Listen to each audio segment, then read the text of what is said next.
Because he possessed no magic, the imperial prince faced scorn and discrimination. Not only did he lose his right to inherit the throne, but his illegitimate half-sister also stole all of his father's love. Having lost everything, he gradually descended into darkness, his personality becoming increasingly twisted and tyrannical. Ultimately, in his struggle for power, he personally poisoned his father. However, this act also cost him his own life. In the end, the prince, guilty of a grave crime, was sent to the guillotine. With the order given, the blade slowly rose, then swiftly fell. The block was instantly stained crimson. The female protagonist, Xiaoyao, was the only daughter of the Xiao family, one of the 4 great families. However, she had been frail and sickly since childhood, requiring monthly hospital treatments. On the day of her surgery, she opened her eyes to find herself transported into an unfinished novel she had been reading. She had become the novel's villainous supporting character, Princess Afaluo. The bewildered Xiaoyao was stunned. Looking around, she found herself surrounded by unfamiliar sights. Glancing down, she saw a pair of small, fair and soft hands. Barely believing her eyes, she shakily climbed out of bed. She toddled over to a nearby mirror, where she saw a completely unfamiliar face. Turning her head left and right, unable to accept reality, Xiaoyao's legs gave way and she collapsed to the floor. She couldn't help but scream. Hearing the scream, the servants rushed over.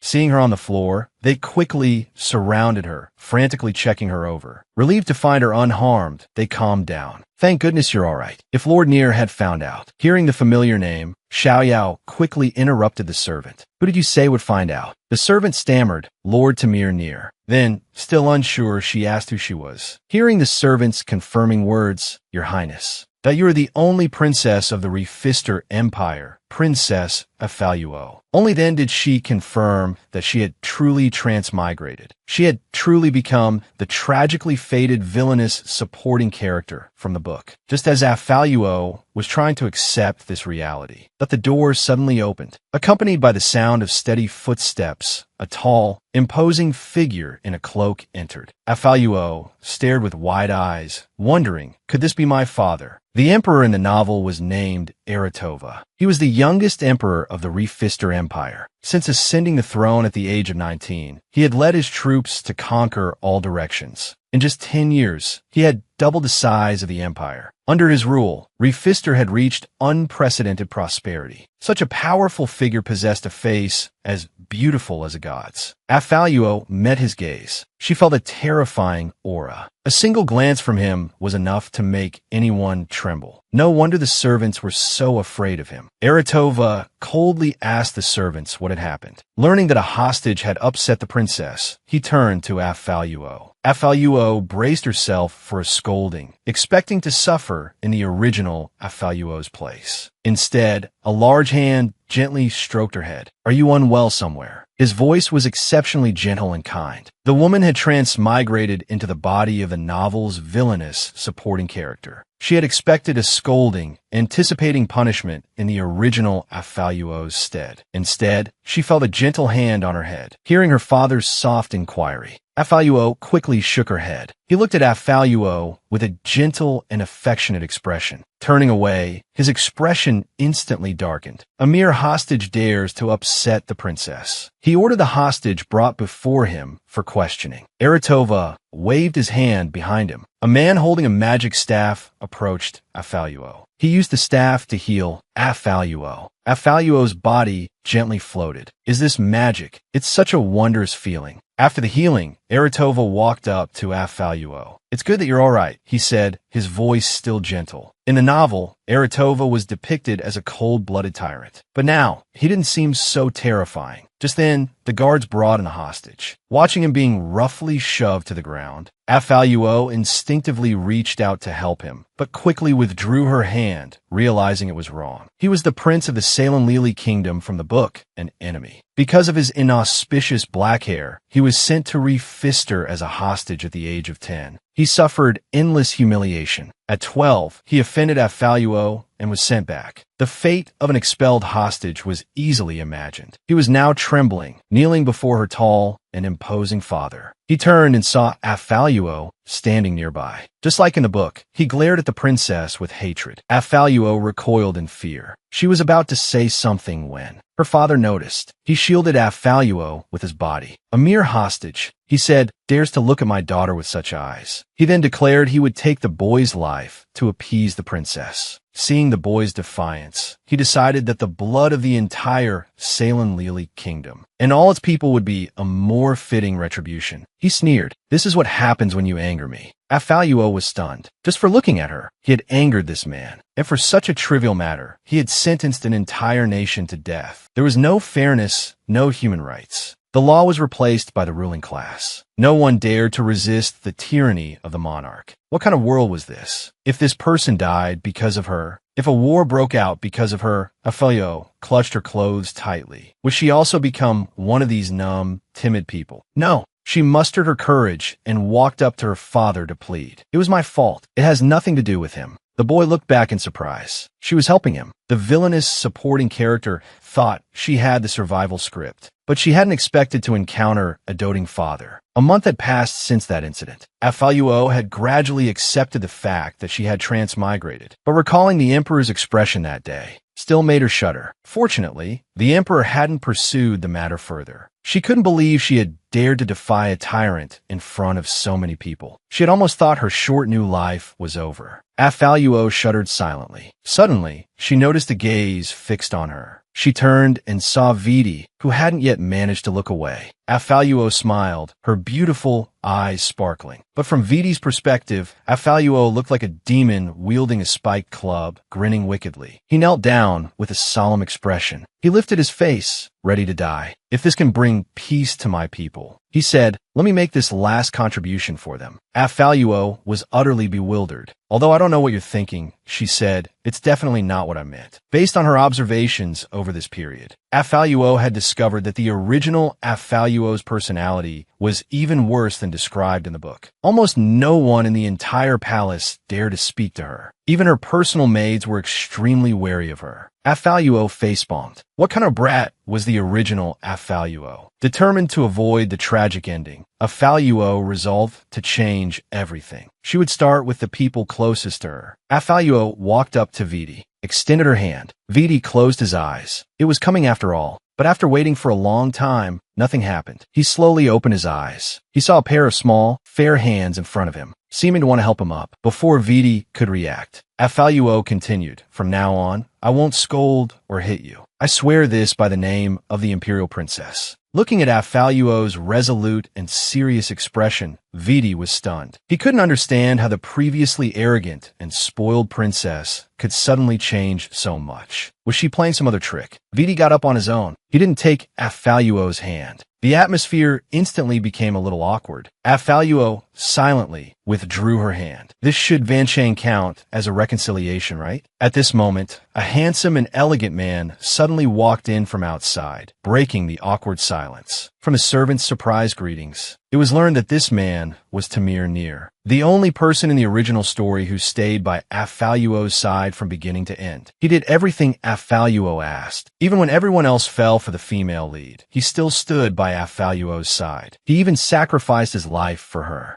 As Near approached, Viti glared at him resentfully. There was a faint smell of gunpowder in the air. Near ignored Viti. He turned to Afaluo, knelt on one knee, and said, "I have returned, Your Highness." He also brought back news of the female lead. The girl undergoing surgery opened her eyes and became the vicious princess who murdered her father. 1 second, she was immersed in a life of blissful indulgence. The next, she was worried sick about her own survival. Looking at the information Near brought back, Afaluo recalled the female lead of this novel in the original story, Emma Grammaros. Rumor had it that she was the emperor's child, born from an affair with a wealthy merchant's daughter outside the palace when he was young. Not long after Emma was born, the merchant's family suffered misfortune, and young Emma disappeared without a trace. Even though the princess living outside the palace was raised as a commoner, the nobility of the royal bloodline could not be erased. After returning to the palace, Emma quickly became a universally praised princess. Even the ice-cold emperor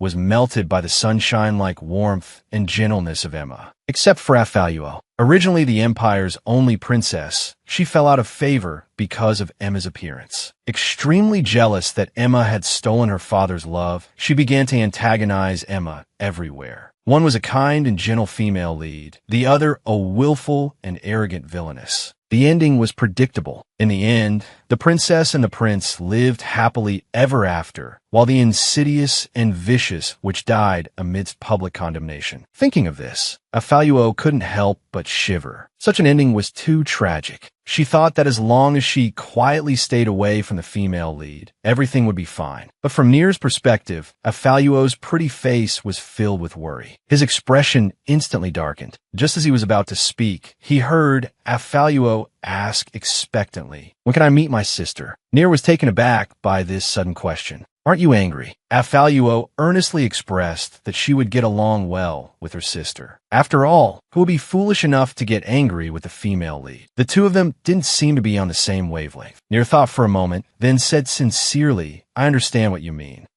You don't understand." Afaluo quickly and anxiously explained that she didn't want him to do anything to her. But Near hesitated. "If we don't make plans soon, you will only." Afaluo didn't quite understand what he meant. She looked at Viti and the servants beside her. Their expressions seemed a little strange. Just then, Viti suddenly chuckled, catching Afaluo's attention. "Why are you laughing?" Viti avoided her gaze. But seeing Afaluo's insistent expression, he hesitated, then told her, "You don't seem to know what's going to happen. Because of surgery, she transmigrated into the body of the villainous supporting female lead. To prepare for the imminent arrival of the female protagonist, the wicked princess spent 3 days and 3 nights making a meticulous self-preservation plan. After Viti finished speaking, the atmosphere instantly froze. You are the emperor's daughter. From birth, you have to shoulder the responsibilities of being a royal. If you can't become a winner 100 times better than everyone else." The fist Viti clenched at his side trembled uncontrollably from the force.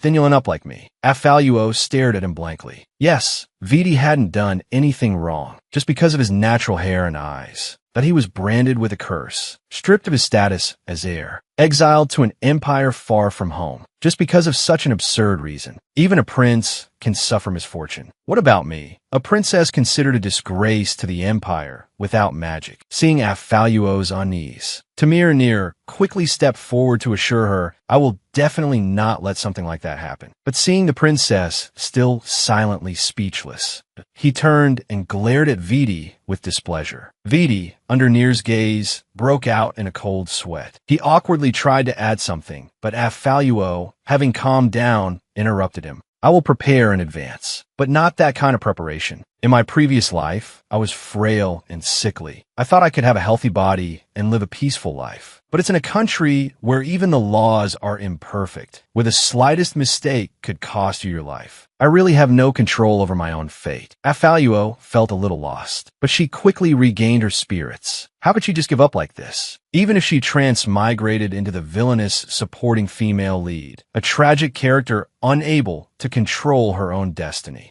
she would never accept such an ending. No matter what, she would change this miserable fate. After working tirelessly day and night, Afaluo finally completed her villainous self-preservation plan. First, she had to study the history of this country thoroughly. But to become a qualified princess, it wasn't enough just to study book knowledge. She also needed to have impeccable etiquette. Besides that, dancing, and horse riding were essential. Thinking of this, Afaluo instantly wilted. But in order to escape the tragic ending in the book, she forced herself to cheer up. In that case, I'll start with the simplest thing. Knowledge is always the most important. Although the novel mentioned that the emperor had arranged for Afaluo to have lessons with a tutor, the Afaluo in the novel hadn't been very focused on her studies. It wouldn't be too late to start learning now. I must be better than everyone else. Then Afaluo began to look for a tutor. Viti was too gentle to be a teacher. Near also had other things he needed to do, so that only left. The woman who transmigrated into the villainous princess of the book thought that a princess only needed to eat, drink, and be merry every day. She didn't expect to have to study so much every day. With Viti's help, Affaluo quickly caught up with the original curriculum. She even surpassed it, although Viti's attitude was still cold, that he was much more competent than expected. As for etiquette, Near found the Duchess of Kalian, renowned for her elegance throughout the Refister Empire, to be Affaluo's etiquette instructor. Now, her manners are finally passable. Besides that, as a princess, there are still many things she needs to learn every day. After a busy day, Affaluo's happiest moment is when she can enjoy all sorts of delicacies. Because her previous body was frail and prone to illness, she couldn't eat just anything. But eating with such abandon, the consequence of eating so freely was weight gain. From that day on, Viti forbade sweets from appearing in Affaluo's palace. Having lost her sweets, Affaluo also lost her motivation, attempting to sway her little servant girl with cuteness. The servant's heart pounded, and she instantly abandoned her principles.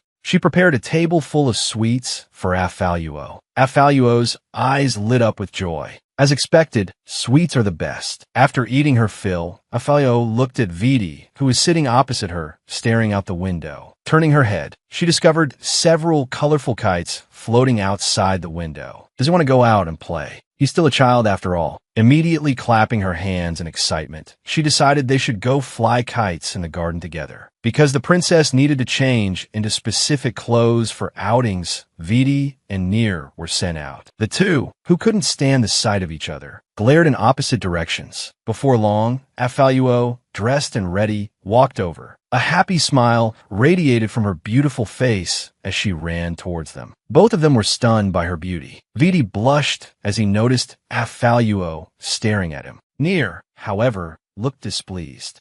He stepped forward, placing himself between them. Your Highness wants to fly a kite, right? I've already had the servants prepare everything for you in the garden. Affaluo's eyes lit up, and she happily ran towards the garden. As soon as she turned around, the two, who couldn't stand each other, resumed their glaring contest. Affaluo's kite flew higher and higher, and she couldn't help but show it off to everyone. Near and Viti were equally enthusiastic in their praise. Affaluo felt elated. As expected of me, this was her first time flying a kite. It felt so good to run happily under the sun. Then, in a moment of carelessness, Viti's kite overtook hers. Near's face darkened. How dare he surpass your highness? He furiously let out his string, knocking Viti's kite to the side. He then gave Viti a mocking look. The atmosphere instantly became tense. Having transmigrated into the body of the novel's villainous princess, she had intended to strive for her self-preservation plan before the female lead appeared. But she never expected to run into the female lead the very next second. Seeing their childish behavior, Affaluo couldn't help but laugh. She hadn't expected the indifferent and ruthless Near from the novel to have such a cute personality. Well then, I can't be outdone either. Ignoring the two's rivalry, Affaluo began to fly her kite seriously. Suddenly, with a snap, the princess's kite string broke and the kite fell. They immediately wanted to help retrieve it, but Affaluo stopped them. You two wait here. I'll go myself. Without waiting for their objections, she ran off in the direction of the kite. She parted the flower bushes, searching high and low. Suddenly, her eyes lit up. She spotted the kite caught on the roof of a pavilion. She excitedly ran over, but she didn't expect there to be a girl sitting inside the pavilion. Affaluo was puzzled. This is the palace the emperor specifically built for me. Aside from my attendants and the emperor, no one ever comes in here. Affaluo observed her carefully. That familiar back. Could it be? It was like a bolt from the blue. Isn't this the female lead from the novel, Emma Gramros? According to the plot, I shouldn't meet her until the banquet 6 months from now. Why is she here so early? I'm not ready yet. Affaluo shook her head. Retreat was the best option. It was time to slip away. But fate played a cruel joke. Crack went a dry twig under her foot. Affaluo froze, her face falling. Oh no, I'm doomed. As expected, a voice came from behind her. Hello. Affaluo stiffly turned around. The girl before her was dazzling. Beautiful blonde hair flowed in the wind, like sunshine cascading over her, with eyes identical to the emperor's. This was the long-lost princess of the empire from the novel. But why was she here now? What did things go wrong? "Is something the matter, Your Highness?" Hearing the girl's voice, Afaluo snapped back to reality, clenching her fist involuntarily. Forcing a smile, she said, "It's nothing. I'm just curious why you're here." Emma's face lit up with surprise. "Your Highness knows me." Afaluo looked directly into her eyes. Only members of the royal family possess those eyes.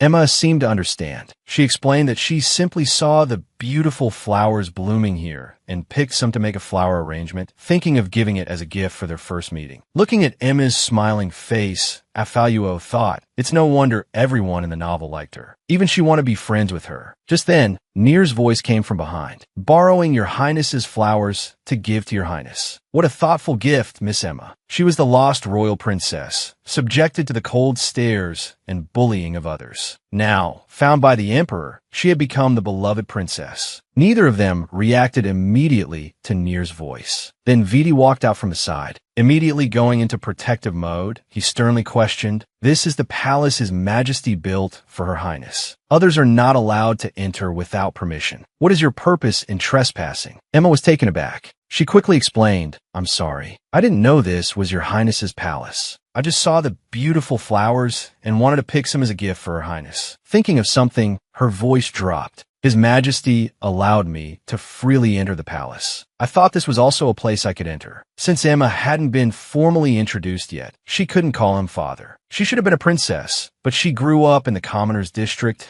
subjected to cold stares and bullying. Thinking about it, she was quite pitiful. Just then, the emperor suddenly walked over. "What are you doing here?" Afaluo turned and saw the approaching emperor, surprised. Why was he here? Then a guard peeked out from behind the emperor. "Your Highness, we've finally found you." He then ran all the way to Afaluo. "Did you find your kite, Your Highness?" Afaluo then remembered she was looking for her kite. She pointed to the kite still stuck on the pavilion roof. Turning her head, she saw the emperor standing in front of Emma and instantly became excited. This was the famous scene from the novel where the female lead and the emperor met. She had her little stool ready to watch the drama unfold. But the two stared at each other for a long time without saying a word. They weren't saying anything. How was this supposed to develop? Just as Emma opened her mouth to call him father, Afaluo, holding her metaphorical watermelon, wore an expectant expression. But unexpectedly, the emperor's expression turned icy. Emma flinched, quickly changing her address to Your Majesty. "I told you to stay in your palace and study during this time." Emma lowered her head. "I'm very sorry."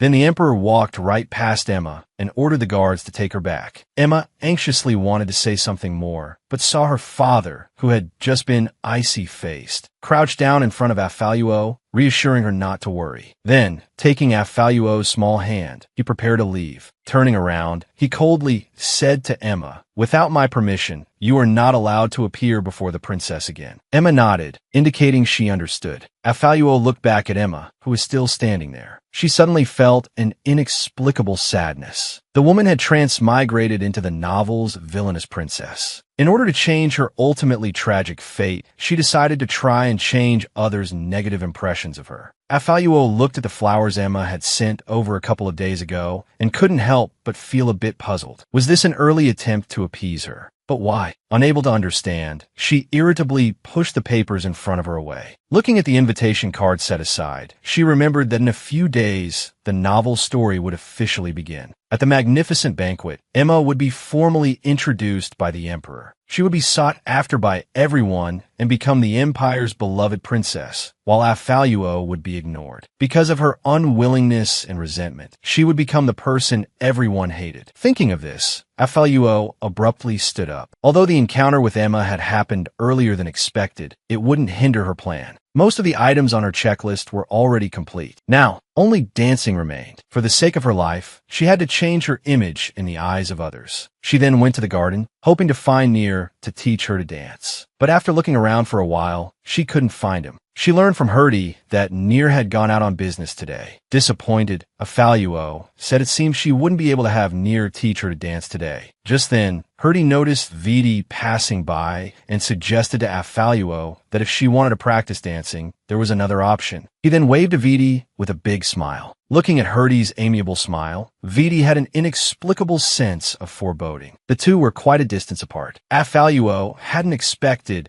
that the other option Herdy mentioned was actually Viti. However, Viti could indeed teach her to dance. After all, he was once a prince. Only now, having been sent here as a hostage, he had become her guard. Viti clenched his fists, sighed, and stepped forward, inviting Affaluo, "Your Highness, shall we begin?" Viti's sudden invitation surprised Affaluo. At the same time, she felt inexplicably nervous. But she still took Viti's hand and began to dance. She felt that this world's dance wasn't much different from the waltz of her previous life. Her waltz had been quite good in her past life. It seemed dancing wouldn't be a problem. Lost in thought, she suddenly noticed Viti's dark hair and red eyes. A character like this was either an important supporting character or the final villain. How could he be written off after only a brief appearance? But she remembered hearing from Herdy that Viti was considered an ominous presence in his own country. Dark hair and red eyes. He seemed somewhat similar to the vampires described in the novels of her previous life. Affaluo was deep in thought and almost tripped. Fortunately, Viti reacted quickly and caught her, but she still accidentally stepped on Viti's foot. Her face flushed red instantly, and she apologized embarrassedly. Just then, the door was suddenly pushed open. Near walked in and asked, "Your Highness, if you wanted to learn to dance, why didn't you wait for me to return?" Affaluo replied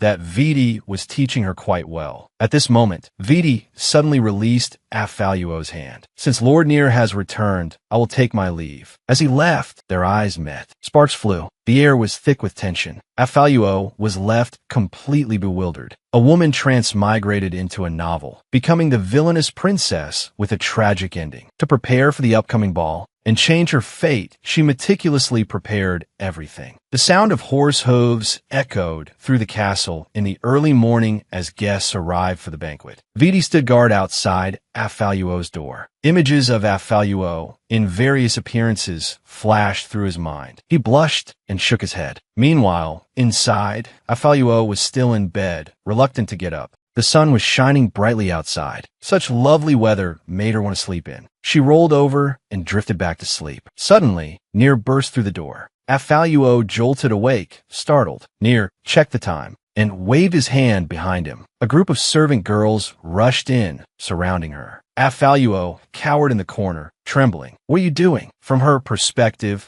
they looked like demons, their wicked claws reaching out to torment her. A flurry of sounds came from the room. Viti was about to enter when Herdy, with a smile on his face, blocked the doorway. "I can't help you now." A voice suddenly came from nearby. The two turned to see Emma, already dressed. In a pink gown, they both bowed respectfully to Emma. From afar, I thought it was Lord Viti. I didn't expect it to really be you. She moved closer to Viti. "Why are you here?" "Princess Affaluo must need your help." Viti silently took a few steps back, creating distance. "It's kind of Princess Emma to worry. You must have a key, then." Emma was about to speak when a guard interrupted. Leaning in and whispering something in her ear, Emma then excused herself, saying she had something to attend to. Viti watched her leave, lost in thought. Herdy suddenly said, "I feel like she was here for you." Viti turned and left. Who knows? Inside, a despondent Affaluo changed into a beautiful new dress. However, due to her recent unrestrained indulgence in food, she had noticeably gained weight. She had to suck in her breath to fasten the dress. Affaluo sighed in relief. Seeing Near standing nearby, she quickly and nervously insisted she was dieting and hadn't eaten much. She absolutely couldn't admit to sneaking an ice cream last night. Just then, Viti and Herdy entered. Looking at the beautiful princess, Herdy couldn't help but praise her. "Your Highness, you look like the goddess Muse herself." Affaluo lowered her head shyly. "It's not that exaggerated." Herdy said, "If you don't believe me, ask Lord Viti."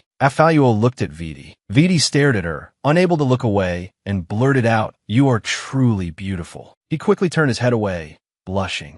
Affaluo looked back expectantly. "What do you think, Near?" Near looked at her intently, as if seeing someone else through her. "Very much alike." Affaluo was puzzled. Did Near just say very much alike? Alike what? She shook her head. "Never mind. Let's put these questions aside. The upcoming ball is the most important thing." A woman woke up from surgery to find herself transmigrated as a vicious princess who murdered her father. her seemingly cold-blooded and tyrannical father was actually a doting father. Even when his daughter offered him poison, he never resented her. At the dazzling banquet, guests filled the hall. Everyone had arrived. Duke Vitovas, as handsome as ever, entered, and the crowd immediately swarmed him. He overheard others discussing the long-lost eldest princess who recently returned to the palace. The mention of the eldest princess caught his attention. Seeing his puzzled expression, the person next to him explained that she was immediately brought to the palace after that incident. The younger princess hasn't been seen since then. The Duke propped his chin on his hand, lost in thought. It's his own fault for being so useless, a good-for-nothing. Perhaps this banquet is meant to announce the eldest princess's identity. He turned and asked expectantly, "What do you think, Your Grace?" The Duke didn't give a definite answer, only offering a vague reply. Meanwhile, the Emperor had finished dressing and turned to ask the young woman beside him if she was ready. Hearing her affirmation, he took her hand and walked towards the banquet hall. Suddenly, a voice announced, "His Majesty the Emperor and Her Highness enter." Everyone stopped talking and looked expectantly towards the entrance. Then, Eritova, Emperor Ramulos, slowly entered, leading Afaluo by the hand. The woman who had been gossiping just moments before paled. He wasn't escorting the eldest princess.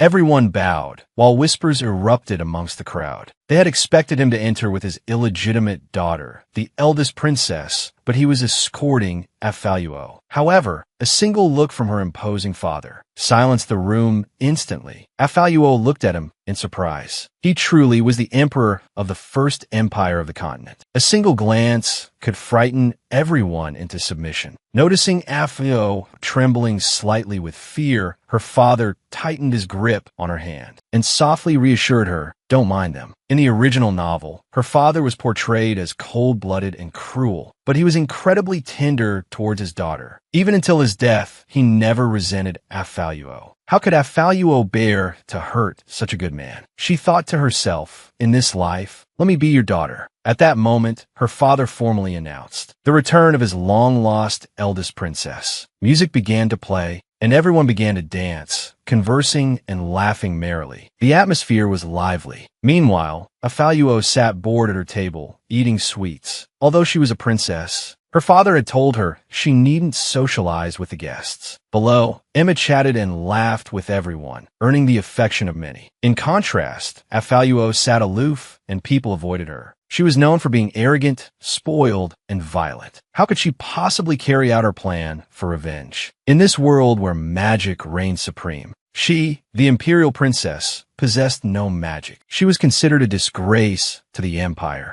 and her illegitimate sister had usurped her right to the throne. Stripped of everything, she ultimately turned to darkness. Afaluo continued to eat her small cake sport. Suddenly, a guard approached and whispered something in her father's ear. Her father's expression changed, and he turned to Afaluo. He gently patted her head. "Wait for me here. I'll be back soon." With that, he left the banquet. Afaluo finished the last of her pastry. "Finally, I can begin my plan." She looked around, searching for her target. She spotted Emma, surrounded by people. As expected of the heroine, she certainly couldn't go over there. She turned and headed in the other direction. Emma suddenly noticed the stage was empty and seemed momentarily stunned. However, she quickly recovered when someone called out to her and resumed her conversation. As Afaluo walked, people moved out of her way. She wondered if they were avoiding her because she was the princess or because she was the magicless, wicked one. Afaluo finally found her target. She took a deep breath to compose herself. She was prepared to greet the three elegantly. But before she could finish her greeting, the three of them ran off like a puff of smoke. Afaluo froze in awkwardness for a few seconds. It seemed that in this world, lacking magic was no different from having a contagious disease. Even a princess would be discriminated against if she didn't possess magic. Living in such an environment, it was no wonder the original Afaluo turned out so twisted. She then clenched her fists and rallied herself. Since socializing wasn't working, she would try dancing. So, she hurriedly searched for a suitable dance partner. Suddenly, she spotted Viti hiding in the corner. Viti also noticed Afaluo at this moment and quickly turned his head away. Afaluo was a bit puzzled as to why Viti was here. But then she thought, wasn't this a ready-made dance partner? A woman transmigrated into a vicious princess. In order to change everyone's impression of her, arrogant, and tyrannical behavior, she decided to make an effort to change. Viti saw Faluo approaching with a mischievous smile. He bowed. He turned and hurriedly prepared to leave, but she chased after him. In the end, he was brought to her. Faluo curtsied elegantly. "May I have the honor of this dance?" She then acted cute and coquettish with expectant eyes. Viti sighed helplessly. "It would be my pleasure, Your Highness," he accepted readily. As the beautiful music began, the two began to dance, instantly becoming the center of attention.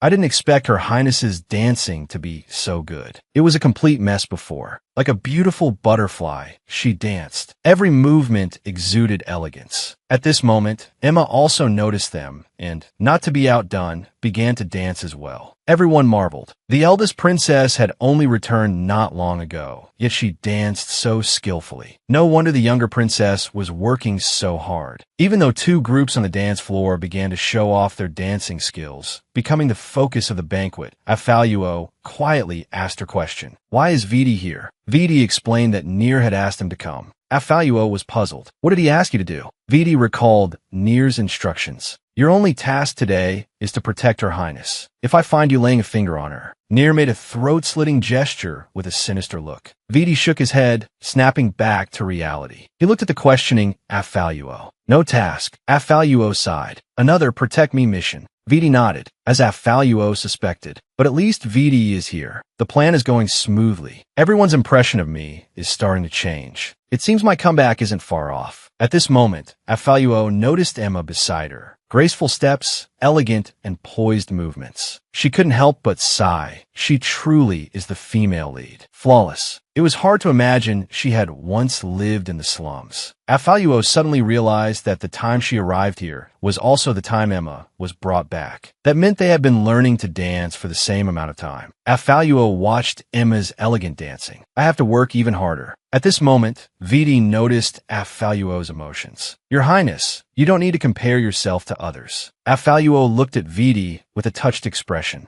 Just as she was lost in thought, Viti sensed something was wrong. A woman, due to surgery, transmigrated into a vicious princess who murdered her father. And her seemingly cruel and merciless father was, in fact, a complete sucker for his daughter. Viti pulled Faluo into his arms, dodging Emma, who had suddenly fallen. Emma fell hard to the ground. Faluo was held in Viti's arms. Looking left and right, she blushed, not understanding what had just happened. The crowd erupted in an uproar, whispering amongst themselves and looking coldly at Emma. "Princess Emma, next time you dance, please be careful not to fall. You almost crashed into the princess just now." These words caused another wave of murmurs. Could Princess Emma have done it on purpose? Why dance if she hasn't mastered it? Hearing the gossip, Emma lowered her head, looking flustered. Faluo suddenly stepped forward and walked towards her. Extending her hand to help her up, she said, "Sister, are you all right?" It must have hurt. The crowd was surprised by this gesture. Emma's knight suddenly swatted Faluo's hand away. "There's no need for this pretense, Your Highness. If you hadn't moved, Princess Emma wouldn't have fallen." Faluo was speechless. Wow, what idiotic logic. If I hadn't moved, I would have been her cushion.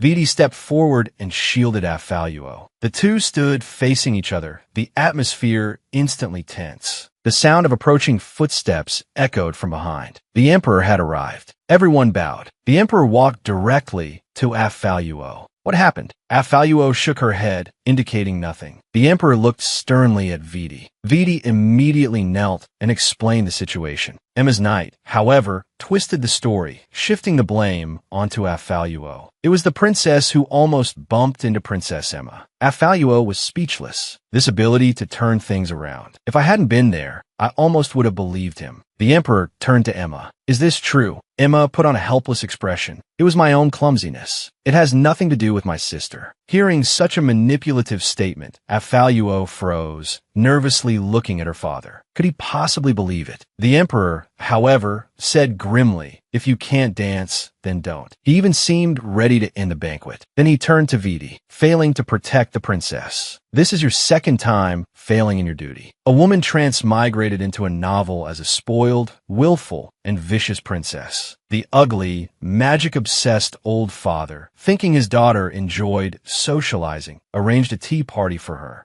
The ugly, magic-obsessed old father, thinking his daughter enjoyed socializing, arranged a tea party for her. Viti knelt silently. The emperor was about to punish him. Seeing this, Afaluo quickly stepped forward and tugged on her father's sleeve. She explained, "If Viti hadn't pulled me away in time, I would have been hit." Then she used her ultimate move, acting cute. They stared at each other for a moment. Afaluo felt a little anxious. Did it work? The emperor finally sighed and relented. He announced that the banquet would continue. He then picked up Afaluo and turned to leave. Afaluo waved discreetly to Viti behind her, urging him to leave quickly. The emperor carried Afaluo to a lounge. He crouched in front of her and gently stroked her cheek. "Are you sure you're all right?" Afaluo put on a bright smile. "I'm really fine." The emperor patted her head. "If you don't like these banquets, you don't have to attend them." Afaluo stared blankly at her father. This was the first time someone had told her that if she didn't like something, she didn't have to participate, that someone was willing to protect her and tell her she could choose not to go. Afaluo smiled happily. "Okay, father."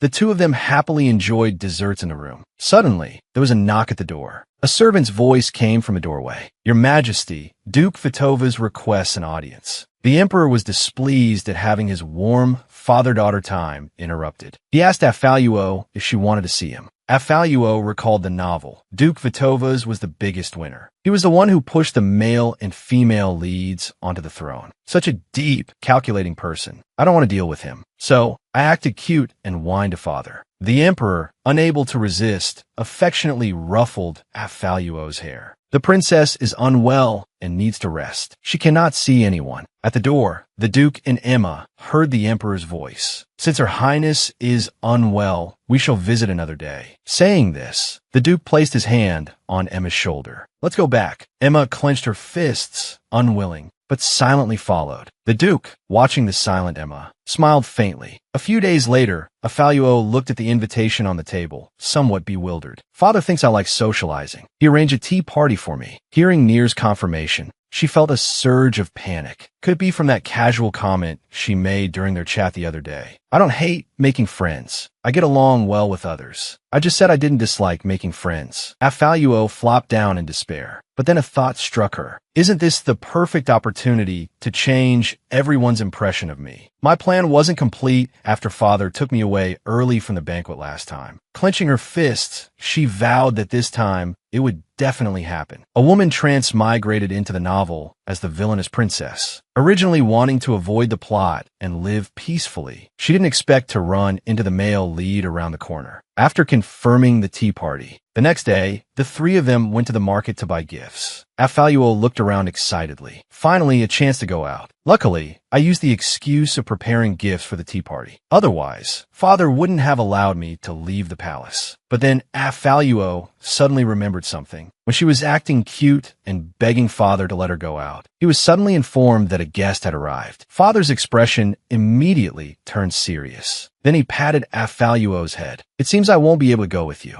Someone could actually make the emperor leave Afaluo behind." She shook her head. "Forget it. Whoever it is, it has nothing to do with me. Better to enjoy my shopping." Near pointed to an item in front of a shop, asking for Afaluo's opinion. Afaluo curiously leaned closer. Seeing the ruby jewelry in Near's hand, she exclaimed, "It's beautiful. Perfect as a gift for the tea party." Near then declared grandly, "I'll take them all," before Afaluo could react. The shopkeeper had already swiftly wrapped everything up. Just then, Viti's voice came from behind. "I'll take these too." Afaluo turned around stiffly. Viti also had a pile of goods in front of him. The people in the market, as if they had spotted fat sheep ready for slaughter, began recommending their wares. And Viti and Near, those two fools, started their silent competition again, vying for attention. Afaluo exploded. "This isn't the kind of shopping trip I wanted." She angrily rushed into the crowd and quickly fled. Hiding in a corner, Afaluo finally shook them off. She sighed in relief. Afaluo turned to look. A hooded man suddenly appeared before her. As the hood came down, Afaluo finally saw his face. She was stunned. How could someone be so beautiful? Viti and Near, but neither of them possess such a holy aura. This must be what a legendary angel looks like. Is something wrong? Hearing the question, Afaluo snapped back to reality. She took the handkerchief and wiped the sweat from her forehead while surreptitiously observing the man before her. Someone like him. He's quite similar to the male lead in Yuan Shu's novel, That Child of the Temple. Wait, could this actually be the male lead? In this world that reveres magic, he's a good-for-nothing without a shred of magic, just as Afaluo was lamenting this unfairness. A fortune teller she happened to meet said that a powerful force was sealed within him. Afaluo clutched the handkerchief, feigning composure. Thank you for the handkerchief. I'll wash it and return it to you. The boy smiled faintly and pointed to a small house ahead. I live there. Feel free to come find me if you need anything. Afaluo followed his gaze and saw a sign hanging on the house that read House of Divination. She asked curiously, "Are you a fortune teller?" The boy considered this. Strictly speaking, I'm more of an astrologer. I observe the inclinations of the heart, seeing Afaluo's curious and surprised expression. But he invited her, if you're interested, why not give it a try? Afaluo followed the boy into the house. Then, the boy took out a dark blue crystal ball to perform a divination for her. Afaluo watched the crystal ball with a mixture of nervousness and excitement. The boy spread his hands and silently chanted an incantation, activating the crystal ball. Both Afaluo and the boy stared seriously at the crystal ball. Suddenly, it flashed several times with intense light. Crackling sounds filled the air as several cracks appeared on its surface. Afaluo turned her head and covered her eyes, unable to look directly. Then, with a crash, the crystal ball shattered completely. Staring at the broken pieces, Afaluo wrung her hands anxiously. Does this mean I'll have big breasts? The crystal ball even shattered. This must be a terrible omen. The boy, however, looked at the remnants with a strange expression. There's something very interesting about you.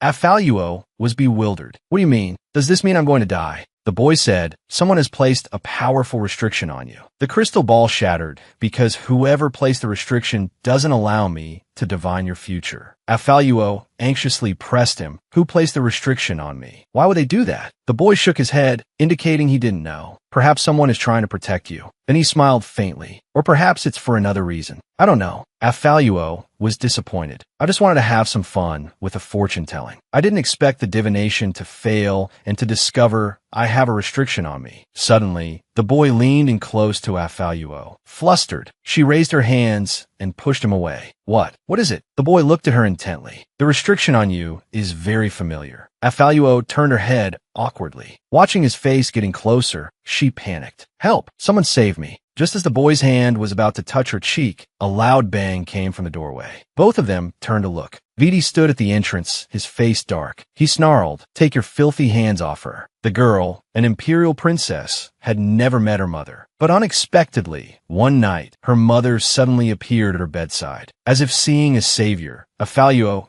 dashed over to Viti. "How did you find me?" Viti, however, looked apologetic. "I apologize, Your Highness. I failed to protect you." Afaluo quickly waved her hands. "It's not your fault. I was the one who wandered off. If I hadn't, I wouldn't have run into this charlatan." Viti then shielded Afaluo behind him, looking ready to demand an explanation. "Who are you?" The boy chuckled softly. He put on an innocent and harmless expression. "Don't misunderstand. I'm just an ordinary astrologer at this house of divination." Afaluo rolled her eyes. "Like how you're ordinary." Viti said apologetically, "I'm sorry to have disturbed your establishment. Thank you for looking after my lady." Then he suddenly grasped Afaluo's hand. "But I need to take my lady back now." The astrologer boy chuckled and walked up to Afaluo. "My actions just now startled you." He then pulled a necklace from behind him. "As an apology, please accept this lucky necklace as a token of my remorse." Afaluo quickly refused, saying she didn't need it. Viti then led her away. At that moment, the astrologer boy behind them gave a wicked smile. "You will need it." Simultaneously, the necklace in the box vanished. The two walked along the market street. Afaluo looked at Viti, who was walking with a sullen face and saying nothing. She softly called his name. Viti's face was filled with remorse as he apologized. "Your Highness, as your guard, I failed to protect you." Afaluo quickly waved her hand. No, Viti arrived just in time. Just then, Neil ran over from afar. Afaluo suddenly remembered the restriction the astrologer boy had mentioned. What was that about? She wanted to ask Neil, but seeing the bustling crowds on the street, she changed her mind. Forget it. It's better to ask about this back home. Afaluo walked forward a few steps, and suddenly turned to look back at Viti, or rather, at the hand Viti had just held. Strange. Why do I feel a little disappointed? That night, after a tiring day, Afaluo checked the gifts she had prepared for tomorrow. After confirming everything was correct, she went to bed. Just as Afaluo was sleeping soundly, a figure suddenly appeared by her bed. Afaluo was startled awake by the sudden light. Opening her eyes, she saw a beautiful woman floating by her bed, softly calling her name. In her past life, she had killed her own father in her pursuit of power and wealth. But the tyrannical emperor, her father, was a complete doting father. Just because of a casual remark from his daughter, he was willing to hold another tea party for her. Afaluo stared at the woman in shock. Reacting quickly, she backed away. Who are you? Breaking into the princess's chambers in the dead of night is punishable by death. The woman suddenly reached out to her. Afaluo recoiled in fear and accidentally bumped her head. To be able to bypass the guards and appear in my chambers. You're definitely not an ordinary person. Are you an assassin?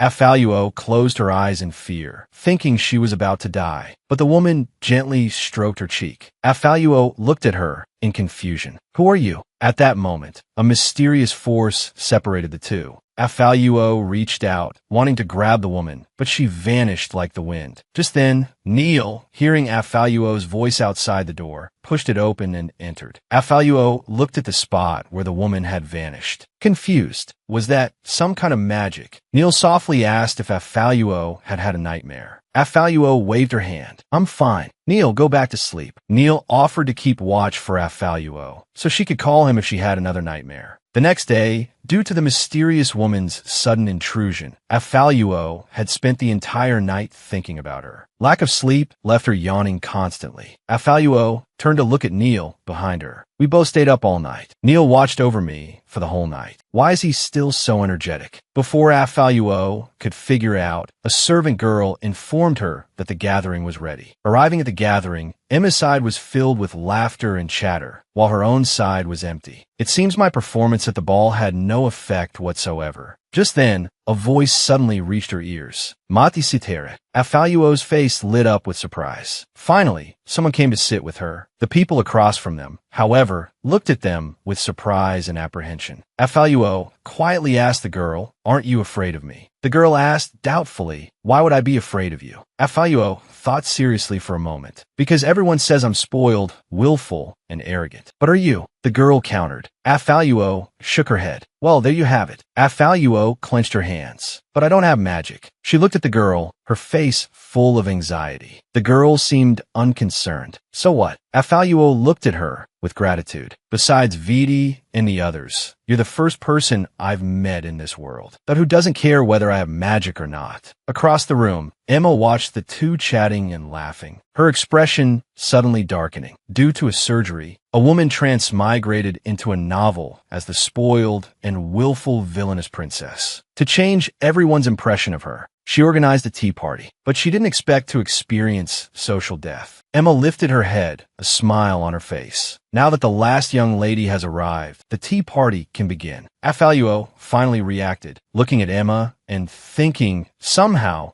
it feels like Emma is the real host of this tea party. But I won't lose to her. At least one person believes in me now. And so, the banquet officially began. Afaluo gestured to Hetty. Servants carrying gifts came forward. These are gifts I prepared for everyone. Thank you all for coming to my tea party. Everyone looked at each other, surprised that the arrogant and domineering princess would prepare gifts for them. Afaluo quickly said, "You can open them." But still, no one moved. Afaluo felt a little disappointed. "You won't even accept my gifts." At that moment, the girl beside Afaluo opened her box. She looked at the whip inside with some surprise. Afaluo explained, "Miss Azteca of the Admiral's family has practiced martial arts since childhood and loves whips. I thought this ruby-studded whip will be most suitable for Miss Blair. A sneer suddenly came from the side. How could anyone give such a vulgar thing as a gift to a noble lady? Blair coughed delicately and said word by word, I like it. Then the others opened their gift boxes and discovered that they contained exactly what they wanted. Gasps of delight filled the air. Afalio breathed a sigh of relief. It seems everyone likes them. It was worth all the research I did to find out everyone's preferences. Eliminating everyone's prejudice is just around the corner. Then Afalio noticed that Emma had been staring at her gift without opening it. Sister, won't you open yours? She asked. Emma smiled. There's no need. A gift from your highness couldn't possibly be bad. Afalio looked at the chatting and laughing young ladies and couldn't help but sigh. Looking at these young ladies, I feel like I'm becoming more elegant too. One of the young ladies, holding the book Afalio had gifted her, stepped forward and asked, Has your highness read this book as well? Afalio froze. The young lady continued excitedly. I can't believe your highness has read this book too. Afalio quickly shook her head. I haven't. Don't say that, she replied awkwardly, embarrassed that she hadn't actually read the book. At that moment, Blair came to her rescue. Her highness has just turned 12 and has only just begun studying elementary books. Afalio looked at her gratefully. Yes, that's right. The young lady apologized profusely, but her next sentence was still about the book. Afalio stared at her stiffly. Could this girl be a bookworm? Then everyone began excitedly discussing the contents of the book. Afalio couldn't get a word in edgewise. She had spent all her time recently learning noble etiquette and had neglected the fact that a real princess also needed to study academics. She couldn't just focus on outward appearances and neglect inner substance. To become a qualified imperial princess and shed the title of good for nothing, she had to learn everything a princess should know. Only then could she take control of her own destiny. The girl was born a good-for-nothing. Deemed inauspicious by the Empire, she unknowingly harbored unprecedented power within her. Time flew by, and in the blink of an eye, Afalio turned 14. This day marked her 14th birthday celebration. Amidst the lively and extravagant banquet, everyone presented Afalio with their gifts. Afalio felt a little overwhelmed by the crowd vying for her attention. Just then, Emma approached. She took my arm. The ball has begun. You promised me the first dance. As the music started, the two of them stepped onto the dance floor and began a waltz. Everyone watched them in amazement. I can't believe the two princesses chose to dance together. I was hoping to ask her highness for a dance. Afalio felt a bit helpless. I've overheard at least 6 people wanting to ask me to dance. How clever of me to choose to dance with Emma. Otherwise, I really wouldn't know how to refuse them. As the music ended, the two exchanged smiles. Suddenly, applause erupted from nearby. Your highness's dancing is truly a feast for the eyes. Emma responded gracefully. Duke Vitova's, it's a pleasure to see you. Hearing this name,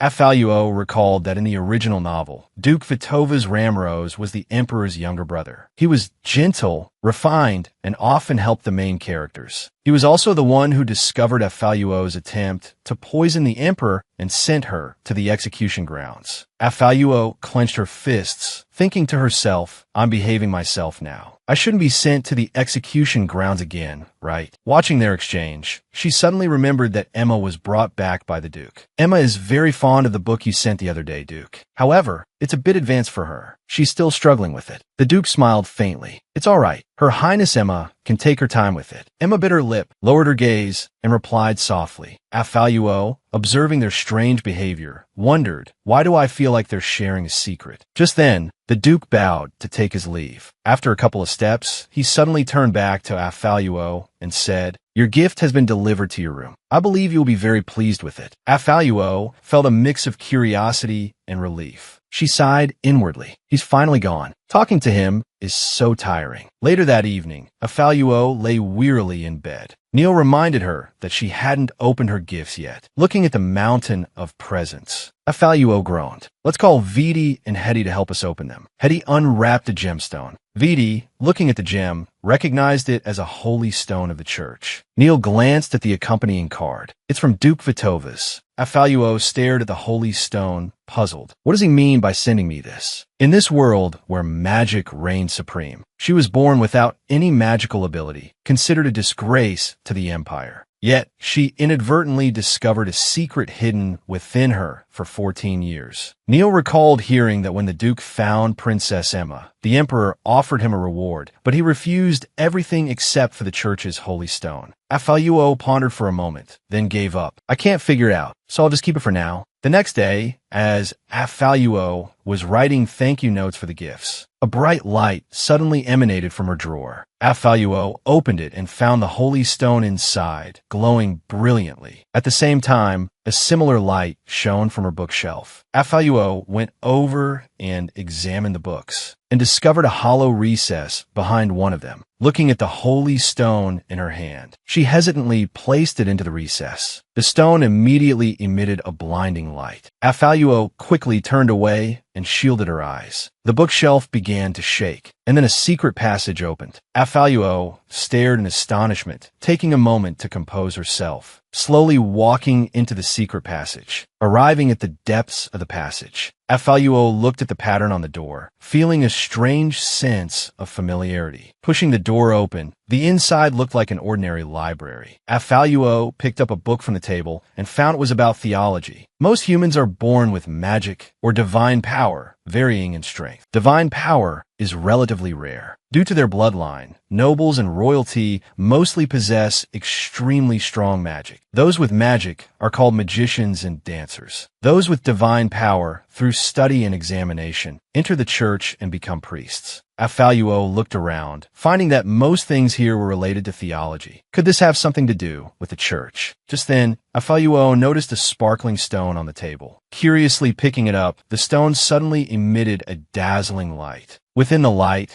the mysterious woman who had appeared by her bed last time appeared. Afaluo stared blankly at her. It was her mother, who had passed away 10 years ago. As beautiful and charming as an angel, she gently caressed Afaluo's cheek. "Happy birthday, my child." Afaluo froze, tears welling up in her eyes, unable to believe it was real. She reached out to touch her, but her hand passed right through her mother's body. Her mother told her, "This is just an image preserved with my divine power." Afaluo sadly lowered her head. I thought. Her mother gently stroked her head. "Don't be sad, child. You being able to find this place means you are already 14. Her mother then told Afaluo a secret that had been hidden for 14 years. Born a princess of the empire, yet without any magic, she was considered inauspicious. But unbeknownst to everyone, she was the only person in the world who possessed both magic and divine power. Afaluo learned from her mother that she had been a saint of the church. Before Afaluo was even born, her mother had sensed powerful magical fluctuations and a faint divine aura within her. You will be the first person on the continent to possess both magic and divine power. But this special ability will surely bring you countless dangers. So I forcibly sealed your divine power and left these books and treasures. Only when you turn 14 can you open this secret chamber. Master your divine power and protect yourself. So she wasn't without magic. It was even quite powerful. She wasn't the useless princess others claimed her be. Afaluo suddenly thought of the prohibition mentioned by the fortune teller. She wondered if the prohibition he spoke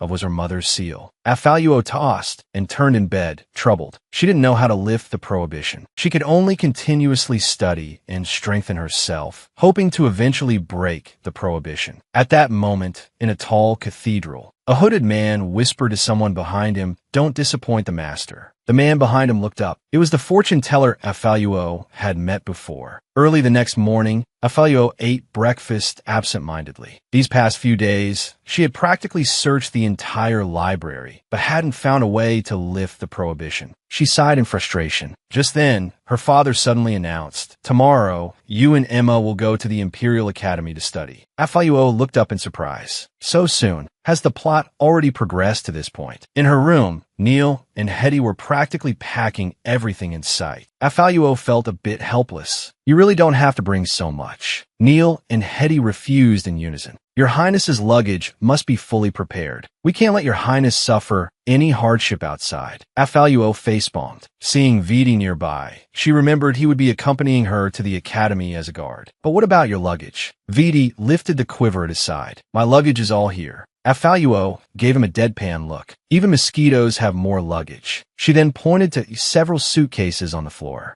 "This is Viti's luggage." Neil seemed a little displeased. "Your Highness, if you want to pack his luggage, I can do it. There's no need for you to do it yourself." Afaluo, however, looked indifferent. "It's no trouble. Taking care of those around me is also a princess's duty." Viti, hearing this, was taken aback. Then, blushing slightly, he expressed his gratitude. Afaluo smiled gently. "It's nothing." The next day, the group waited at the gate. Afaluo, puzzled, quietly asked Emma, "Aren't we going to the academy? Why haven't we left yet?" Emma explained, "The people from the church said that since a princess is traveling, they need to bless us. We're waiting for them to arrive." At that moment, a flurry of footsteps came from the gate. A group of people in blue robes approached. These are the church envoys. A woman transmigrated into the novel as the vicious princess who murdered her father, to change everyone's bad impression of her, that she had just established a good relationship with the female lead when she ran into the male lead. The man removed his winter hat. "It's been a while. You've both grown so tall, your highnesses." Afaluo looked at him, puzzled. "Have I met him before?" At this moment, Emma tugged at her clothes discreetly. Afaluo came back to her senses. Lifting the luggage, the man put on a hurt expression. "It's been so long, and Princess Afaluo has almost forgotten me." Afaluo was speechless. "I've only been here since I was 12. You haven't appeared once in 2 years. The novel didn't mention you either." "Like I'd know." Just then, Father stepped forward and indicated that they could begin. The high priest picked up his staff and walked in front of Afaluo. "Your Highness, please close your eyes." He softly chanted a blessing. The staff suddenly emitted a golden light, forming a magic circle above Afaluo's head. But suddenly, Afaluo's heart jolted. Frightened, she took a few steps back. "What was that just now?" The high priest withdrew his staff and asked Afaluo if she was feeling unwell. Afaluo shook her head, indicating she was fine. Then Duke Vitovis stepped forward and said, "Her Highness's magic power is likely too scarce to withstand the divine blessing all at once. That's why she felt some discomfort." Father stepped forward and grasped Afaluo's shoulders. His tone turned icy. "Is this your temple's blessing?" Sensing the tense atmosphere,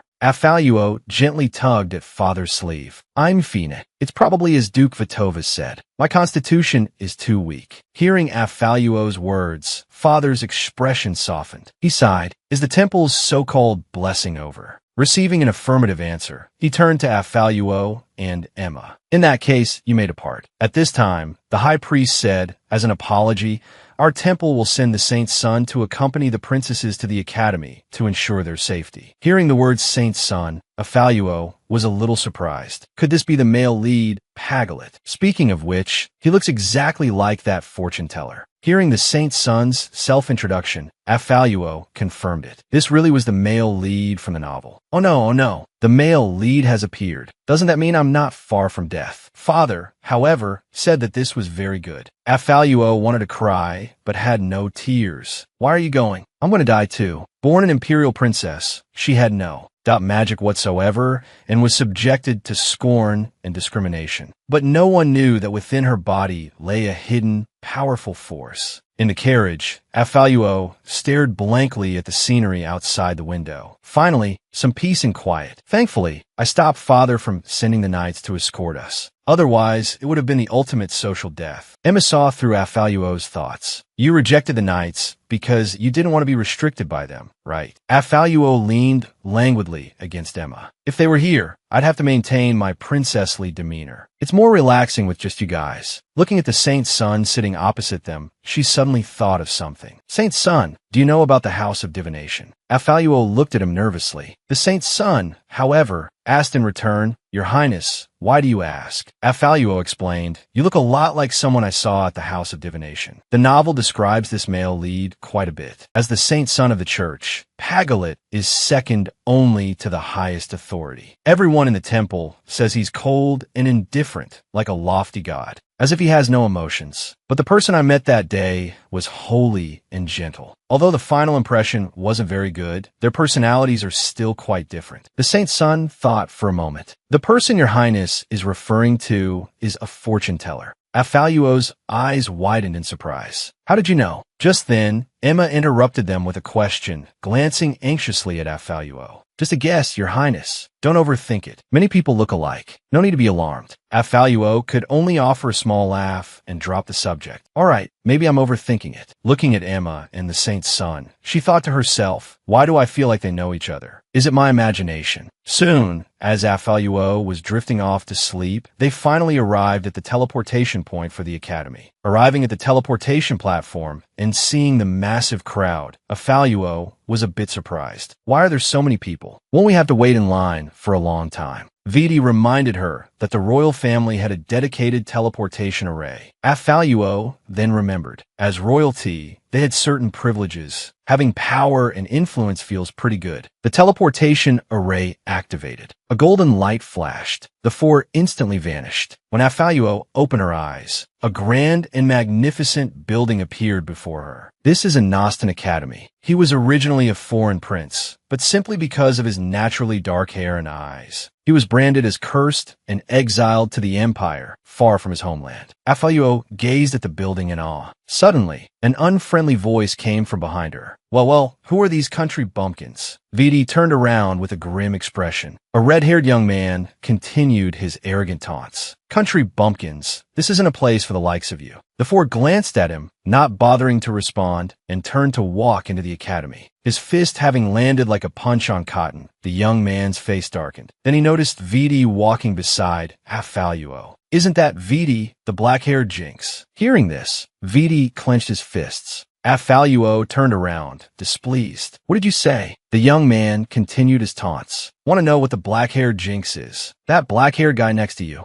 is the inauspicious one who caused his own mother's death. Unable to bear it any longer, Afaluo furiously stepped forward to confront him, but Viti stopped her. If you want to live, stay away from that guy. Afaluo thought for a moment, then suddenly realized. So he's a coward. Then, she loudly whispered to Emma, this person is so strange. He's clearly the one who's scared, but he's blaming it on Viti's hair and eye color. Let's go quickly. If we stay with a coward too long, we might become cowards too. A few short words, not very harmful, but extremely insulting. The young man flew into a rage. He was about to charge forward, but his attendant stopped him. That seems to be the princess of the Reef-Fister Empire. Afaluo glanced at Viti, who was still frozen in place. What are you standing there for? Let's go. Viti, his face flushed, followed her. The group chatted and laughed. Then, Afaluo noticed Viti's silence. What's wrong? Viti hesitated. Your Highness, aren't you afraid that I'm a black-haired jinx and will bring you misfortune? Afaluo considered this. Just because you have naturally black hair, they think you're a jinx. Isn't that right? Afaluo thought to herself, if it's just because of this, then the world I lived in my past life, wouldn't it have been full of jinxes? The novel's description of Viti ends after Afaluo sends him back to his own country. With this world discrimination against black hair, I'm afraid after he goes back, oof, that's just too tragic. Imagine a woman transmigrated into a magicless waste. The princess thought she would just live a simple, laid-back life, but she unintentionally discovered that she was actually the only person on this continent who possessed both magic and divine power. Afaluo stood in front of Viti and asked him to lower his head. Then she gently stroked his head. It's all right. They're just a bunch of cowardly people who judge by appearances. Just because Viti has black hair, they say he's a jinx. By that logic, wouldn't blonde-haired Emma be an angel incarnate? And wouldn't silver-haired Right be an archangel? Emma laughed at Afaluo's analogy. Who describes people like that? Right then asked, then what would Princess Afaluo, with her white hair, be considered? My lucky goddess. As Viti finished speaking, the air was inexplicably filled with the sweet scent of love. I see how it is. Someone's shipping this couple. Emma couldn't help but tease them. The two blushed and turned their heads. Registration is about to start. Let's go. Watching Viti run off, Afaluo covered her flushed cheeks, her heart pounding. Oh my God, what am I doing? I actually felt a tiny bit fluttery. After filling out the registration forms, the group chatted as they walked towards the dormitories. Arriving at the fork in the road, Afaluo and Viti had registered for the Warrior Academy. Emma and Wright had registered for the Magic Academy. The four parted ways at the crossroads. Afaluo opened the dormitory door and was delighted to see a familiar figure. Before Afaluo could express her joy, a voice suddenly rang out. "So this is that useless princess." Turning her head, she saw a short-haired girl holding lipstick, frowning at her. Blair called out her name disapprovingly. The girl just shrugged. "Isn't it true? What else is someone without magic but useless?" Afaluo looked at her and said seriously, "Not having magic just means I can't learn magic. There's still swordsmanship to learn. I don't think swordsmanship requires much magic, does it?" Seeing Afaluo's determined gaze, the girl didn't say anything more. She turned and introduced herself, Mafala McVido. Then she pointed to the girl beside her. "This is Marililia." The next day, at the freshman assembly, everyone was bored listening to the speaker drone on from the stage. Viti, ostracized from his dorm because of his unlucky black hair, simply sat with Afaluo and her friends. Fortunately, her roommates didn't care about Viti's hair color and didn't react. After the speaker finished, the Magic Academy's representative took the stage. A golden figure walked across the stage and stopped at the podium. "Hello, everyone. I'm the freshman representative of the Magic Academy, Emma Gloramrose." Looking at Emma on stage, Afaluo couldn't help but sigh. She truly is the female lead, the center of attention wherever she goes. Just then, Blair suddenly excused herself. Mafala yawned impatiently. "How much longer?" Viti glanced at the handbook. "It should be over after the Warrior Academy's freshman representative speaks." By now, it was the Warrior Academy's turn. The person who appeared on stage surprised everyone. "Isn't that Blair? As an imperial princess, she was born without any magic. Considered unlucky by the Empire, she was even placed in the worst class." When the assembly finally ended, Mafala complained, "We agreed to be slackers together, but you went and became a top student ahead of time." "Such is the disparity of the world," Blair said awkwardly. "I assumed you all knew. After all, my surname is Ast, like Admiral Ast. Ast of Ast. In the novels, Admiral Ast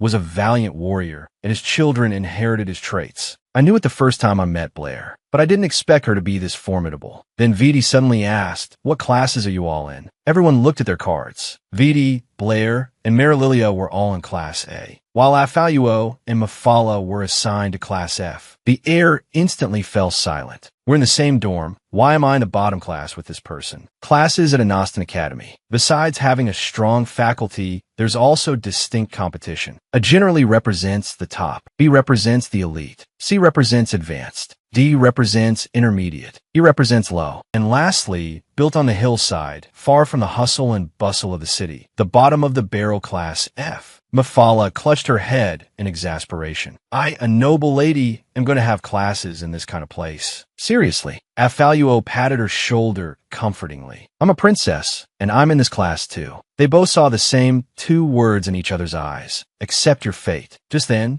a voice suddenly came from behind them. "You bottom-feeder young masters and misses." Everyone turned to look. They saw a man wearing an eye patch, scrutinizing them. "I am your homeroom teacher, Billy Porter Oliva." Everyone glared at him disapprovingly. Although Class F did have the reputation of being the bottom of the barrel, saying it so bluntly would offend everyone. Mafala stormed forward angrily. "What do you mean by that?" Afaluo quickly reached out and stopped her. The man laughed and said, "Did I say anything wrong? You're all just a bunch of untalented, weak, unwanted failures." Seeing the boo-fuchi look on everyone's faces, he continued, "If you want to prove to me that you're all useful, then run to the top of this mountain. This is your first lesson. Due to a surgery, a woman transmigrated into the body of the talentless waste of a princess from the novel. To fight for power, she even personally killed her own father." Looking at the towering mountain peak, everyone hesitated. Could they really do it? Mafala clenched her fists. "We have to do it. I don't want to be looked down upon by someone." At this moment, a voice came from the communicator. "My dear waste students, whether you're truly irredeemable wastes or wastes that can be salvaged depends on whether you can reach the top of the mountain and retrieve your student IDs. By the way, your student ID is equivalent to your access pass. Without it, you might not be able to survive in the academy." The atmosphere instantly became heavy. Afaluo looked at everyone worriedly. Could such a team really reach the summit? The test officially began. Everyone ran towards the top of the mountain, helping each other climb the mountainside. Suddenly, a cry of surprise came from nearby.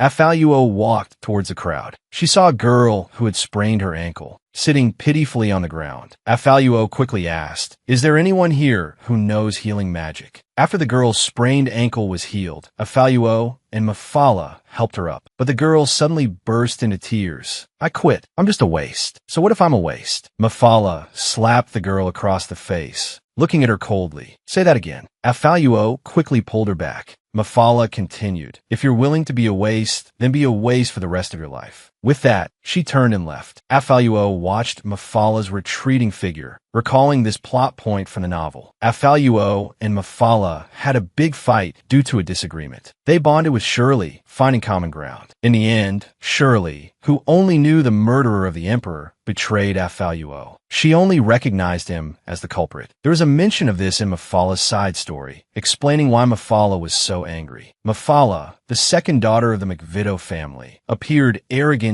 and willful, but her magic power was weak. She was neither as capable as her eldest sister nor as likable as her youngest. Being the middle child, she was gradually neglected. To gain attention, she slowly became what she is now, someone who appears unreasonable and overbearing. Thinking about Mafala's experiences, her personality is quite similar to Afaluo's. After Emma was brought back, Afaluo, who was inferior to her sister who grew up in the slums in every aspect, was gradually neglected. The word they both heard the most and disliked the most was useless. As an imperial princess, she was born without any magic power, who knew that within her body, a powerful, unknown force was sealed. But she still didn't know how to unlock the seal. She could only continue to bear the name of the useless princess. Afaluo walked up to Shirley and said seriously, "Do you know what kind of person is truly useless? It's someone who believes they are useless." Without waiting to see everyone's reaction, she ran after Mafala, who had already run far ahead. "What are you doing here?" Afaluo stretched. "I'm here to work hard, not to be useless." Then the two continued running towards a mountaintop. It wasn't long before the other students slowly caught up. In this classroom, there are many people like Afaluo and Mafala, but we are not willing to become the useless people in their mouths. There's only one goal in our eyes, and that is the summit. Afaluo and Mafala panted heavily, gasping for air. Finally, the high mountain peak was dyed golden by the brilliant clouds. Afaluo couldn't help but sigh. At this moment, she noticed the students who were still striving to run upwards. Perhaps Mafala's slap had worked. People kept getting back up. Maybe our talent really is poor. Maybe our personalities really are unpleasant. But we also have our own persistence. The climb may be difficult, but no matter what, we will reach the summit. Formal classes began after the assessment. After the morning classes ended, Afaluo and Mafala prepared to go to the cafeteria for lunch together. On the way, Shirley stealthily followed them. Since that assessment, Shirley seemed to have developed an unspoken affection for Mafala. Blushing, Shirley went up and invited Mafala to have lunch together. Mafala smiled awkwardly. "Sorry, I'm going to eat with my roommates later." Shirley watched their retreating figures. Wearing a love-struck expression, she just smiled at me. After getting their food, they ran into Emma, who was also in the cafeteria. They walked over to Emma. Emma enthusiastically introduced her roommates to Afaluo. "This is Corolla, and S for Lalina." Afaluo responded politely. Suddenly, Esfer said, "I know you. You're that famous magicless, useless princess." In this world that revered magic, she was a princess without a shred of magic power. Seen by everyone as the disgrace of the empire, she was subjected to scorn and discrimination. Hearing this, Viti's expression instantly darkened. Mafala also stood up angrily. "What do you mean?" Esfer quickly explained, "I didn't mean to offend you. It's just what everyone says." Corolla also helped explain, "Esfer is a bit blunt." Afaluo waved her hand dismissively. At that moment, Emma took out a box and handed it to Afaluo. "These are cookies I made in baking class. For you." She then pulled out a scroll. "I made this in class too, although the effect may not be as good as the one sold in stores outside." Afaluo held the items, looking at Emma with a touched expression. Just then, the scent of green tea drifted through the air. Big Sister Emma is so nice to Afaluo. I begged her for those cookies for so long, and she wouldn't give me any. And Big Sister Emma's handmade scroll. Unlike me, I was just shooed away to make my own. Afaluo gave an awkward smile. What a passive-aggressive tone. But anyway, I don't have magic, so it's not really a secret. Besides, this is the heroine, the future great mage. Handmaid, might as well take it. After finishing their meal, they chatted as they walked towards the door. At that moment, Afaluo, lost in thought, accidentally bumped into someone. The remaining soup in her tray splashed onto the other person. Afaluo hurriedly apologized. The woman in front of her snapped her fingers. The stain on her clothes instantly disappeared. She then looked coldly at Afaluo. Name, class. Emma recognized the woman. She leaned close to Afaluo's ear and whispered, "Oh no, that's our magic teacher, Morius. She hates people with low magic power."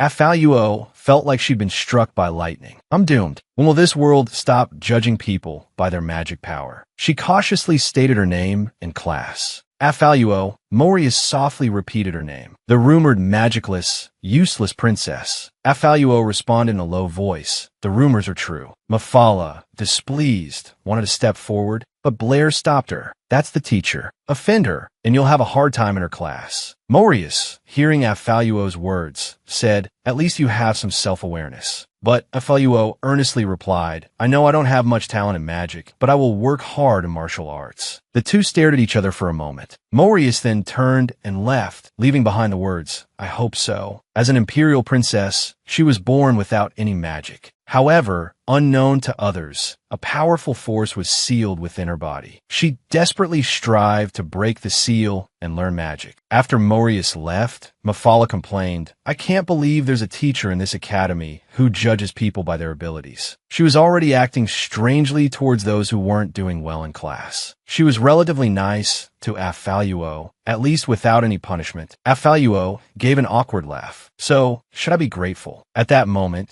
Marililia softly said, "There are many people like her." Mafala didn't hear clearly and asked in confusion, "What?" Marililia waved her hand dismissively. "It's nothing." She continued, "Speaking of which, Marililia, you're really amazing. Even those nobles from families who have practiced martial arts for generations are no match for your self-taught skills." She easily linked arms with Marililia. "Why don't you teach me too, Marililia?" Marililia replied indifferently, "I'm not as amazing as you say. It's just a way to survive." Back in the dormitory, they tidied up and got into bed. Then Blair asked, "I heard you're climbing mountains all day." At the mention of this, Mafala was suddenly wide awake. She sat up with a jolt. "You have no idea how crazy that teacher is. She started by calling us all useless and made us climb the back mountain. My feet are killing me, but you were still the first one to reach the top." Mafala said proudly, "Of course. Who do you think I am?" Marililia suddenly asked, "What classes do you have tomorrow? Don't tell me it's mountain climbing again." The two others replied, "Hopefully not." They chatted for a while longer, then said good night and went to sleep. Suddenly, the words of Mr. Billy and Teacher Morius from earlier that day flashed through Afaluo's mind. She abruptly opened her eyes. After confirming that the other three were asleep, she took a necklace from under her pillow and stealthily left the dormitory. In the darkness, Blair suddenly opened her eyes, silently watching Afaluo's departing figure. Afaluo arrived at a secluded open space within the academy grounds. She took out the necklace. Recalling Neil's words, "Your Highness, for your safety, I've modified this necklace with demonic energy. It will allow you to freely use magic. I've also arranged for a teacher to instruct you in magic." Late at night, Afaluo crouched in a corner, shivering. "I hope that teacher comes tonight. Otherwise, I'm going to freeze to death here." Suddenly, a voice rang out. "Then you needn't wait any longer. That teacher has already arrived. You won't freeze to death." A figure descended from the sky, appearing abruptly before Afaluo. Looking closely, it was the teacher she had encountered at noon, Morius. As an imperial princess, she was born without any magic. She can only utilize demonic energy to learn magic. However, unexpectedly, looking at the teacher instructing her with a serious expression, that she was actually her butler's biggest fan. Looking at the person before her, Afaluo awkwardly inquired, "The teacher instructing me. Wouldn't happen to be you, would it?" Morius crossed her arms. "What? Are you not satisfied?" Afaluo quickly waved her hands. Of course not. It's just unexpected. The person who was giving me the cold shoulder at noon today would become my teacher tonight. Esfer's words suddenly surfaced in her mind. Afaluo shuddered. She's not going to take this opportunity to torment me, is she? The image of the person before her instantly transformed into a whip-wielding demon. At that moment, Morius spoke,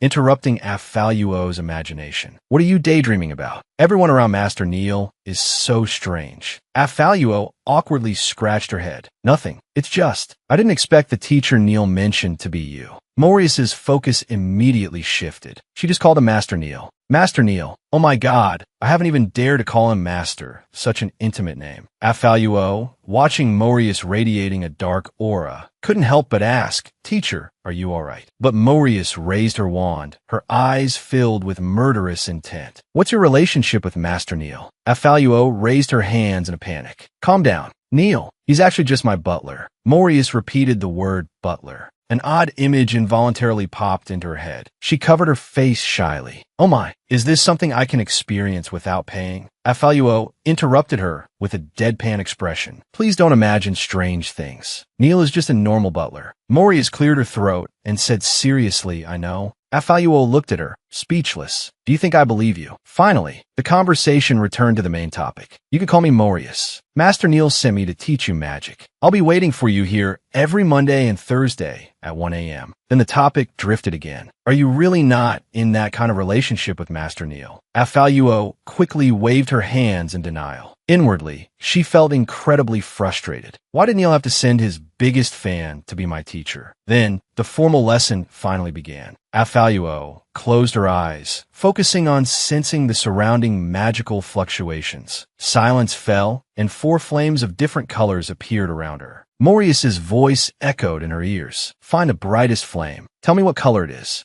Afaluo hesitated. Purple. Try to control that magic power and manifest it in your hand. Afaluo concentrated, and the necklace began to glow. A purple flame suddenly appeared in her palm. Afaluo stared at it with wide, sparkling eyes. I did it. As the imperial princess, she was born without any magic. But unbeknownst to anyone, a powerful force lay dormant within her. However, still unaware of how to unlock this sealed power, she could only begin by learning basic magic. Afaluo gazed at the flame in her hand with bright eyes. Morius nodded in approval. You have some talent. It's all thanks to the necklace Neal gave me, Afaluo said with a beaming smile. Morius puffed up with pride. Of course, anything Master Neal gives is naturally exceptional. Her way of addressing him changed. What exactly is their relationship? Afaluo asked curiously. How did you and Neal meet, Teacher Morius? Morius blushed. Well, it's a long story. But before she could get 2 words out, Afaluo interrupted her. Since it's a long story, please make it short. Morius leaned closer, a little disgruntled. Academy crushes. You'll all have them eventually. She then lapsed back into a dreamy, love-struck recollection. Back then, Master Neal descended from the heavens. Afaluo, making it clear she didn't want to hear this, interrupted again. Teacher, channel your magic. And then,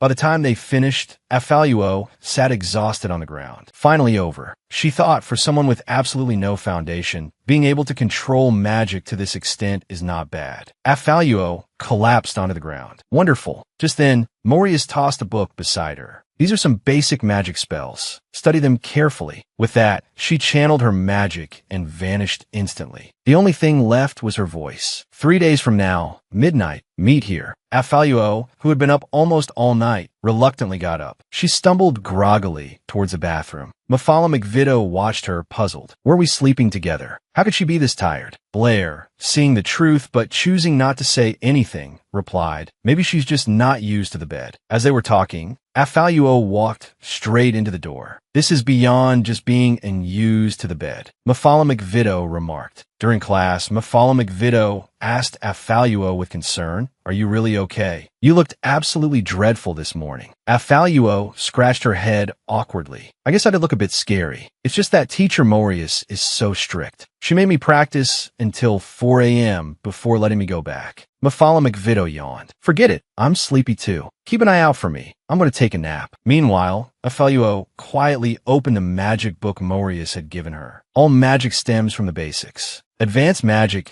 is all derived from basic magic. If you want to learn advanced magic, you have to start with the basics. So let's start here then. A woman, due to a surgery, transmigrated into a novel as a magicless, useless princess. She could only secretly use demonic energy to learn magic. And this secret was discovered by another person. In Maurice's room, the communication crystal on the table suddenly glowed. The image cleared, and Neil appeared.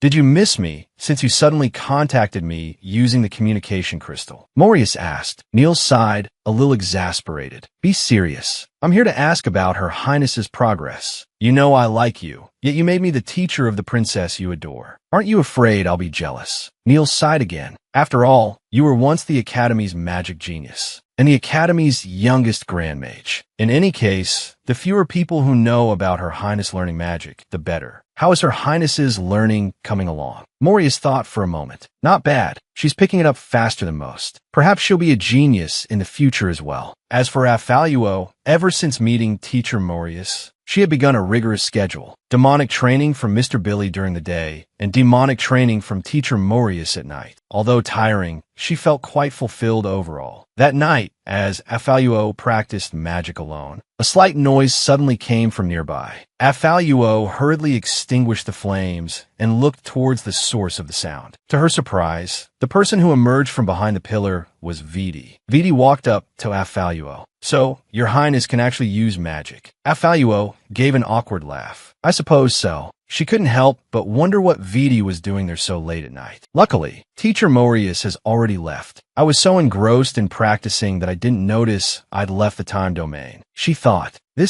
Viti noticed the necklace around Affaluo's neck. If Your Highness practices alone every night, perhaps I could also help you refine your martial arts skills. Affaluo looked at him with delight. Really? Would that be too much trouble for you? It's my honor to serve Your Highness. Besides, wasn't Your Highness troubled by the slow progress of your martial arts training before? Affaluo recalled a casual complaint she'd made to Viti. I was just casually mentioning it that day. I didn't expect him to take it to heart. Affaluo smiled gently. In that case, please take care of me, teacher Viti. In the following days, Affaluo began learning martial arts with Viti. Slowly, she made great progress in martial arts. Although the results were significant, the experience was quite tough. It felt like she was back in her previous life, painstakingly studying countless subjects. Seeing Affaluo's listless appearance, Blair asked with concern, "Are you all right?" Mafala McVido said with displeasure, what could possibly be wrong with her? We agreed to slack off together, but she's secretly working hard. Affaluo gave an embarrassed laugh. That was all an accident. The woman transmigrated into a magicless, useless princess. She could only use demonic energy to learn some simple magic. Since magic wasn't working, she decided to pursue the path of martial arts. At night, Affaluo and Viti continued practicing martial arts. Seeing the current results, Viti said, "Your Highness's martial arts foundation is sufficient. Let's begin the next stage of training." Then, he gathered a ball of black flame in his palm. Since Your Highness can use magic, you can incorporate magic into your martial arts techniques. He then shot the flame from his hand, instantly creating a black scorch mark on a tree. Affaluo stared at the scene in surprise. "I've learned something new, so you can do that." Viti looked at her. "Your Highness, you could try." Affaluo closed her eyes and concentrated. Her necklace glowed. Then, a purple magic circle appeared in front of Affaluo's palm. She shot it toward the same tree. Below the black scorch mark, a purple one appeared. Affaluo looked at her hand with delight. So magic can be used like this. That's amazing. Viti, however, stared at Affaluo's necklace, lost in thought. Affaluo's loud call brought him back to his senses. "Your Highness, your peculiar necklace." Affaluo looked at the necklace. It's a gift from Neil." Seeing Viti's preoccupied look, she thought to herself, did he discover something? She recalled Neil's instructions. To avoid unwanted attention, Your Highness must not tell anyone about the function of this necklace. Viti picked up the necklace. "This necklace looks very valuable. Your Highness, it would be best to wear it inside your clothes." Looking at Viti's magnified handsome face, Affaluo covered her chest and turned her head shyly. I understand. Internally, she screamed, "What is wrong with me?" Then the two began practicing incorporating magic into their martial arts. By the end of the session, Afaluo sat on the ground, exhausted. Finally, it's over. All this martial arts and magic. My head is spinning. Viti offered a comforting hand. Becoming strong is naturally not easy. Get up. He extended his hand and pulled Afaluo up. Due to the momentum, Afaluo accidentally fell into Viti's arms as she stood up. At such close proximity, their hearts seemed to skip a beat, then pounded like thunder. Viti's expression suddenly turned serious. In Afaluo's eyes, a magic circle pattern appeared. This is a seal. The next day in class, Afaluo seemed distracted. That day, with Viti's intelligence, he must have discovered something to say that. At that moment, Mafala McVido looked at Afaluo's textbook and let out a knowing giggle. Oh my, whose name is written here? Afaluo then noticed that she had unconsciously written Viti's name. She quickly covered it up, her face flushed, and explained, "Don't misunderstand. I was just thinking about something."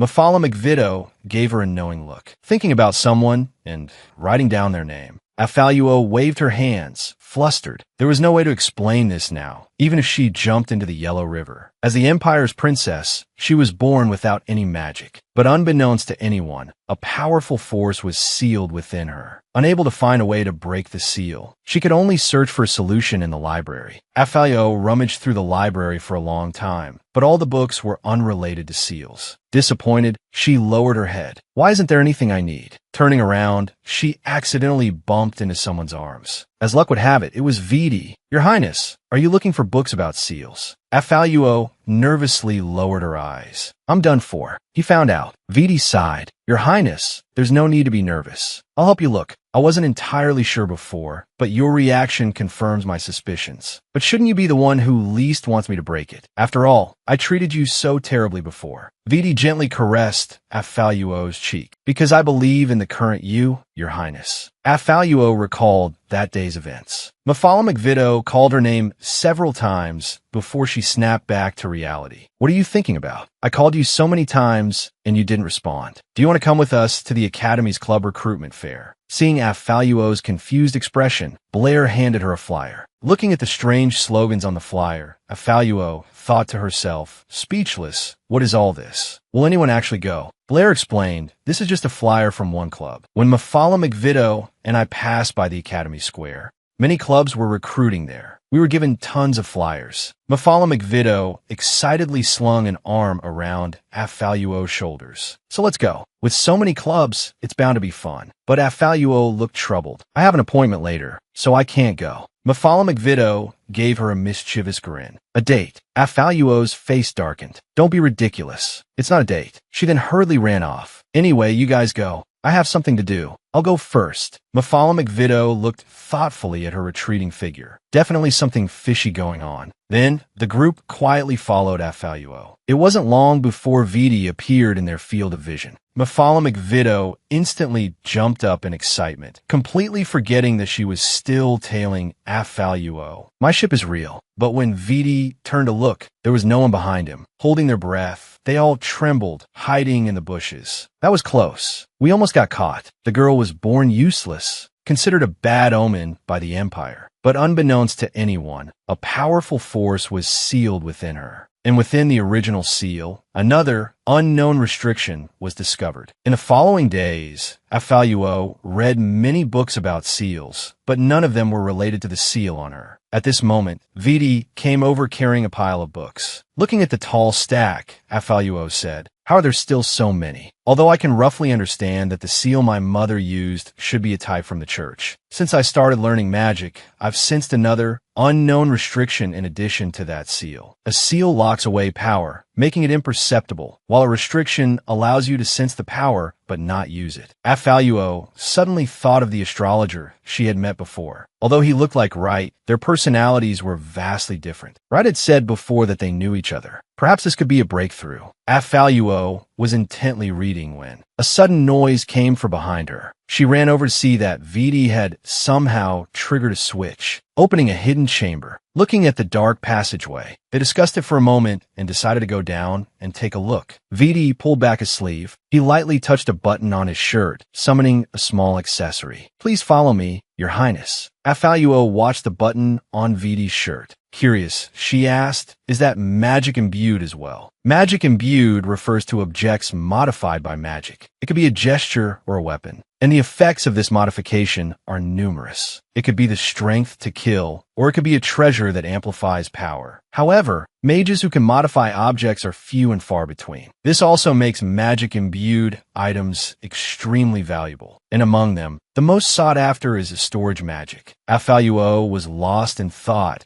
as they quickly reached the bottom of the secret chamber. Looking at the empty surroundings, she secretly guessed. According to the laws of novels, a secret chamber like this either holds some terrifying murderer or some rare treasure. And these places are often filled with countless traps and hidden passages. Afaluo took a gold coin out of her pocket. She tossed it forward. Instantly, the gold coin was consumed by suddenly appearing flames, burning into a pile of ash. There really are traps. It seems reading so many novels was useful after all. Viti watched the scene, tightening his grip on the accessory in his hand. "Your Highness, please stay close behind me for the rest of the way." Looking at Viti's back, Afaluo couldn't help but swoon. "Oh no, he's so handsome." A girl accidentally opened a secret chamber in the library. Unexpectedly, the chamber was filled with danger. What secrets could such a dangerous place hold? Viti shielded Afaluo behind him, cautiously walking forward. Suddenly, a terrifying sound echoed. Countless swords flew towards them. Viti quickly used magic to raise a sword, blocking the attack. Then, levitating the sword, he scooped up Afaluo and ran forward. At this moment, Afaluo noticed that behind them, countless more swords were flying towards them. She quickly called out to warn Viti. Viti immediately turned around, knocking down the incoming swords. He picked up Afaluo and retreated. He only put Afaluo down after everything calmed down, setting up such traps. It seems this place is not simple. She looked up at Viti. "I didn't expect Viti to be so powerful." Was that black flame Viti's magic? I've never seen black magic before. Viti was slightly stunned, lowering his eyelids to hide his emotions. But that is the ominous dark magic after all. On the Empire continent, most people are born with varying degrees of magic. Common types include natural elemental powers, as well as mutated magic like lightning and ice. More rare is light-attributed magic, also known as divine power. And dark magic is even rarer than divine power. It's also the only power that can rival divine power. Afaluo muttered softly, "No wonder he's so strong. In the future, I'm definitely going to clash with the church." Then, she looked at Viti with a bright smile. "Let's go. I feel very safe with Viti protecting me." The two continued to walk deeper into the secret chamber. It wasn't long before they reached the end. Afaluo leaned against the wall, panting. "There's so many traps in this secret chamber." Viti took off his jacket and draped it over Afaluo. "The ground is a bit cold, Your Highness. Be careful not to catch a cold." Looking at Viti, her face flushed with shyness. Afaluo couldn't help but smile. "But after all this, I realize I'm really weak. I couldn't help it all. I only survived thanks to Viti. I'm really too weak." Seeing this, Viti hurriedly comforted her. "Your Highness has already tried your best. There are just too many traps here. There must be something important inside." Hearing Viti's words, Afaluo suddenly remembered. In the original novel, it was mentioned that there was a forbidden magic book in this academy. The church had been sending people to search for it, but they had never found it. It might be hidden somewhere in this secret chamber. Thinking this, Afaluo's hand inadvertently landed on a floor tile. A hidden door suddenly opened behind her. Caught off guard, Afaluo tumbled backward. The girl stumbled into a mysterious chamber, but she was influenced by a dark power and lost her reason. She almost committed suicide, and the way to awaken her sanity was unexpectedly like this. Viti quickly reached out to Afaluo, grabbing her wrist. He spun around, embracing Afaluo, and landed squarely on the ground, cushioning her fall. Afaluo sat up, rubbing her dizzy head, only to find herself sitting directly on Viti. She sprang up instantly, feigning composure as she sat to the side. However, her mind was screaming. What should she say in such an awkward situation? My toes are curling enough to build a castle. But just now, I think I felt his pecs. He seems to be in good shape. It's a shame I didn't have time to properly appreciate it. Just then, Viti suddenly approached, interrupting Afaluo's wandering thoughts. Your Highness, we seem to be trapped. Afaluo looked around. It's all towering walls without a single crack. I must have accidentally triggered a mechanism in my excitement, which is why we fell down here. Let's look for an exit first. The two searched around for a while, but found nothing. Afaluo lay down on the ground, listless. There's nothing at all. Viti leaned against the wall. Let's rest for a bit and think of a plan. Afaluo suddenly spoke. Actually, if I hadn't suggested entering the secret chamber, we wouldn't be trapped here. If I were only stronger, Viti wouldn't have to work so hard to protect me. If I hadn't touched that mechanism, we wouldn't have fallen. Seeing Afaluo gradually losing her reason and becoming frantic, Viti quickly stepped forward and grasped her shoulders. Your Highness, you're not yourself right now. It's all my fault. We're trapped here, waiting to die. If it weren't for me, Viti detected a trace of dark magic. Or was she influenced by dark magic? Although dark magic can absorb each other as enemies. He gritted his teeth, conflicted for a moment, then seemed to make up his mind. Forgive me, Your Highness. He then kissed Afaluo's lips. It was as if all other sounds faded away, leaving only the deafening thump of her own heartbeat. He continued until he had absorbed all the dark magic from Afaluo. Afaluo's eyes regained their clarity, and then she fainted from weakness. Viti quickly reached out and caught her. As the princess of the empire, she possessed a powerful sealed force within her, and by accidentally stumbling into a secret chamber, she found a way to unlock that sealed power. Not long after, Afaluo awoke from her unconsciousness. Confused, she asked Viti what happened to me. Viti explained, Your Highness, you were influenced by dark magic earlier. You almost committed suicide. Afaluo gasped, clutching her chest in fear. I actually had suicidal thoughts. Dark magic. It's said to have the ability to bewitch people, to draw out the darkest aspects of their hearts. She couldn't help but shiver. That's terrifying. Viti pulled me out of that state. Hearing this, Viti's expression stiffened. He replied in a low voice, Dark magic can absorb each other. Afaluo suddenly understood. However, looking at Viti's flushed cheeks, she couldn't help but wonder, is absorbing magic that strenuous? Why is your face so red? Viti recalled the previous scene and stammered, Your Highness, about what happened before. Afaluo looked blank. Before? Did something happen before? I don't remember. A complex emotion arose within Viti. He didn't know whether to be relieved or disappointed. Afaluo suddenly jumped up and anxiously circled Viti. When I was influenced, did I do anything to you? Did I hit you? Are you hurt? Viti took Afaluo's hand reassuringly. Your Highness, you worry too much. I'm Euphine. The dark magic here has dissipated. The exit should appear now. As he spoke, a rumbling sound suddenly echoed around them. A platform rose from the back of the chamber. Once the rumbling subsided, Afaluo cautiously opened her eyes. Turning around, she noticed a display platform that had appeared seemingly out of nowhere.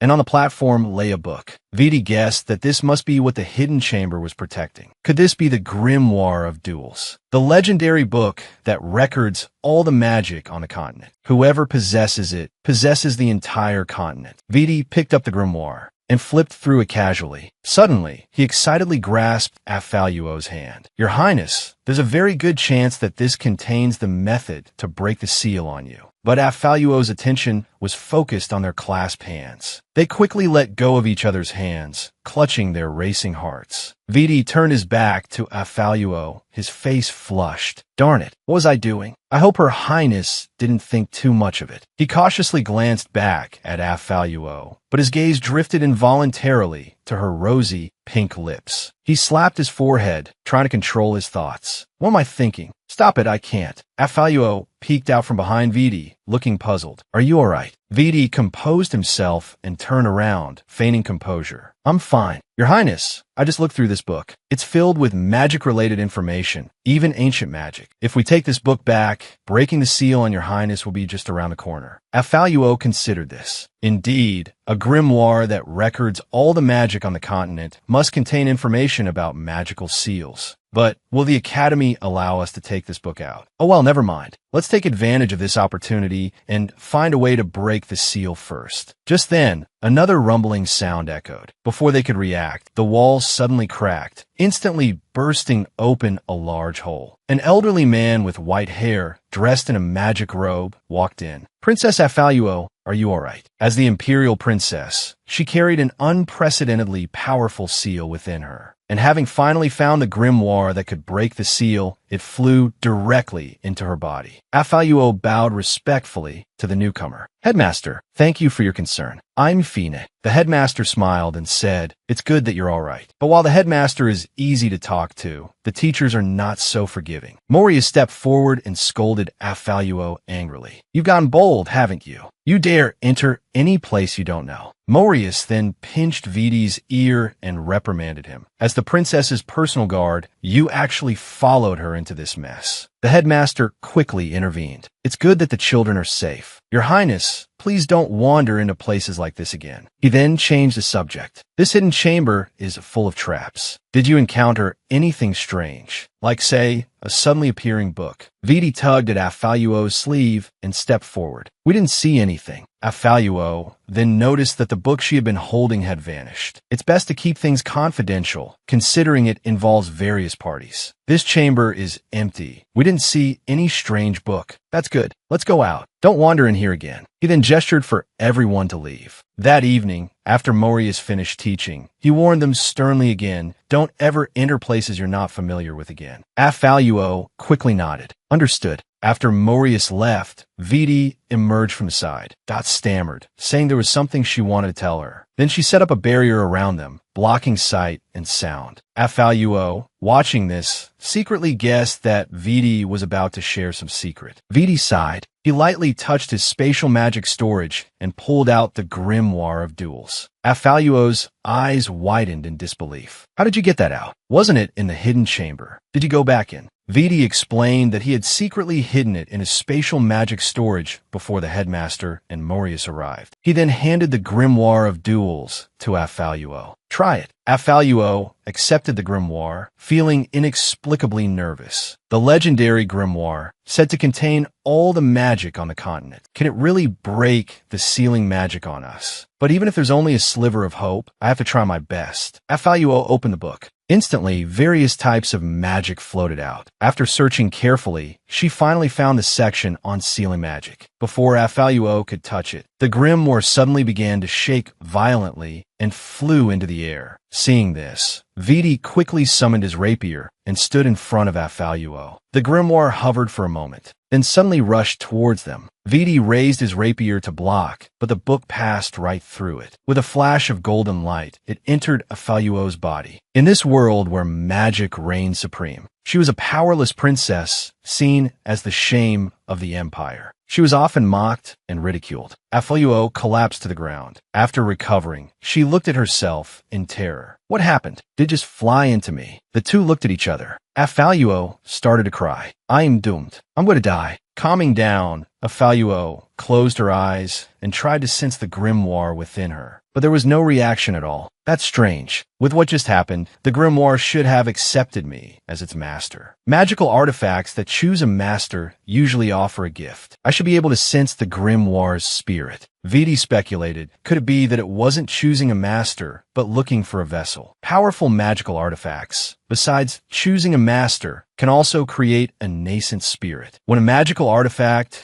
is too powerful and potentially dangerous, it will seek a vessel to store its magic, preventing it from leaking out. Understanding this, Afaluo was devastated. Saw the tool. The next day, after class, Afaluo heard Viti's voice. Mafala teased, patting Afaluo. Looks like someone's here to pick someone up. Go on, go on. Don't let me interrupt your date. Afaluo froze, then quickly pulled Viti away. What's going on with the book? No matter how much I tried to call out last night, no spirit appeared. I eventually gave up. I need to think about this. I did some research last night. Some books, if damaged, can affect their spirit. There are also cases where the spirit itself is injured. Even if the book is undamaged, the magic attached to it can dim. The grimoire we saw was intact, but its magic should have been stronger. Afayuo guessed. So the spirit is injured and chose me as its host to recover. Then, as long as the spirit recovers, we'll be able to see it, and then we'll be able to find out what I need to know. Viti nodded. That should be it. The two walked and talked. At a corner, Afayuo bumped into someone again. Viti quickly caught her. Before he could react, he heard an angry roar. Watch where you're going, you clumsy. When the person saw who it was, he scoffed mockingly. Oh, isn't that the useless princess from the Refister Empire? Despite being an imperial princess, she's born without any magic. She's looked down upon and ridiculed by everyone. But she's not the same person she used to be. Anyone foolish enough to provoke her gets an immediate slap in the face. Afayuo looked at him, puzzled. This person looked familiar, but she couldn't quite place him. Spending so much time with Viti is making her just as ridiculous as him. Hearing this, Afayuo suddenly remembered. It was that timid scaredy cat she met at the school gate before, Viti's younger brother, the fourth prince of the Lili kingdom, Wilner.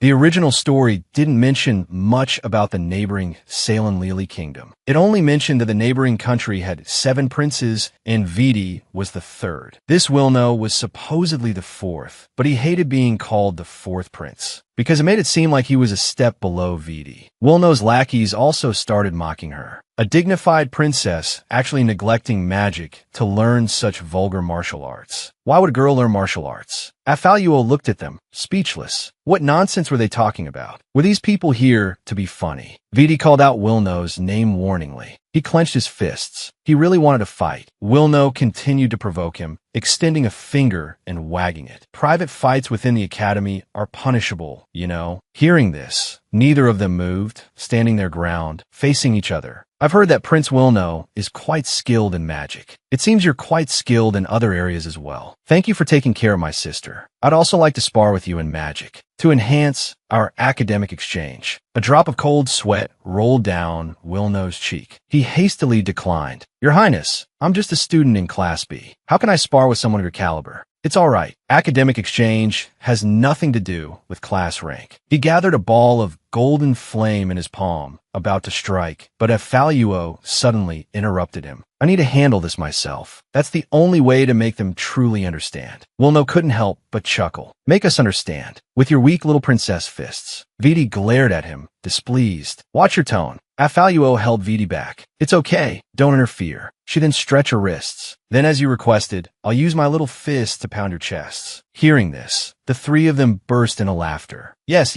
come on. Use your cute little fist to pound her chests. Afayuo walked up to Wilner, clenched her fist, and stepped back. She focused. With a powerful punch, she struck Wilner squarely in the chest, sending him flying. Everyone's jaws dropped at the sight. Afayuo looked at Wilner sarcastically. Oh dear, I didn't realize you were so fragile. Wilner was helped up by his lackeys and slunk away, not forgetting to turn back and yell, just you wait. I'll be back. Afayuo watched their fleeing figures. Why are you stealing Grey Wolf's lines? It's thanks to Viti's jacket that I had the confidence to face them. Are you all right? What they said was too much. He looked at Afayuo with concern.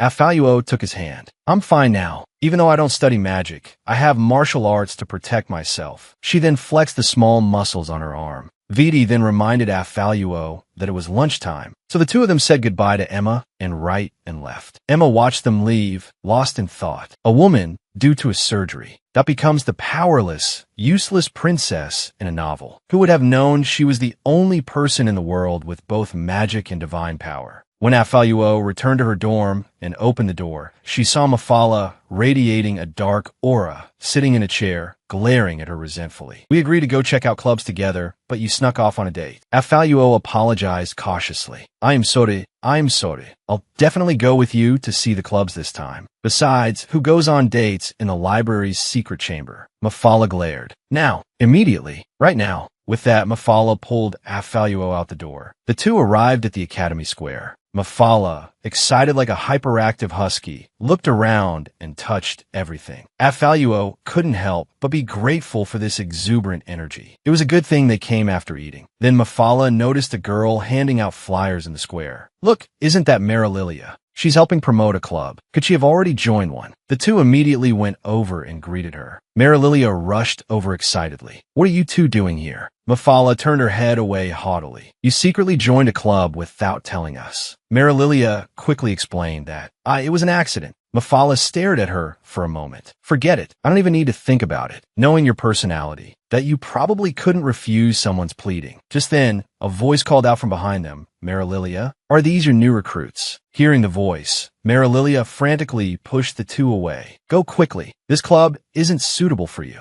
But before they could leave, a blond young man bounced out, full of energy. Marililia finally has two new members. We have to give them a proper welcome. Marililia quickly explained, Club President, these are my roommates, not new members. Hearing this, the club president didn't seem to care. He stepped forward and invited them. Friends, join our Art and Die Club. Although we're a club made up of commoners, we diligently cultivate our own magic, all for the sake of one day surpassing those royal nobles. But Afaluo smiled awkwardly. I'm sorry, we are royal nobles. Hearing this, the club president was so dejected he crouched down and started drawing circles on the ground. Marililia took the opportunity to lead the two away. The club doesn't accept nobles or royalty. That's why I said this club isn't suitable for you. Go look at other clubs. So the two went to browse other clubs. One club caught Mafala's attention. Watching the elegant and beautiful people inside interacting with each other, Mafala excitedly declared, I want to join this ladies' club. It looks perfect for my temperament. Before Afaluo could stop her, Mafala had already joined the group. I'm already a member of this club. You go have fun on your own, Afaluo. Afaluo watched her ditch her, speechless. I really will write a book about this girl, to unlock the mysterious seal that holds a powerful force within me. I accidentally joined a strange club, but this feels like I've boarded a pirate ship. Mafala decisively abandoned Afaluo, instantly integrating into the ladies' club. Afaluo could only go browse the other clubs by herself. Just then, a shabby, neglected club caught her attention. Seeing the sign that read Special Magic Research Club, she curiously went to inquire. What does this special magic refer to? The club president, Aelrua, sleepily opened his eyes. He drowsily pulled out a flyer and handed it to Afaluo. Special magic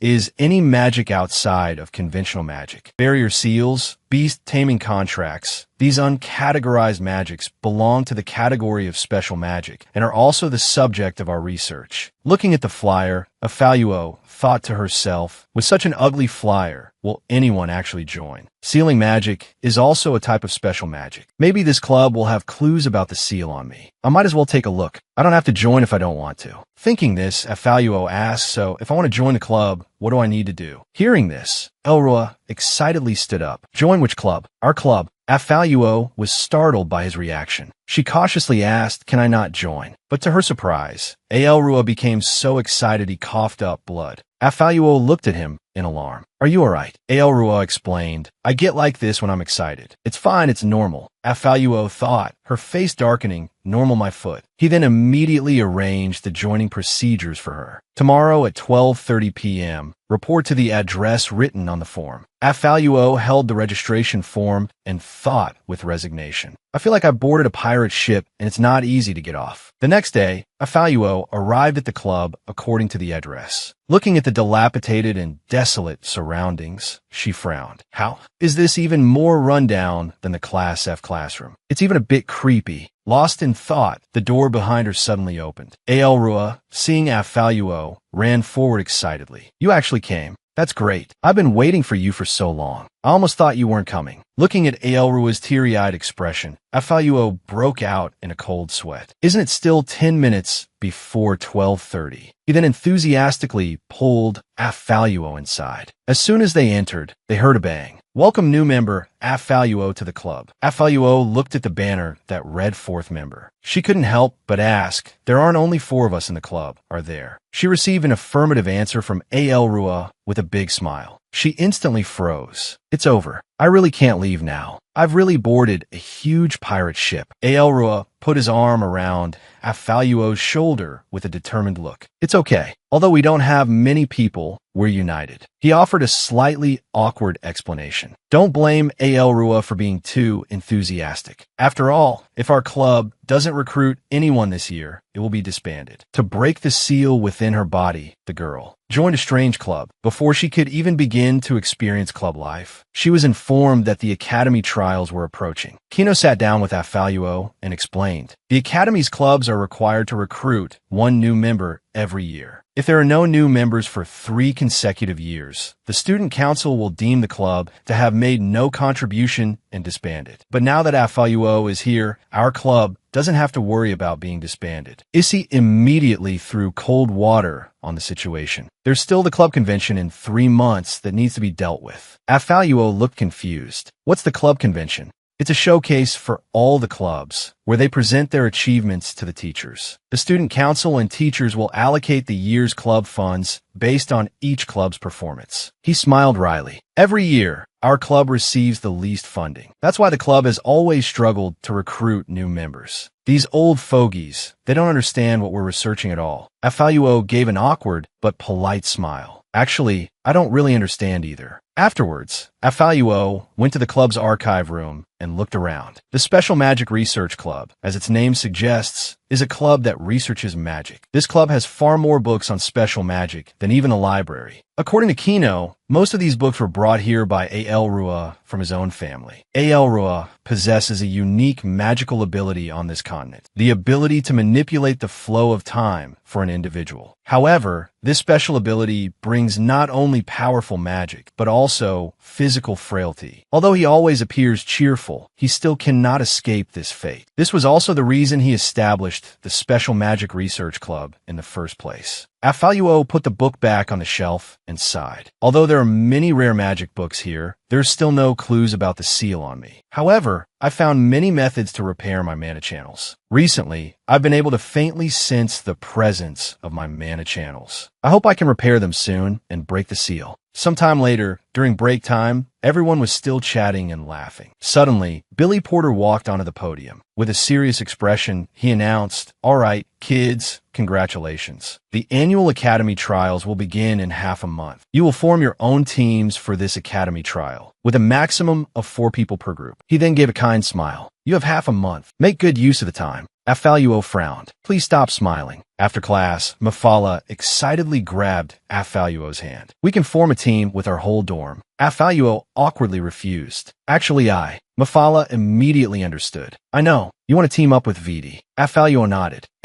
I have something to do, so I'll go first." Mafala watched her knowingly. I know. Go find your Viti. Don't let anyone else snatch him." She then shouted behind Afaluo, "Brave Afaluo, not afraid of difficulties." Afaluo looked around for Viti on the way, and the two successfully met up. "By the way, Your Highness, there's something I wanted to talk to you about." Afaluo replied, "What a coincidence. I was just about to look for you too. I think we're thinking about the same thing." Then both of them said simultaneously, "The Academy trials. Let's team up." The woman transmigrated into a novel as a powerless, good-for-nothing princess. Facing the upcoming Academy trials, she originally wanted to stay away from the protagonist to save her own skin. But she never expected that the protagonist would come looking for her directly. After successfully forming their team, they needed to come up with a team name. Afaluo took a bite of creamy pasta, her eyes instantly sparkling with delight. "How about creamy pasta team?" Viti thought seriously for a moment. "Spilled pasta actually sounds pretty good too. Let's go with that." Afaluo, more interested in the pasta, was about to take another bite when Wright's voice suddenly came from above. "Excuse me, do you mind if we join your team?" Afaluo instantly lost her appetite, a sense of foreboding washing over her. Emma then popped out from behind Wright. "After I found out it was free teaming, the first person I thought of was Afaluo. I ran into Wright on the way, so we came together." Afaluo gave him an awkward smile. According to the laws of novels, if there are protagonists in a trial, danger is inevitable. Protagonists can be shot full of arrows and be perfectly fine, but side characters can die from just an arm injury. Help! How can I politely, yet thoughtfully, reject someone? Emma frowned, looking distressed. Am I making Afaluo uncomfortable? Afaluo quickly waved her hands. "Absolutely not. Who would dare to inconvenience the male lead? It's just that Viti and I already made a promise. Besides, the four of us haven't trained together before, so I'm afraid we won't be very coordinated. Wright said seriously, we are the top 3 in the academy. After all, that shouldn't be a pro. Afaluo then realized that the top 3 students in the academy were all on her team. As the deadweight, she felt she had even less of a reason to refuse. Emma grabbed Afaluo's hand. Didn't Father say that besides protecting ourselves, we also have to take care of each other, as we are each other's only sisters? So, Afaluo, you'll definitely be with me, right? Looking at the sparkling Emma, Afaluo couldn't bring herself to refuse. After agreeing, she regretted it with a headache. Why did I agree? What am I going to do? Oh well, I'll just have to take it one step at a time. I hope nothing too unexpected happens. The next day, Mafala asked curiously,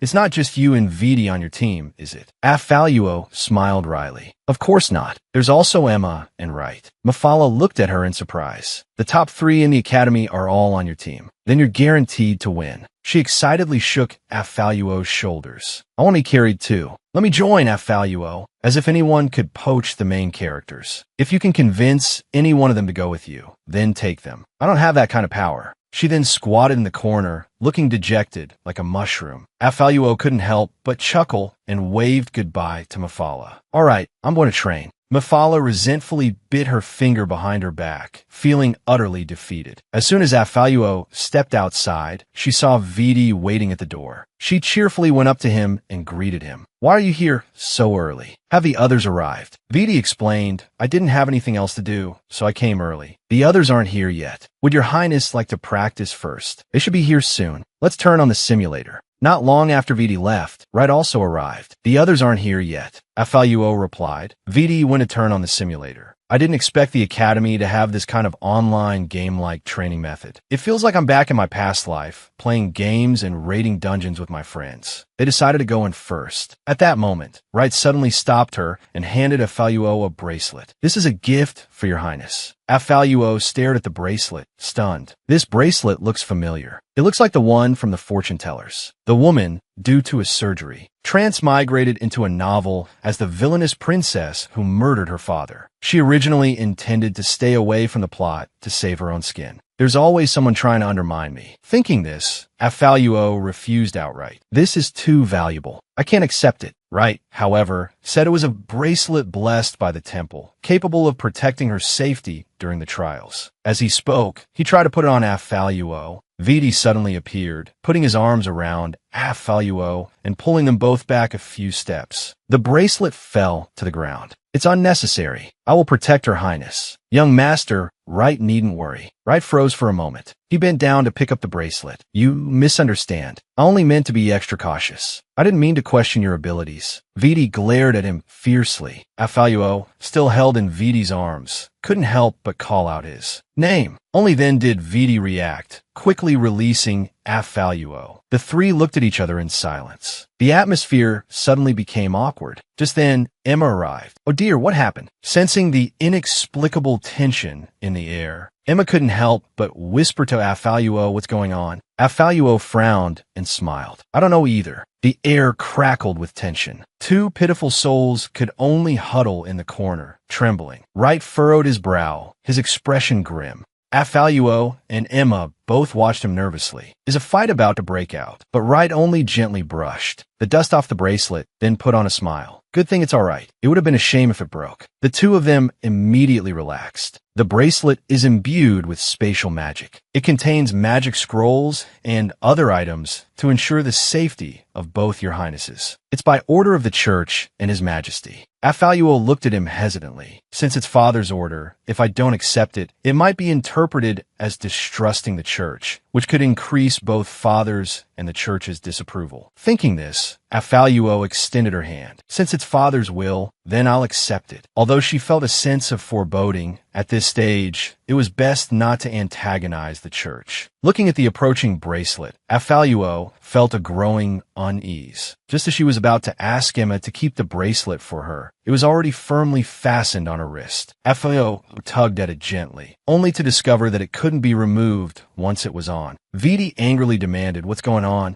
Wright explained that to prevent loss, the church had imbued the bracelet with divine power. Once worn, it could only be used by the princess herself. He then turned to Emma. Princess Emma has one too. Emma thought for a moment and pulled out a necklace from beneath her collar. Is it this? I didn't realize it was father's doing. Afaluo noticed Emma's necklace. It was the necklace from the fortune teller's shop. Only, the necklace seemed a little different than before. Wright is definitely connected to the fortune teller. Viti stared at the bracelet on Afaluo's wrist, finding it increasingly irritating. He patted Viti's shoulder. Don't worry, I'll find a way. I trust you. As they spoke, they didn't notice Emma and right behind them. It worked. To prepare for the upcoming academy trials, the girl trained relentlessly, working herself to the bone. But danger still approached unnoticed. After the matter was settled, the group headed towards the simulation arena. Wright lingered behind, quietly releasing a paper crane. Hearing someone call out, he unhurriedly caught up. After a few rounds of simulated training, Afaluo collapsed weakly on the ground, feeling like her soul had left her body. The other three, however, were still reviewing the previous battle. Listening to their discussion, Wright pondered for a moment. Our coordination is still lacking. Let's do it again. Again. The light in Afaluo's eyes vanished. Listlessly, she pleaded, spare me. Finally, as dusk settled, the day's training ended. Afaluo walked unsteadily, feeling completely drained. Emma asked with concern, are you all right? Afaluo forced a smile. I'm fine. No problem. I can still stand. That's great. When we get back, I'll summarize everyone's weaknesses from today's training. Let's work hard together tomorrow. Afaluo choked back a sigh. Couldn't they have just one day off? We're all top students this intense. After saying goodbye to Emma and Wright, Viti informed Afaluo that his observations hadn't uncovered anything suspicious. If it really was the same person, it meant they were good at hiding and wouldn't easily reveal their hand. Afaluo pondered. I was suspicious of Wright from the beginning. It's just that he hasn't shown any clues. But the same bracelet design appearing today, just like at the fortune tellers. It's hard to believe there's no connection, and it can't be taken off. Afaluo recalled Wright saying they had to keep it safe until the trials were over. Afaluo wanted to cry. It would be hard not to keep this thing safe. Suddenly, Viti gently patted her head. Your Highness, if you can't figure it out, don't dwell on it. You should worry more about the academy trials. Afaluo was taken aback. Then she smiled. You're right. Let's focus on getting through this first. I'll deal with the bracelet after the trials are over. I'll go find Wright then. Half a month quickly passed, and the academy trials arrived. The four successfully met up. The headmaster officially announced the 32nd Academy trials now begin. They followed the flow of people towards the teleportation circle. Afaluo felt a surge of unease. The first academy trial is about to begin. I'm a little nervous. Wright sensed Afaluo's anxiety. Don't worry, Your Highness. I'll protect you once we're inside. Viti suddenly appeared. Your Highness, I'll be the one protecting you. Master Wright should perhaps focus on Princess Emma. Seeing their bickering, Afaluo frantically tried to mediate. Everyone, calm down. Meanwhile, Emma thought silently, I can actually protect myself. As they spoke, they arrived at the entrance to the academy trials. Viti quietly took Afaluo's hand, feigning concern, so we don't get separated. Although she saw through Viti's little act, Afaluo played along. Yes, so we don't get separated.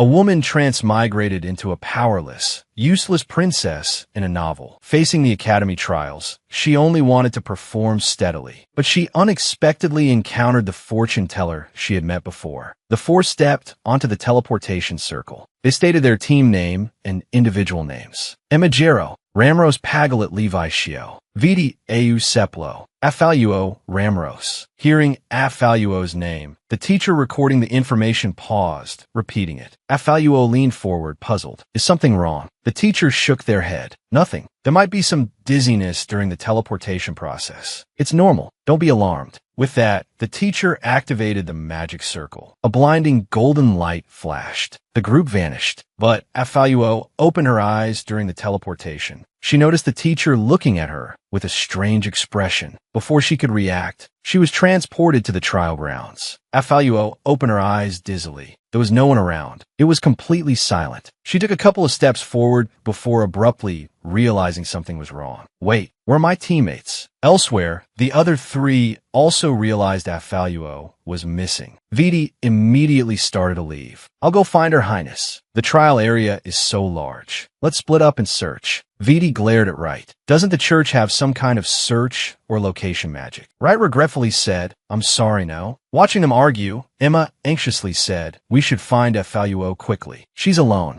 What if she runs into other teams or something else? With that, the three split up. We'll contact each other with the communication crystals once we find her. Meanwhile, Afaluo was also wandering aimlessly through the forest, searching. But after searching for a long time, she didn't find Viti and the others. Instead, she encountered people from other teams, and they were all the kind she couldn't beat. Afaluo took out her communication crystal, only to realize with dismay that it was also damaged. She couldn't contact anyone. What should she do? As she was thinking, a voice suddenly came from above her head. What are you thinking about? So lost in thought, Afaluo heard the familiar voice and abruptly turned her head. It was Wright, but when she looked, she only saw a man who looked very much like Wright sitting in the tree, looking at her. No, it was the fortune teller. The man suddenly jumped down from the tree. It's been a while. Your Highness, Afaluo hesitantly called out, right? The man suddenly leaned close to Afaluo. Your Highness seems to have mistaken me for someone else. It makes me sad. Afaluo took a few steps back to create some distance. Why are you here? The man pointed to the sky. Because the stars told me you would be in danger. As a powerless, useless princess, she only wanted to stay away from the plot and save her own skin. But she was ambushed and transported to an unfamiliar place. Afaluo looked at him warily. The man stroked his chin and chuckled. Like now lost, Afaluo turned her head awkwardly. Is it that obvious? The man extended his hand towards Afaluo. Come on, I'll take you out of here. Afaluo frowned at him. Then she directly dodged his hand. Thanks. Didn't you say you were going to take me out of here? Why are you still standing there? The man silently withdrew his hand. He smiled and followed her. Afaluo looked at the man's back, secretly speculating in her heart. Although this person looked almost identical to Wright, their personalities were completely different. Was he really a different person, or was he just very good at disguising himself? Thinking this, she asked tentatively, Inaston Academy has the reputation of being a training ground for nobles and royalty. Mr. Fortune Teller, are you also royalty or nobility? Although most of the students in the academy come from noble or royal families, there are also a few exceptionally talented commoners, right? Afaluo continued to ask, I still don't know your name, Mr. Fortune Teller. The man replied, my name is not important. What's important is your name. Afaluo Ramros. As soon as he finished speaking, the bracelet suddenly emitted a bright light, and a violent tremor came from beneath her feet. Before Afaluo could react, a large hole suddenly cracked open beneath her feet. Then she fell straight down. Afaluo looked at the man's indifferent eyes, her heart sinking. She stared deliberately at the golden light emanating from the deep pit. A smile appeared on the man's lips. Slowly, the golden light gradually dissipated. A rustling sound came from behind. Emma walked out of the darkness, holding her magic staff. Meanwhile, in the imperial palace far from the academy, the emperor felt a sense of foreboding as he looked at the suddenly broken feather pen. A sense of unease rose in his heart. At that moment, Neil suddenly came to visit, so he temporarily put aside his anxiety. After chatting for a while, the emperor suddenly decided, let's go to the academy and have a look. On the other side, Afaluo abruptly sat up and looked at the unfamiliar surroundings. She cried out in frustration, where is this? She stood up and patted the dust off her clothes. Recalling everything that had just happened,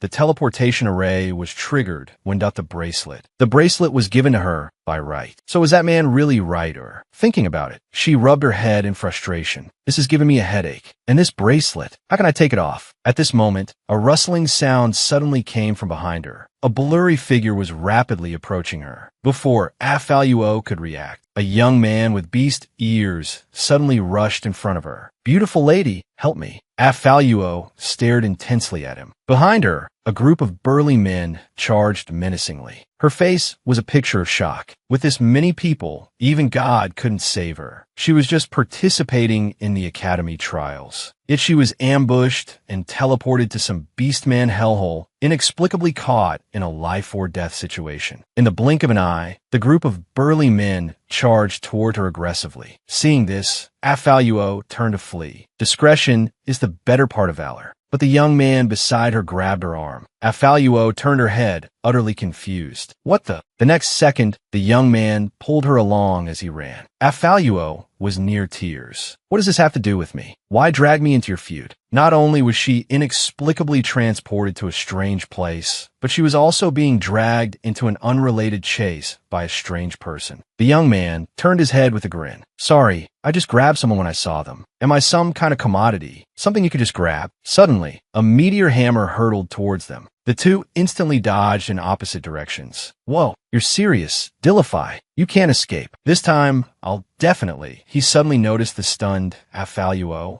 Afaluo's legs went weak. She was so frightened her art style changed. The burly man looked at the top of Afaluo's head. No ears. He looked behind her. No tail either. He was shocked. Not a beastman. Afaluo was completely bewildered. What beastman? She then noticed the young man's twitching ears and his thick, furry tail. She stumbled back several meters. We're not the same. Just noticing now, Dilifi suddenly approached Afaluo, sniffing around her for a moment before jumping back. Could you be human? Hearing this, the group of burly men raised their weapons, glaring menacingly at her. Afaluo took a few frightened steps back. So scary. What's wrong with being human? Meanwhile, the emperor had arrived at Anostan Academy. The headmaster inquired politely, Your Majesty, to what do we owe the pleasure of your visit to Anostan Academy? I've come to see how my daughter is doing at the academy. The headmaster beamed. Both princesses are excelling at the academy. Emma, in particular, possesses astonishing magical talent. The emperor frowned, slamming his teacup on the table. And Afaluo, the headmaster stammered,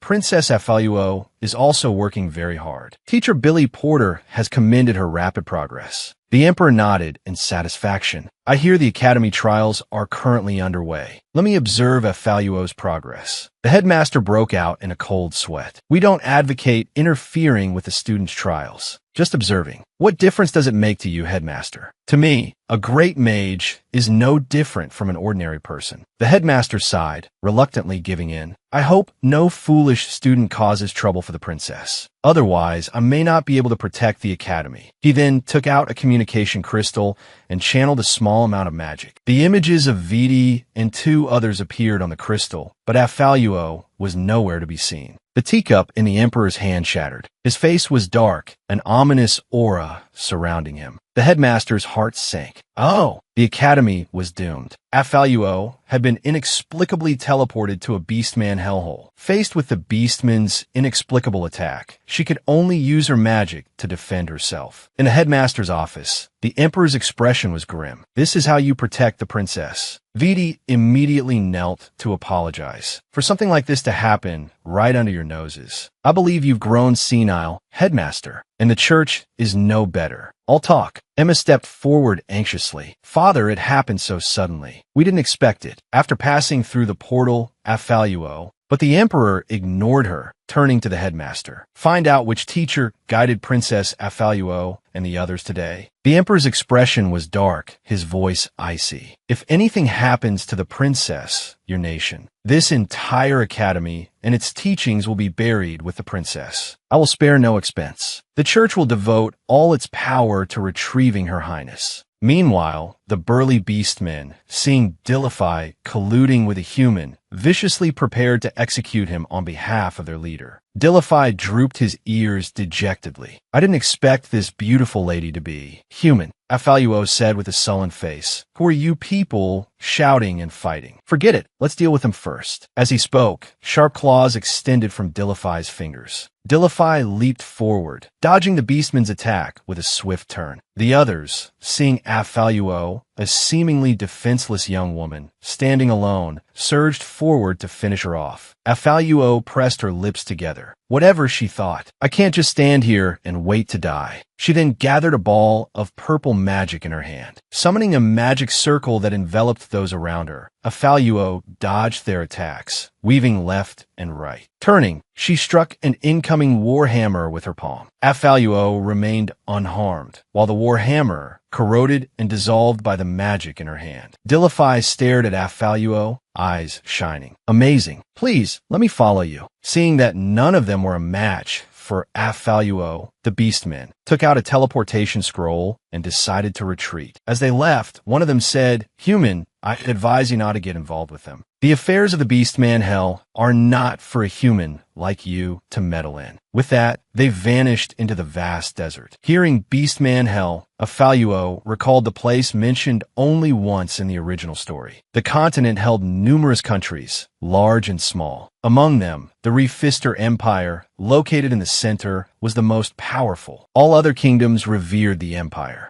But rumor had it that besides the empire, there was another equally powerful place, a mysterious, martial-centric beastman hell. However, the beastmen never interfered with the human world. Therefore, very few people knew of the beastman hell's existence. Could it be that he deliberately sent me to the beastman hell? She wondered. Lost in thought, Dilifi suddenly darted out from behind her. "My benefactor, I can never repay your kindness for saving me." He shyly pulled open his clothes, but Afaluo, unmoved, slapped him. "You're the one who dragged me into this mess." Dilifi quickly backed down. "I'm sorry. Calm down, calm down. This is the beastman hell." Dilifi tilted his head in confusion. "You didn't know? Then how did you enter hell?" The girl had been tricked and teleported to the beastman hell. Having barely resolved the crisis and about to leave, someone else arrived. Hearing Dilifi's question, Afaluo sighed. "I don't know how I got here either, but I need to find a way back. Those beastmen earlier must have used a teleportation scroll to leave. There are quite a few teleportation scrolls in the secret room my mother left me. As long as I don't set the teleportation coordinates to the academy, I can go back." Just as she was about to open the scroll, Dilifi suddenly grabbed Afaluo's shoulder excitedly. "Benefactor, why not take me with you?" Afaluo hurriedly pushed him away. "What are you doing?" "I'm going to the human world, but I have nowhere to go here." "What did you do? Why were those people chasing you?" Dilifi's eyes darted around as he stammered, I'm too weak. Those people look down on me." Afaluo compared their strengths. In the martial-centric beastman hell, he did seem rather weak. Resigning herself, she said, "Fine. But if I'm taking you with me, you have to tell me who you are." Dilifi puffed out his chest with a grin. "My name is Dilifi, from the tiger tribe. Handsome, right?" But Afaluo just looked at him, speechless. As if noticing Afaluo's expression, Dilifi pointed at her angrily. "What's with that look? Do you think I'm a cat? Let me tell you, I'm a carnivore." Afaluo waved her hands awkwardly. "No, I didn't." "Don't say nonsense." "All right, no more messing around. Let's go. You can't go back on your word now." Before Dilifi could answer, a wave of black magic suddenly appeared behind them. Afaluo looked towards it warily. "That's not right. This isn't for my teleportation scroll." As the fissure grew larger, both of them took defensive stances, watching warily. Suddenly, a pair of hands reached out from the crack. Viti stepped out. Seeing him, Afaluo instantly relaxed, her face breaking into a joyful smile. She excitedly walked forward, but Viti suddenly knelt. "Your Highness, I'm so glad you're all right." Looking at Viti's pale face, Afaluo asked, "How did you find me?" But before Viti could answer, he swayed, then collapsed into Afaluo's arms, murmuring, "I'm sorry. I failed to protect you." Afaluo looked at Viti with Sheen-kung in her eyes. Just then, Dilifi suddenly appeared, curiously asking, "Benefactor, is this your spouse?" Afaluo blushed crimson, flusteredly explaining, "What are you talking about? We don't call it spouse where I come from. No, we're not like that. He's my guard." Dilifi looked unconvinced. "Is that so? Anyway, let's find a place to settle down first." He then started to drag Viti away. Dilifi said, "I know a secluded cave. We can go there." The princess finally managed to leave beastman hell, but unexpectedly, she inadvertently took a furry souvenir with her. The three arrived at the cave and finally settled down after starting a fire. "This is Viti. How is he?" "He's fine, just exhausted. He'll be all right after some rest." Dilifi continued to ask curiously, "He called you Your Highness. I remember that's how you humans address some kind of noble, right? It's how you address a princess." "I am Afaluo, princess of the Refister Empire." Dilifi's eyes widened in surprise. "A princess? How did you end up in beastman hell?" Afaluo shook her head helplessly. I don't know. Even now, I can't understand why that person sent me to Beastman Hell. Was it so no one could find me? How did he even know the coordinates of Beastman Hell? Were the coordinates of the teleportation array preset or random? She sighed in frustration. If I don't find a way to get back to the academy soon, I don't know what kind of chaos will break out. Viti doesn't have a shred of magic in him. What do you have to go through to find me? Just then, Viti's hand twitched slightly. Then he opened his eyes groggily. Seeing Viti finally awake, Afaluo breathed a sigh of relief. Viti, seeing Afaluo so close, instantly became alert. He hurriedly sat up. I apologize, Your Highness. How could I sleep on your lap? This is incredibly disrespectful. Afaluo smiled gently. Don't be so nervous. I'm sorry my sudden disappearance caused you so much worry. You needn't apologize, Your Highness. I imagine this wasn't your intention either. How did you get here? And how did you end up with the beastman? Noticing Viti's gaze, Dilifi enthusiastically pressed himself closer to Afaluo. Oh, my meeting with my benefactor was truly a destined encounter. It was clearly you who wouldn't let go of me. Afaluo pulled away from Dilifi and explained, I accidentally fell into a teleportation array and was transported here. As for this person, she gestured to Dilifi. I was forced to save him. Dilifi grumbled, what's with that look? Before he could finish, a sword pointed directly at him. Do not be disrespectful to Her Highness. Afaluo peeked out triumphantly from behind Viti.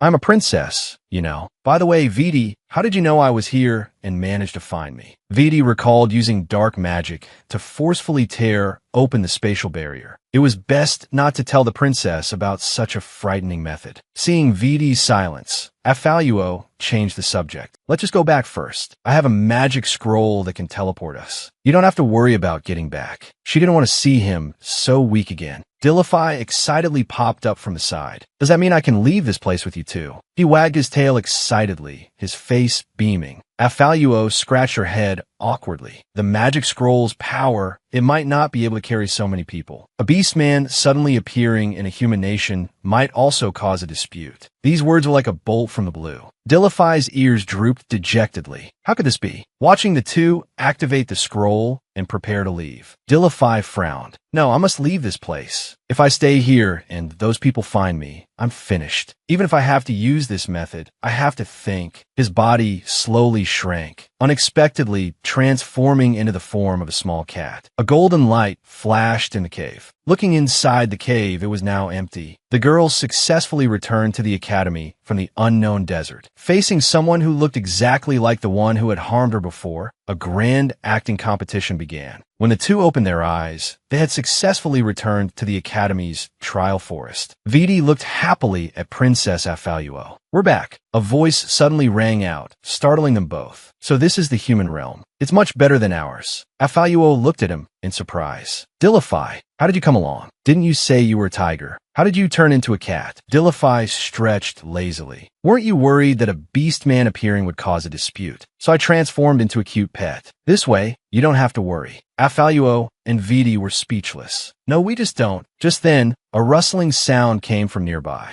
Viti immediately shielded Afaluo. After a moment, Emma emerged from the bushes. Seeing Afaluo, her eyes lit up with joy. Thank goodness. I finally found you. I'm so glad you're all right. Saying this, she hugged Afaluo. Dilifi, caught in the middle, instantly became a squashed filling in a burger. He grumbled in protest. Meow. Get off me. I am alright, Emma. Please let go. You're crushing the kitten. Emma then released Afaluo, wiping away the tears of excitement from the corners of her eyes. I'm sorry. I was just so relieved. At this moment, Red also approached from behind. Princess Afaluo is safe and sound. His Majesty can finally rest easy. Afaluo looked at him warily. Which of those two is the real culprit who caused me to fall into that pit? Viti called out worriedly, Your Highness. Afaluo shook her head with a smile. It's all right. Emma was now attracted by the kitten in Afaluo's arms. Where did this little kitty come from? So cute. I found it. Afaluo replied curtly. Dilifi meowed in dissatisfaction. Are you being polite? Let's go find father. They must be worried about me. With that, the four of them walked towards the academy. Afaluo looked at Wright's back. She spoke quietly with Viti beside her. Viti, do you remember that time we met a fortune teller at a divination shop? I remember, Your Highness. Why are you suddenly bringing him up? Afaluo speculated this incident might be related to him. That person and Wright, aside from their temperament, are practically identical. But he acted like he was unfamiliar with the name Wright. Your Highness suspects they are the same person. I'm not sure. That person's appearance was too coincidental. After you disappeared, we split up to search for you. At that time, Princess Emma and Knight Wright were together. Afaluo was taken aback. If that person and Wright are the same, then Emma, I don't have any proof yet. It's just a guess. Don't tell father for now. A woman transmigrated into a novel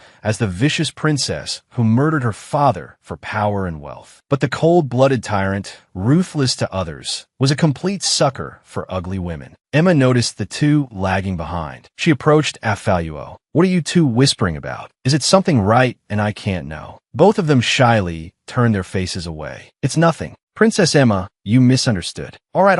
I misunderstood this air of romance. At this moment, Wright also noticed they had fallen behind. Afaluo ran forward excitedly. We're finally out. But the trial exit was surrounded by layers upon layers of students. Afaluo was instantly stunned. What was going on? Just then, the Emperor walked out from behind. Seeing the Emperor, Afaluo's heart skipped a beat. Oh no, I've been gone for so long. Father must be furious. Looking at her father's indifferent expression, Afaluo felt a wave of anxiety. Just as she was about to apologize, she was pulled into a hug by her father. Thank goodness. You're all right. Aren't you angry, father? The Emperor released Afaluo and asked, puzzled, why he should be angry. Because I ran off, fell into a strange magic circle, and made you worry. The Emperor gently stroked Afaluo's head, his voice gentle. This isn't your fault. Then his demeanor changed, his gaze turning icy as he looked at Viti and Wright. As for those who neglected their duty and failed to protect you. Hearing this, Afaluo quickly stepped in front of them. I was able to return safely, all thanks to Viti and Wright. Viti even exhausted all his magic to find me. So, father. Just then, a meow interrupted Afaluo. The Emperor asked, puzzled, where the cat had come from. Afaluo picked it up and explained, I rescued him by chance. He was being chased by other beasts, and I felt sorry for him, so I saved him. Then he just kept following me. Looking at Afaluo holding the kitten, the Emperor's mind slowly conjured the image of Afaluo's mother. He murmured softly, Naifa. Afaluo, cuddling the kitten, pleaded so, Father, please don't punish Viti and Wright, okay? Under the double dose of cuteness, the Emperor relented. Since you've returned safely, I'll consider their deeds as atonement. Afaluo and Emma cheered happily. The kitten puffed out its chest proudly. As everyone knows, kittens are masters of persuasion. No one can resist a kitten. The girl left the academy and returned home. She thought she could start her retirement early, but classes were suspended, not learning. The pressure to study at home was even greater. After the Emperor found Afaluo, he brought her back to the imperial palace from the academy. The Emperor believed there were security risks at the academy and was unwilling to let her continue her studies there. The headmaster began a thorough investigation of the entire academy. The academy trials were also terminated because of this. All the students temporarily returned to their respective homes, and Afaluo began a boring life of eating until she was full, sleeping until she woke up, and repeating. It was as if she had started her retirement early. Just then, Dilifi's paw suddenly stretched out in front of her. Yawning boredly, she said, Your Highness, Dilifi can see you're bored. Afaluo looked at him suspiciously. Really? I think he's the one who's bored. Since returning to the imperial palace, Dilifi had become a favorite of the Emperor and the maids. He was now being fed by the maids until he was as round as a ball. Dilifi meowed in dissatisfaction. What are you looking at? I'm just fluffy, not fat. Viti suggested, if you're bored, you could invite Miss Blair over to play. Blair is in the imperial city, but Sheenley, Farah, and Mary are a bit far from the imperial city. Just then, Neil walked over. Your Highness, if you're going out, please be sure to take guards with you.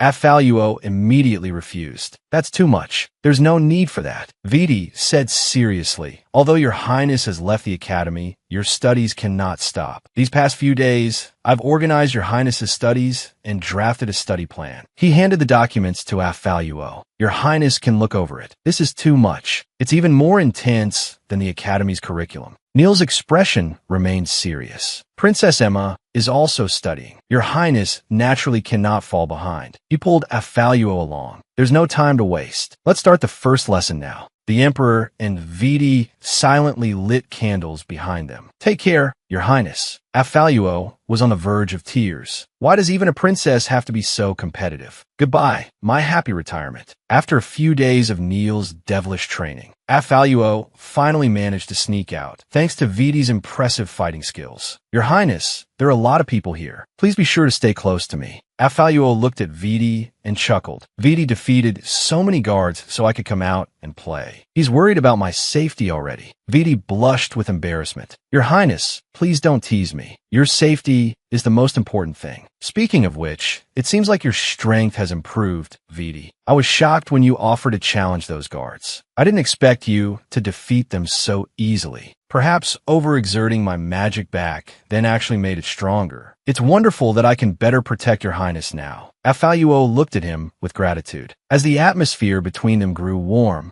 Viti suddenly stepped in front of Affaluo, stopping Dilifi, who had secretly followed them. The girl often encountered people who looked exactly alike. Was it a deep concealment, or were they different people? On this day, they finally found the answer. Viti held the kitten and asked Affaluo, "Your Highness, what should we do?" Affaluo sighed helplessly. "Let's find somewhere private first." Once they reached a secluded alley, Dilifi jumped down from Viti's arms. "Don't think you can sneak out to play just by leaving me behind." Affaluo looked at him, exasperated. "It wasn't exactly sneaking, was it? We were pretty much out in the open. We didn't bring you because we were afraid you'd run off. Viti is already working hard enough protecting me. Then just carry me and it'll be fine." He batted his large, shimmering eyes, putting on a pitiful, coquettish display. Affaluo strategically retreated. "Don't think the tricks that work on Viti will work on me. You're too heavy." But looking at those sparkling eyes fixed on her, Affaluo's resolve wavered. Just as she was about to give in, Viti grabbed Dilifi by the scruff of his neck and held him. "I'll carry him." He then glared at Dilifi. "You little light bulb." Affaluo breathed a sigh of relief. "Thank you, then." Just then, she noticed a flash of fabric around the corner. That color. Thinking this, she immediately chased after it. After rounding the corner, she saw the familiar sign again, House of Divination. "Do you remember what I told you before?" "Yes, Your Highness. This is a good opportunity to test your theory." Affaluo took a deep breath, calming herself. "When we go in, don't do anything." Dilifi, the kitten, tilted his head in confusion. "What's going on?" Affaluo pushed open the door and found Emma inside. Confused, she asked Emma, "What are you doing here?" Emma didn't answer, but instead asked her back, "Affaluo, you're here to see the fortune teller, right?" Affaluo sat next to Emma. "Of course. What a coincidence. I'm here to see the fortune teller too. I wonder if they're available." The fortune teller spoke, "Of course, but I only do one reading a day." They apologized to Affaluo with a nod. Affaluo looked disappointed. Then she suddenly noticed the necklace around Emma's neck. "Emma, your necklace is beautiful. I received a necklace very similar to this one here at the House of Divination before. Unfortunately, I didn't accept it." She pounded the table in ono. "Thinking about it now, I really regret it. It was so pretty. Did you get that necklace here too, Emma?" Emma stammered, "Yes. Your Highness, if you like it, I can have another one prepared for you." Affaluo smiled and declined. "No need. Thank you for the offer." At that moment, Viti reminded Affaluo that it was time to go back. Affaluo stood up to leave. "That necklace suits you, Emma. I wouldn't want to take it from you." At the door, she suddenly turned around and asked, "I don't even know the fortune teller's name yet." "I'm sure you know Emma, right?" Just as Emma was about to answer, the fortune teller spoke first. "Your Highness, you can call me Hughes." Affaluo received the answer she wanted and smiled. "All right, I'll remember that. We'll be going now." After Affaluo left, Hughes looked at the necklace between Emma's fingers and suddenly realized something was wrong. "Oh no, we've been tricked." The girl finally solved the long-standing mystery, but discovered even more questions within it. The other party's sudden confession finally tore away the mask of calm. Leaving the House of Divination, Affaluo wore a relaxed smile. Watching the bustling crowds on the street, the two decided to discuss it after returning. Meanwhile, the kitten was completely bewildered. "Who am I? Where am I? What are they talking about?" After returning to the Imperial Palace, Affaluo had he take Dilifi away. Dilifi strongly protested, but to no avail. Only after they were alone in the room did Affaluo speak. "Do you remember that website? Xiansure's name. Wright's full name is Pago Wright Revis. The last two words of the name, isn't it a little too coincidental? There are many people with similar names. Of course, there's more. That necklace of Emma's, Wright gave it to her before the Academy trials. But today, she said Hughes gave it to her. Either they both happened to give her the same necklace, or they are the same person. That's why my dear sister momentarily forgot to distinguish between the two. Afaluo picked up her teacup, recalling the male protagonist, right? In the original story, his alias used outside the academy was Hughes. So, Princess Emma knew about this all along. It should be from the academy trials. The guess might be true. Viti immediately stood up, about to tell the emperor, but Afaluo stopped him. There are still many unclear points. Let's wait until we've investigated thoroughly. Why did Emma help Wright hide this? What exactly is their relationship? Also, I always feel this probe was too easy. If it's been hidden for so long, why were so many clues exposed this time? Listening to Afaluo's questions, Viti was about to speak when a knock suddenly came from the door. Viti walked in and said, "Princess Emma invites you to a tea party tomorrow." The two looked at each other, both with some doubts in their hearts. The next day, the sun was just right, with a gentle breeze and beautiful weather. The four of them chatted idly in the garden. Krola suddenly mentioned, "I heard there's a very accurate fortune-telling shop in the Imperial City." Then she said mysteriously, "I heard the owner of the House of Divination is very handsome." Emma smiled helplessly. If you want to know how handsome the shop owner is, just look at Wright. Because Wright is the owner of that shop. Everyone looked surprised. Afaluo meaningfully looked at Emma. It seems she didn't intend to hide it anymore. A secret hidden for so long, and now it's just confessed like that. Is it because she's been discovered and is prepared to give up, or is it a deliberate attempt to lay everything out? What is their relationship, cooperation, or exploitation? At this moment, Emma also noticed Afaluo's gaze. The two exchanged smiles. Under the calm surface, undercurrents surged. The girl was ambushed during the academy trials and pushed into the teleportation array, only to be told it was a test for the new emperor. After the tea party, Afaluo stretched tiredly. "I'm so tired," he asked in confusion. "Your Highness, you just attended Princess Emma's tea party. Shouldn't you be relaxed?" Afaluo languidly laid back in her chair. Yes, a tea party should be very relaxing. Looking at the ceiling, she felt inexplicably bitter. But what should you do when someone who should be kind and innocent suddenly becomes a stranger you can't understand? Emma in the original story was gentle, kind, always speaking softly, understanding, giving people a warm feeling. But gentleness can also be feigned. The Emma who was quickly found after I was discovered to have no magic power. The Emma who seemed to have known Vitovas for a long time. And now the Emma who seems to have a complicated relationship with Wright. Which one is the real you? Afaluo rubbed her face in frustration. So annoying. I don't want to think about it anymore. I should focus on finding a way to break the seal. At this moment, a knock suddenly came from the door. "Princess Afaluo, are you busy? I have something to discuss." Although Afaluo had some doubts, she still had Hidi open the door and invite him in. After Wright was seated, Afaluo asked him what the matter was. Wright got straight to the point, saying, "Your Highness should already know about the Academy's heartbreak incident, right? That was a test for the future of the Empire." Afaluo looked at him with displeasure. "What kind of test is that?" "Rest assured, Your Highness, you have already passed the test. From now on, the Church will fully support you in becoming the new Empress." Afaluo secretly speculated. So, if I hadn't passed, the Church would have supported Emma instead. Aren't the Church and the royal family supposed to be non-interfering? Then, is there anything I need to do for the Church? Your Highness only needs to help maintain the Church when necessary. In other words, be a puppet of the Church. So angry, but must maintain a smile. Also, Your Highness, don't you want to break the seal on your body? I know how to break it. He extended his hand to Afaluo in invitation. Your Highness, with our assistance, you will only become even more powerful. Afaluo nervously gripped her skirt. Something's not right. This is very wrong.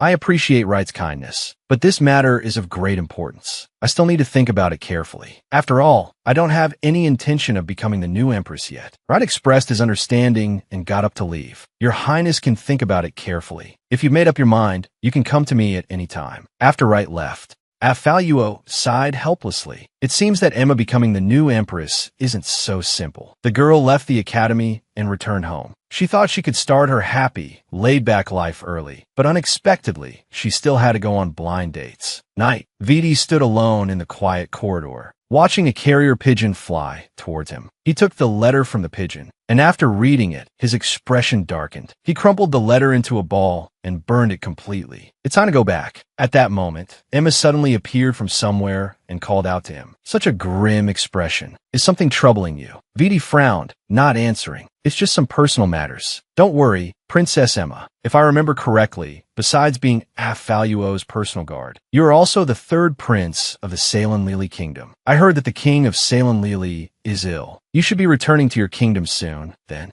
Viti frowned in displeasure and interrupted her. What are you trying to say? Emma gave a smile. You should also know that Affaluo has no magic. You can't stay in the Empire forever as a mere guard. Then, the only one who can protect Affaluo in the future is. She suddenly stood on tiptoe and leaned close to Viti's ear, whispering something. Affaluo, seeing that Viti hadn't returned for a long time, went out to look for him. She happened to see Emma and Viti standing together. Seeing Affaluo, Emma didn't linger. She said goodbye to them and turned to leave. After taking a few steps, she seemed to remember something and turned back to Viti. I'll wait for your answer. Thank you for your kindness, Princess Emma. I'll consider it. Affaluo looked at them, completely confused. What's going on? That conversation just now. Could it be that Emma was confessing to Viti? A few days later, Affaluo recalled that day's scene, and it still made her feel uneasy. Annoyed, she ruffled her hair. What did they say? The ambiguous scene of Emma and Viti gazing into each other's eyes involuntarily appeared in her mind. I'll wait for your answer. I'll consider it. Affaluo covered her head. No matter how you look at it, that conversation was a confession. He suggested, if you're really worried about it, just ask Viti directly. Affaluo panicked and refused. No, I can't ask Viti. If I ask him, before she could finish, she abruptly changed the subject. Come help me look at the dresses for the spring ball. Every spring, the Empire held a ball, inviting all unmarried men and women to interact and get to know each other. In layman's terms, it's a matchmaking event. We finally have a break from classes, and yet we have to attend a ball. But this year's ball, so many people from other countries have come. Even that guy is here. Seeing him, Affaluo made a disgusted expression, as if she had swallowed a mosquito. Wilner noticed Affaluo at this moment. He confidently winked at her. With this, you wouldn't even need oil for stir-fry. I thought it was an ordinary social dance, but murders have been occurring frequently. Is this suicide or deliberate murder? At this moment, the crowd stirred. It turned out that the emperor had arrived. The emperor walked up to Affaluo and asked how things were going. Do you have anyone you're interested in? Affaluo shook her head, indicating no, wondering why her father suddenly asked about this. If you have someone you're interested in, you can invite him for the first dance. Emma too. Affaluo agreed on the surface, but was puzzled inwardly. Why did he suddenly ask if I have someone I'm interested in?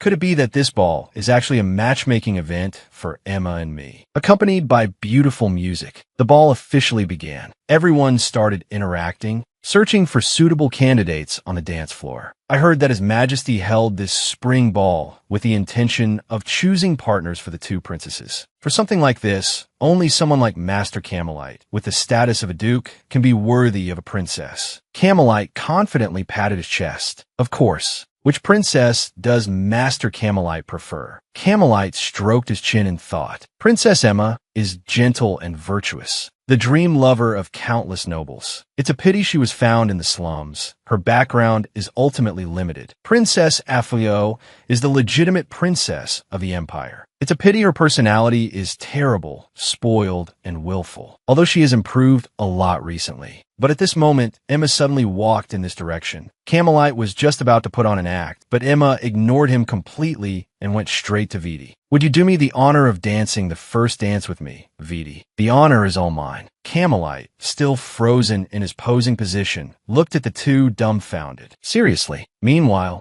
Affaluo was also invited by right. After comparing them for a long time, neither of them chose him. Camelite was completely petrified. What's going on? Accompanied by beautiful music, everyone danced gracefully. Although Affaluo was with right, her eyes kept glancing at Viti and Emma. She actually wanted to dance with Viti, didn't she? I thought Emma would dance with you, but she chose Viti. Affaluo felt a pang of jealousy and couldn't help but overthink. As I suspected, Viti, does this mean he accepted Emma's confession? Does he like Emma more? One song ended, and the four of them politely bowed to each other. At this moment, a scream suddenly came from the crowd. Someone's dead. Master Camelite committed suicide. Just because someone has black hair, they're considered the embodiment of a curse. They are even accused of murdering others. Seeing this terrifying scene, the ballroom was instantly filled with panic and discussion. How could he suddenly commit suicide? I saw Master Camelite with my own eyes pick up a knife nearby and stab himself. It was terrifying. At this moment, the Emperor walked towards the crowd, interrupting their speculation. Everyone watched this scene, unsure of what to say. After a moment of silence, a shout suddenly erupted from the crowd. "It's a curse." Wilner pointed at Viti and declared, "It must be him. That black hair is a symbol of the curse." The scene instantly erupted in an uproar. Affaluo stood in front of Viti. "Evidence. You're making baseless accusations." The Emperor gestured to a guard. "Let the priest examine the body and have this area cleared." With that, the guards carried Camelite away. A short while later, a guard returned to report the findings. Young Master Camelite does indeed bear traces of dark magic. It appears he was driven to suicide by the corruption of dark magic. Dark magic.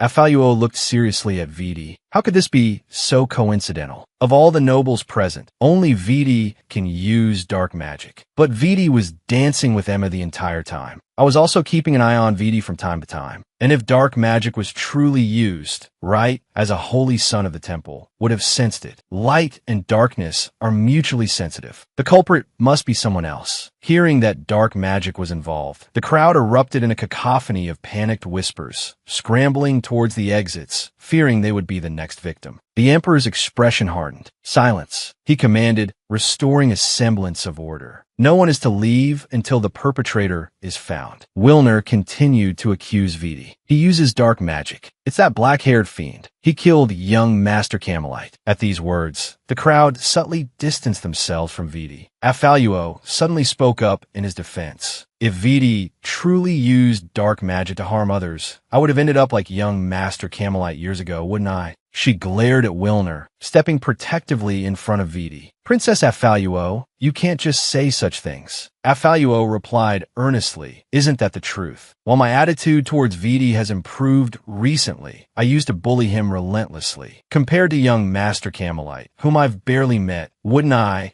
the princess who constantly tormented him, be a more likely target?" The crowd hesitated. They hadn't heard of any interaction between Affaluo and Camelite. Could there truly be another culprit? Wilner was momentarily stunned, but hearing the lingering suspicions about the black hair and the curse, he regained his composure and continued to point at Viti. "There's no denying that his black hair is a curse, a symbol of dark magic. From the moment he was born, he brought death to his own mother. Perhaps he isn't the murderer, but he's certainly connected. He is the embodiment of the curse. It was supposed to be an ordinary ball, yet deaths keep occurring. Even at the same time, in different locations, people are dying in the same manner." Affaluo stared at him, incredulous. In this day and age, people still believe in such superstitious nonsense. She sighed inwardly. Even in a world with magic, all magic left traces. Stepping forward, she bowed before the Emperor. "Father, I request permission to thoroughly investigate this matter. No matter who the culprit is, they will be severely punished." "Imitengo," di Affaluo with concern. "This is no small matter." Wright also offered serious counsel. "Your Highness, you must think this through carefully." Wilner scoffed. "If Viti is truly responsible, I doubt she'll do anything but cover for him. After all, he is one of her close associates." Affaluo turned sharply, her voice icy. "Are you questioning the words of an imperial princess?" Wilner froze, intimidated by Affaluo's frigid gaze, and dared not speak further. "If someone close to me is responsible, I will punish them even more severely than anyone else. I will only tolerate those who are innocent by my side. Therefore, I will find the true culprit and prove your innocence." Hearing this, the Emperor granted her request, entrusting her with the entire investigation. "Do not disappoint me." Emma and Wright pledged their assistance. Affaluo curtsied to the assembled guests. "Due to the nature of the investigation, I apologize in advance for any offense I may cause." She then instructed the guards to thoroughly examine the scene. The guards quickly returned. "Your Highness, we found nothing unusual." Affaluo tapped her chin thoughtfully. The culprit wasn't among the crowd. Could they have infiltrated the ball and already left? There's only one entrance to the ballroom. The guard stationed there must have seen the culprit. Thinking this, she walked towards the entrance. The guards looked nervously at Affaluo.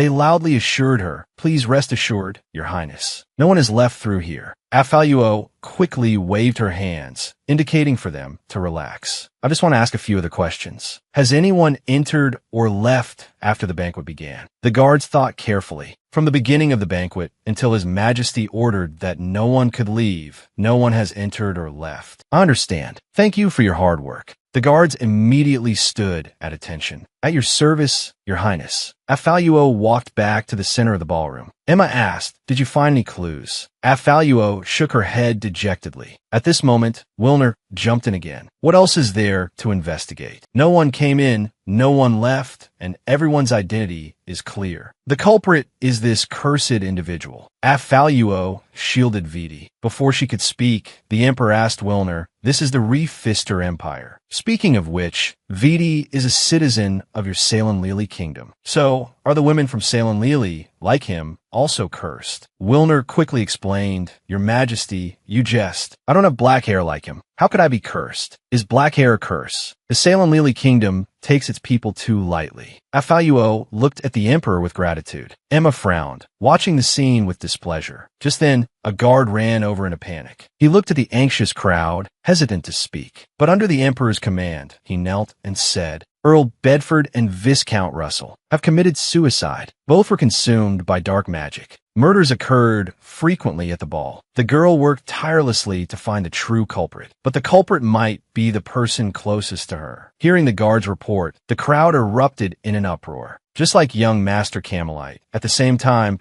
the same thing happened at the Imperial Palace, the Earl's Mansion, and the Viscount's Mansion. I looked at Viti. It seems the culprit isn't Viti after all. Wilner immediately retorted. He must have arranged everything in advance, making them all act at the same time to clear his own suspicion. Afaluo angrily shouted, "Wilner, why are you so determined to make Viti the culprit? Your Highness is anxious. Could it be that I've hit a nerve?" Seeing that the two were about to argue, the Emperor intervened to stop the commotion. "Enough. The Imperial Guards will thoroughly investigate this matter. You don't need to interfere any further." Hearing this, Afaluo was taken aback. She couldn't continue to insist and could only reluctantly compromise. Since some suspect Viti, then place him under surveillance. If anything unusual is discovered, execute him immediately. After the banquet, Afaluo returned to her room. Her face was filled with worry. "What should we do? Now all the suspicions point to Viti." I took out some documents. "I have some information about those people. It was gathered by the church. This matter has a significant impact. The church also hopes to resolve it quickly and appease the public. Neil also brought over some information. Then let's begin." So the three of them carefully reviewed the information. But after looking for a long time, they couldn't find anything unusual. There's nothing suspicious among the people they've contacted. They haven't contacted the same person either. Afaluo continued to examine the documents, unwilling to give up. "Isn't there even a single suspicious similarity?" Then Emma handed over a document. "Look at this." On the document, a ring on a man's hand gave them a sense of déjà vu. Afaluo examined it carefully, then ran to the table and rummaged through something. She then pulled out several documents. The people in the documents were wearing the same style of jewelry, but they didn't know each other. Afaluo guessed that this might be a clue. Wright picked up the documents. "I'll have the church help investigate the jewelry they're wearing. I'll let you know as soon as there are any results." Emma followed. "I'll go too." The two walked down the quiet hallway. Wright suddenly asked, "What are you planning to do next?" Emma stopped, turned, and replied dutifully, "Of course, I'll help my sister find evidence. You won't disappoint us, will you?" Wright frowned, his fists clenching at his sides before loosening slightly. He answered softly, "Of course not." Emma smiled with satisfaction. "That's good. After all, they saved us." The boy, accused of murdering nobles, was imprisoned. The girl, determined to prove his innocence, worked tirelessly to investigate. They carefully examined the collected videos, only to discover that each one had been infused with dark magic. Unless someone possessed light magic, it would be difficult to detect. However, only members of the church possessed light magic. Now that they knew the cause, They only needed to find the source of the jewelry to find the culprit. With renewed determination, the three felt they were close to unmasking the murderer. Viti would be cleared. Your Highness, I had someone inquire about Marquis Camelite, Earl Bedford, and Duke Russell's families. The jewelry they wore was all purchased on the same commercial street. Afaluo stared worriedly out the window, concerned for Viti's safety. Neil's loud call snapped her back to attention. Why are you yelling at me? Neil replied dryly. I've called you 3 times, Your Highness. Afaluo scratched her cheek sheepishly. Oh, really? Neil handed Afaluo the information he'd gathered on the commercial street. After reviewing it carefully, she confirmed it was all bought in the same place. It seems we need to leave the palace to investigate. The next day, the 3 left the palace together. What Afaluo couldn't understand was why Wright had suddenly become her personal guard. Emma, you're a princess too. You need a guard like Wright for protection, don't you? Emma smiled brightly. I know magic. I can protect myself. Afaluo couldn't argue with that. After all, she was the weakest of the 3. Viti usually protects you, but he's not here now. And what we're doing must remain confidential. So, we had to ask Wright to be your temporary guard. Since they put it that way, Afaluo reluctantly accepted. She wondered what Wright's motives were. This would be a good opportunity to find out. They decided to investigate separately. After showing the jewelry to multiple shops, they received only negative responses. Finally, they arrived at the last jewelry store. Afaluo took out the bracelet and asked, do you sell jewelry like this here? The shopkeeper examined it closely. This piece isn't made with imperial craftsmanship. It appears to be from the Salem Lily Kingdom. I'm sorry, customer, but we don't sell this type of jewelry. Hearing that it was from the Salem Lily Kingdom, Afaluo froze. How could it be from Viti's country? Wright then asked, Our Lady is very fond of this type of jewelry. Do you know where we might find more? The shopkeeper paused. Lately, there's been an influx of these foreign pieces. I've heard that a traveling merchant has been selling them, but he's hard to track down. I don't know where he is. Having obtained a crucial clue, they didn't linger. They thanked the shopkeeper and left. While Afaluo wasn't looking, Wright slipped the shopkeeper a bag of coins. After they left, the shopkeeper hefted the bag, a satisfied smile spreading across his face. Finally, crucial evidence had been found, but the masked figure was the last person he expected. After leaving the shop, Afaluo sighed. That was the last jewelry store. It seems that traveling merchant is the key. The shopkeepers all mentioned that traveling merchant. If we can find that person, everything will become clear. Wright said regretfully, but that person's whereabouts are unknown. Afaluo thought seriously for a moment, then suddenly snapped her fingers. I have an idea. Let's meet up with Emma first. Wright hesitated for a moment before slowly following her. Your Highness, as you instructed, I've spread the news that a mysterious wealthy merchant is deeply interested in gems from the Salem Lily Kingdom and is willing to pay a high price for them. Hughes asked anxiously, Are you sure this won't put you in danger? Afaluo gave him a reassuring look. This is the best plan Emma and I came up with together, and Wright will be with me. He'll protect me. Don't worry. Hearing Afaluo say this, Hughes could only reluctantly relax. They waited for Neil to return with news of success. The 3 of them left the palace again, ready to act. Wright looked at Afaluo disapprovingly. I could have handled this. There's no need for you to come personally. But Afaluo was exceptionally firm. I must investigate this matter personally. Suddenly, a figure darted out and bumped hard into Afaluo. Then they hurriedly left. A bracelet accidentally fell from their person. When Afaluo clearly saw the style of the bracelet, her eyes widened in disbelief. It's a masked figure. Without a second thought, she chased after them. Emma reached out to stop her, but her hand paused in midair,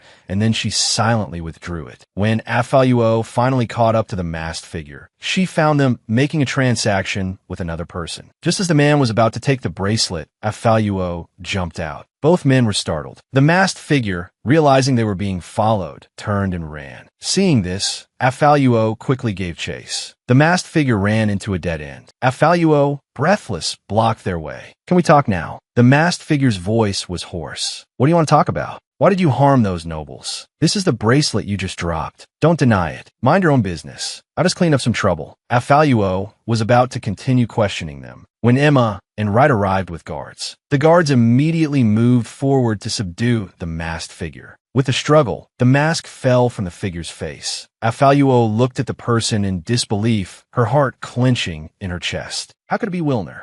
accused of murdering the nobles. Wilner was about to be executed. To save him, Afaluo made an unexpected decision. Hearing someone enter the prison cell, Viti looked up. Afaluo, looking at the person she once trusted most, couldn't help but burst into tears. Why did you do that? If you were being coerced, I would have helped you. Why? A pampered imperial princess like you wouldn't understand. Only when your empire is in chaos can my kingdom seize the opportunity. Afaluo staggered back in disbelief. What do you mean? It's my honor to sacrifice for my kingdom. If this can make my father look at me with favor, then it's worth it. Afaluo wanted to say something more, but Viti sharply interrupted her. Enough. Don't interfere anymore. Afaluo stared at him blankly, her hands falling Wulit ly to her sides. If that's what you say, take care of yourself. I'm leaving. Viti watched Afaluo's retreating figure and closed his eyes in resignation. I am sorry, Afaluo. I had to do this. Afaluo couldn't help but look back at Viti. She refused to believe he would do such a thing. What was he hiding from her? Afaluo returned to her room. She sat on the bed, lost in thought. Hughes, seeing her like this, felt anxious and couldn't help but advise, Your Highness, you haven't eaten or drunk anything all day. I prepared your favorite dessert. Please have at least a little. Thank you, Hughes, but I don't want to eat right now. I'm really fine. You could go out now. Helplessly, Hughes could only leave with the plate, but he met Emma at the door. Emma said, I'll stay with Afaluo. After the door closed, Emma told Afaluo, Viti's sentence has been handed down. The execution is tomorrow. Hearing this news, Afaluo grabbed Emma's arm agitatedly. How could this be? Weren't they supposed to hold the trial in 3 days? Emma soothingly pulled Afaluo down to sit. Calm down. That was the plan. But the incident caused a public outcry. People are panicking, and with the solid evidence. Solid evidence. Emma looked at her sadly. None of us wanted this. But you saw Viti at the market that day.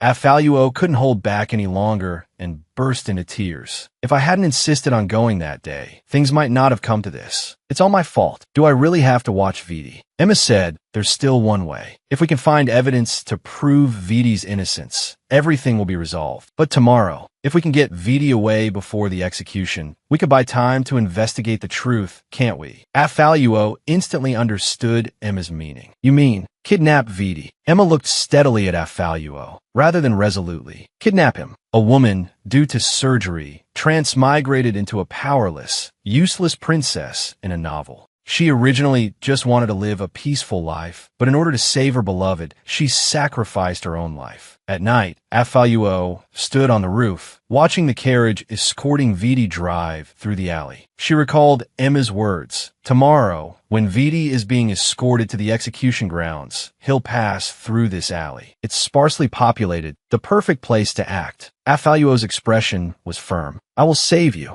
And she put on a hood, concealing her face. She jumped down into the alley. Meanwhile, the guards escorting the carriage hadn't yet noticed the approaching danger. Several vines silently wrapped around the horse's legs, controlling their movements. Ambush. Someone's trying to hijack the carriage. Amidst the chaos, Afaluo suddenly jumped out. Before anyone could react, she immediately used magic, unleashing several purple lightning bolts. The guards tried to intercept her, but they were all stuck together, unable to move. Afaluo seized the opportunity to run to the front of the carriage and try to pry open the iron bars. But magic had been cast upon them. Only someone with a higher magic level than the caster, or someone with the key, could open it. Afaluo angrily hit the bars. Damn it! At that moment, a sharp voice came from behind her. Kill her. Show no mercy. Several magic waves flew straight towards Afaluo. She quickly summoned a defensive barrier. Block them. Your Highness. Run. He's trying to silence us. Afaluo resolutely replied, We're leaving together. Seeing this, Viti was extremely anxious. I'm just an insignificant guard. You don't have to die for me. You're important. You're very important. So, even if I know this is all Emma's plot, I must. Before Afaluo could finish speaking, the magic barrier could no longer withstand the attack. It instantly shattered. Afaluo couldn't help but cough up a mouthful of blood. Mustering her last strength, she unleashed all her magic power. I must take you back. Seeing this, the guards fearfully fled. It's going to explode. Run. Viti was extremely anxious but powerless to stop it.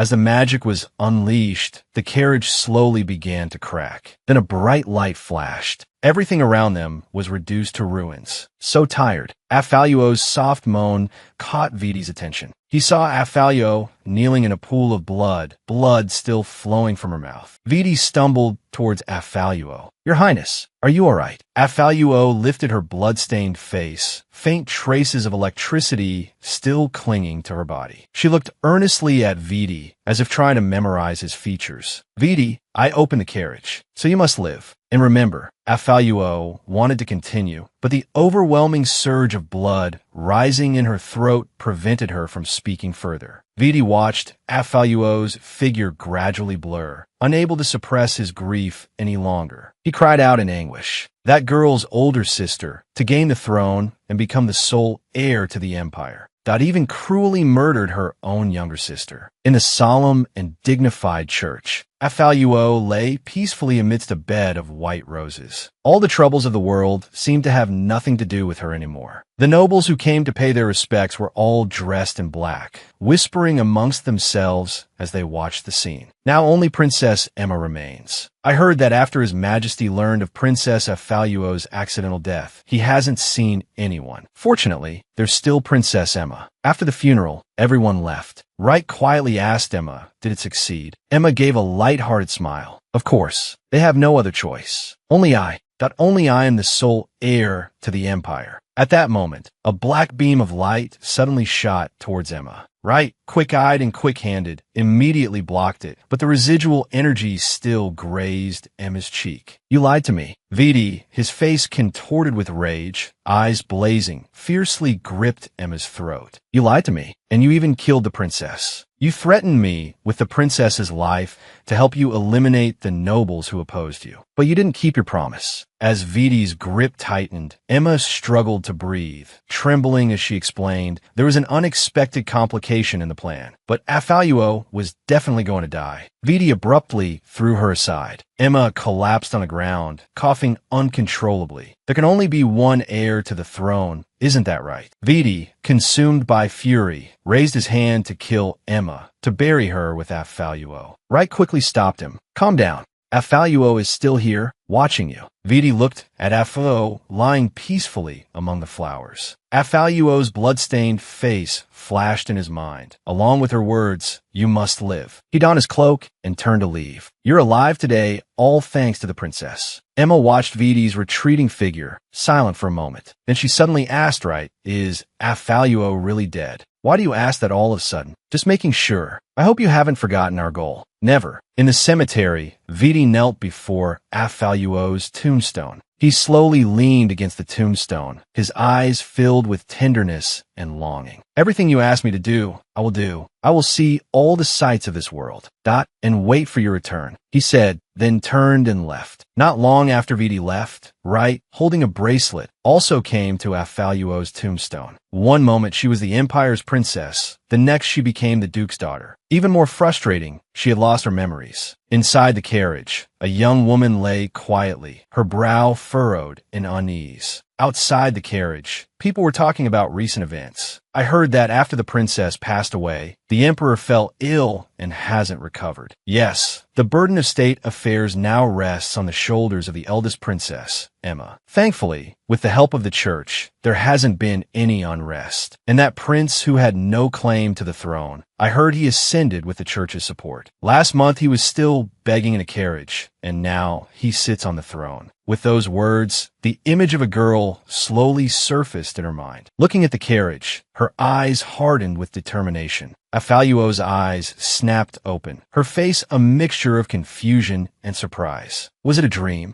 Because of a congenital heart defect, I had to undergo life-saving surgery. I thought my life would end like this. Afaluo sat up groggily, secretly rejoicing. I didn't expect to actually survive. This is wonderful. But in that strange dream, just now, why did those people feel so familiar? Or have I seen them before? And that person, why did I feel so sad? Afaluo clutched her head in distress. She turned over, intending to press the call button, but when she looked up, she found herself surrounded by unfamiliar scenery. A short-haired maid pushed the door open and entered. "Miss Bella, you're still weak. You shouldn't sit up for too long." Hearing this unfamiliar name, Afaluo couldn't help but ask, "Were you just calling me Bella?" "Of course, there's only Bella here." Afaluo turned her head awkwardly. "Oh no, this familiar feeling, this unfamiliar decor, that unfamiliar people, and an unfamiliar name. I've definitely transmigrated again." "Wait, why did I say again?" Watching Afaluo look around blankly, the maid suddenly realized something. "I understand. Miss must still be injured." With that, she hurried off to find a priest. Afaluo reached out her hand. "Wait, I haven't told you I've lost my memory." She rubbed her head in frustration. "I'll just have to tell them about the memory loss later. I have absolutely no idea what's going on right now." At that moment, a childish female voice suddenly echoed in her mind. "Master, you've lost your memory." Before Afaluo could react, a small fairy with wings suddenly appeared before her eyes. Startled, Afaluo quickly wrapped herself in the blankets and recoiled. "What is this thing? Where have I transmigrated to? Why are there such strange creatures?" The fairy looked at Afaluo with confusion. "It seems Master really has lost her memory." She then curtsied to Afaluo. "Greetings. I am Laura, the spirit secretary of the arena." She also woke up as the Duke's daughter, but she faced not only the loss of her memory, but also doubts from her brother. Laura frowned and sighed helplessly. "It seems that explosion caused Master a great deal of pain. It's already a miracle you survived. Forgetting some things is perfectly normal." Afaluo looked bewildered. "Explosion? What explosion? I've been asleep." "You were facing a life or death situation when you woke up. I used most of my magic to save you. So unfortunately, I don't know exactly what happened. Don't worry. I'll use my magic to help you recover some of your memories. I hope it will be helpful." With that, she gathered a ball of golden light in front of Afaluo. As the golden light entered Afaluo's body, her heart pounded heavily. Unfamiliar scenes slowly surfaced in her mind. Are these this body's childhood memories? It seems like a very noble status. His Majesty, she's even royalty. But the name Ramulos, I feel like I've heard it somewhere before. Is this my name? Afaluo. Wait, that name. Isn't that from the last novel I read, Princess Training? The villainous supporting female character who was executed in the end. Afaluo asked Laura hesitantly, "Am I Bella or Afaluo?" "You are Afaluo, of course." "Then why did that person dressed like you call me Bella?" Before Laura could answer, footsteps suddenly came from the doorway. Laura quickly dove into Afaluo's body. A blond man walked in. His first words upon seeing Afaluo were, "You're not Bella." Hearing this certain tone, Afaluo's heart sank. "I've been discovered. Stay calm. I just need to say I've lost my memory. Time to test my acting skills." So Afaluo looked at the man innocently. "I'm sorry, I don't remember anything." The man looked at Afaluo,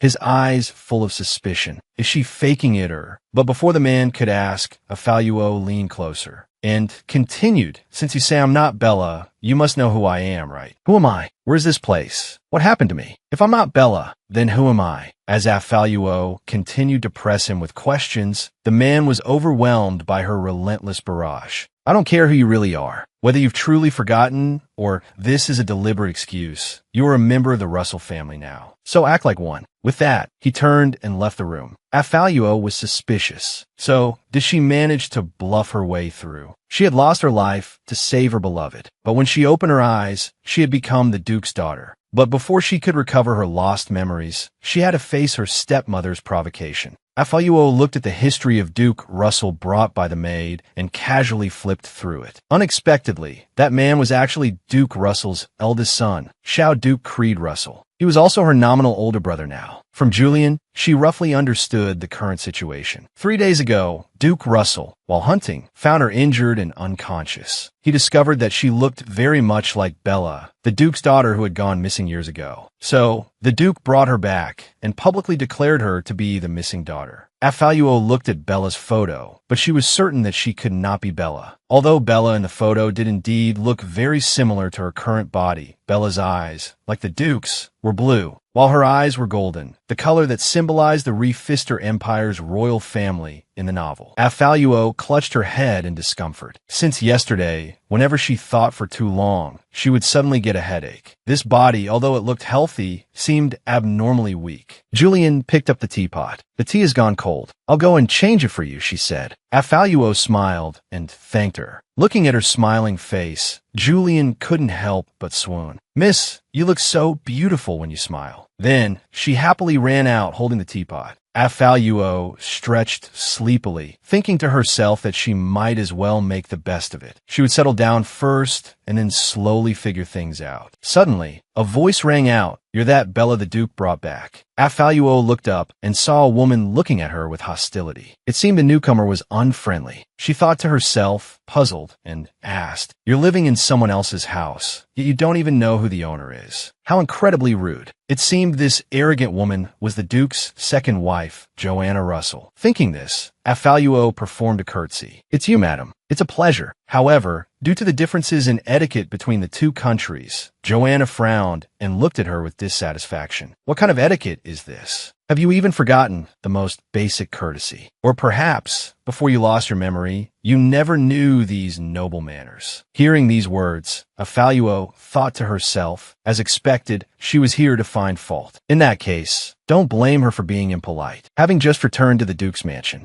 she was already facing deliberate provocation from her stepmother. But the girl used her wit to slap her stepmother in the face. Afaluo smiled faintly at Joanna, as if she didn't care about her words at all. Then she looked at her innocently. Then you certainly wouldn't mind giving me some guidance on etiquette. After all, I'm considered your daughter now, aren't I? You wouldn't want my uncouth behavior to embarrass the Duke's mansion, would you? Or do you consider the Duke's reputation so insignificant? Hearing this, Joanna paused abruptly and quickly explained, of course not. Afaluo pressed her advantage, continuing, or perhaps you simply don't take the Duke's words to heart. Listening to her insinuations, Joanna gritted her teeth in anger, glaring fiercely at Afaluo. But Afaluo just looked at her innocently. Damn it, she's using the Duke to pressure me. But why that smile? Afaluo looked down at Joanna's feet and smiled. In that case, please arrange an etiquette tutor for me, madam. I will certainly guide your etiquette properly. After all, you are someone the Duke brought back. Afaluo was a little surprised. She didn't expect Joanna to agree so quickly. Come to the drawing room after dinner. Oh, and I hope your meager etiquette skills won't embarrass us at tomorrow's banquet. After all, if you offend tomorrow's distinguished guests, even the Duke won't be able to protect you. With that, Joanna turned and left. Afaluo watched her retreating figure and lowered her eyes. It seems there are many in this house who don't welcome me. After dinner, Afaluo went to the drawing room to practice etiquette. Balancing a book while walking felt surprisingly easy, as if she had done it thousands of times before. Afaluo recalled her behavior when she met Joanna. Despite never having learned this world's etiquette, she had reacted instinctively. Could it be muscle memory from this body? Just then, Joanna suddenly called out to her, startling Afaluo. Her heart pounded like rain-soaked mud. Bad enough she was struggling, but couldn't she even maintain basic focus? Joanna then gestured to a maid nearby, instructing her to demonstrate. She thought disdainfully, who knows where this country bumpkin came from? I'll see how long you can keep up this act. But the next second, Joanna was proven wrong. Afaluo, balancing the tall stack of books, walked gracefully and with poise. Joanna picked up her teacup and coughed lightly to hide her embarrassment, but still sneered, truly dreadful. Is it the best you can do? Afaluo didn't expect any compliments from her. She looked to the maid and asked, Did I do it incorrectly? No, Mississippi. You did it perfectly. Hearing this, Joanna slammed her teacup down onto the saucer in displeasure. The maid flinched. At that moment, the door opened. A tall man walked in. Afaluo guessed silently, This must be Andrew Russell, my nominal father. In the blink of an eye, I've become the Duke's daughter.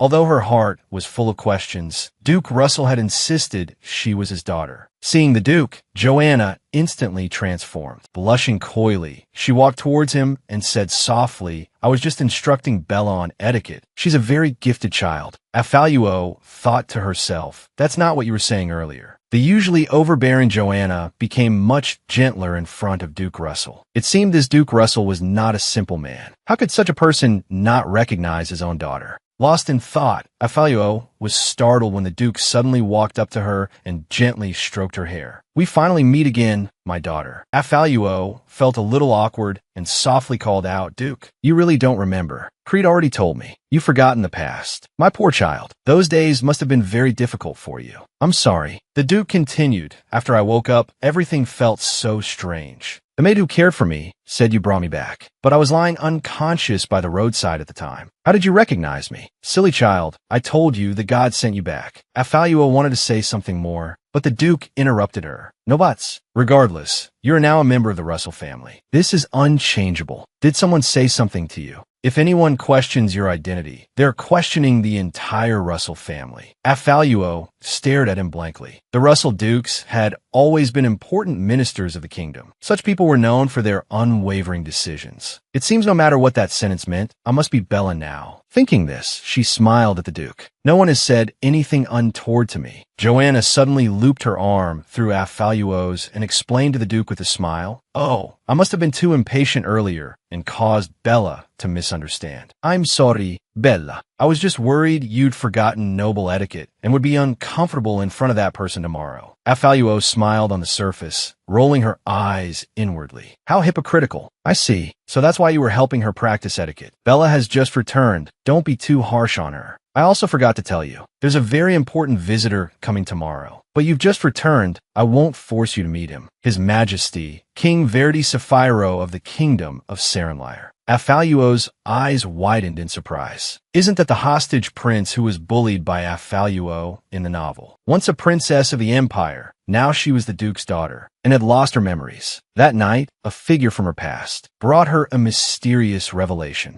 Learning that the new king would be visiting the next day, Affaluo specifically sought out Julian to inquire about the Reef-Fister Empire. I don't know much though. By the way, I heard the imperial princess died not long ago. It seems her name was a something. Affaluo added quietly. Julian immediately looked at her with admiration. Miss, you know so much, she said as she poured water into the teacup. But her aim was off. Everything spilled out. Watching Julian fluster about, Affaluo sighed. Help me back to bed, please. That night, lying in bed, Affaluo's mind was racing. If the villain Affaluo was already dead, why was she still alive? And why had she woken up in a duke's mansion in a foreign country? According to the latest chapter of the novel she'd read before transmigrating, the villainous Affaluo had paid the price for her evil deeds with her life. The story was about to reach its happy ending. So why did she have to transmigrate into the only one with a tragic fate? If it was discovered that she was still alive, what would become of the villainess who had committed such serious crimes? Moreover, that person had once been a prince humiliated by Affaluo, a prince driven back to his own country. Someone who ascended the throne with such a past was probably not a kind person. Affaluo secretly made up her mind. She absolutely couldn't let that Verdi guy see her. Internally, she cried. What should she do if the poor little guy she bullied had become king? Help! Urgent! She flopped onto the bed, defeated. She'd think about it tomorrow. In a daze, Affaluo felt herself transported to a strange place. Before her, a mysterious man was pouring magic power into a gemstone. Watching this scene, Affaluo felt inexplicably sad. She wanted to approach him, but her feet were rooted to the spot. The man's figure slowly disappeared into a white void. Affaluo woke with a start, gasping for breath. It was just a dream, but the heart-wrenching sadness didn't feel like an illusion. Suddenly, someone knocked on the window pane. Looking up, she saw a cloaked figure hidden in the darkness. Affaluo felt a flicker of panic. Who are you? Have I been discovered so soon? Are you from the Empire? Or were you sent by the king? The man just stood silently. Then he suddenly muttered, interesting. He then left a single word, good night, and jumped from the balcony. Affaluo rushed to the window, but he had vanished without a trace. Then she noticed a red gift box at her feet. Looking at the note on the box, Affaluo felt a surge of confusion. Does he know who I am? I feel like I've seen this box somewhere before. Let's open it and see. Inside, there was only a small gemstone.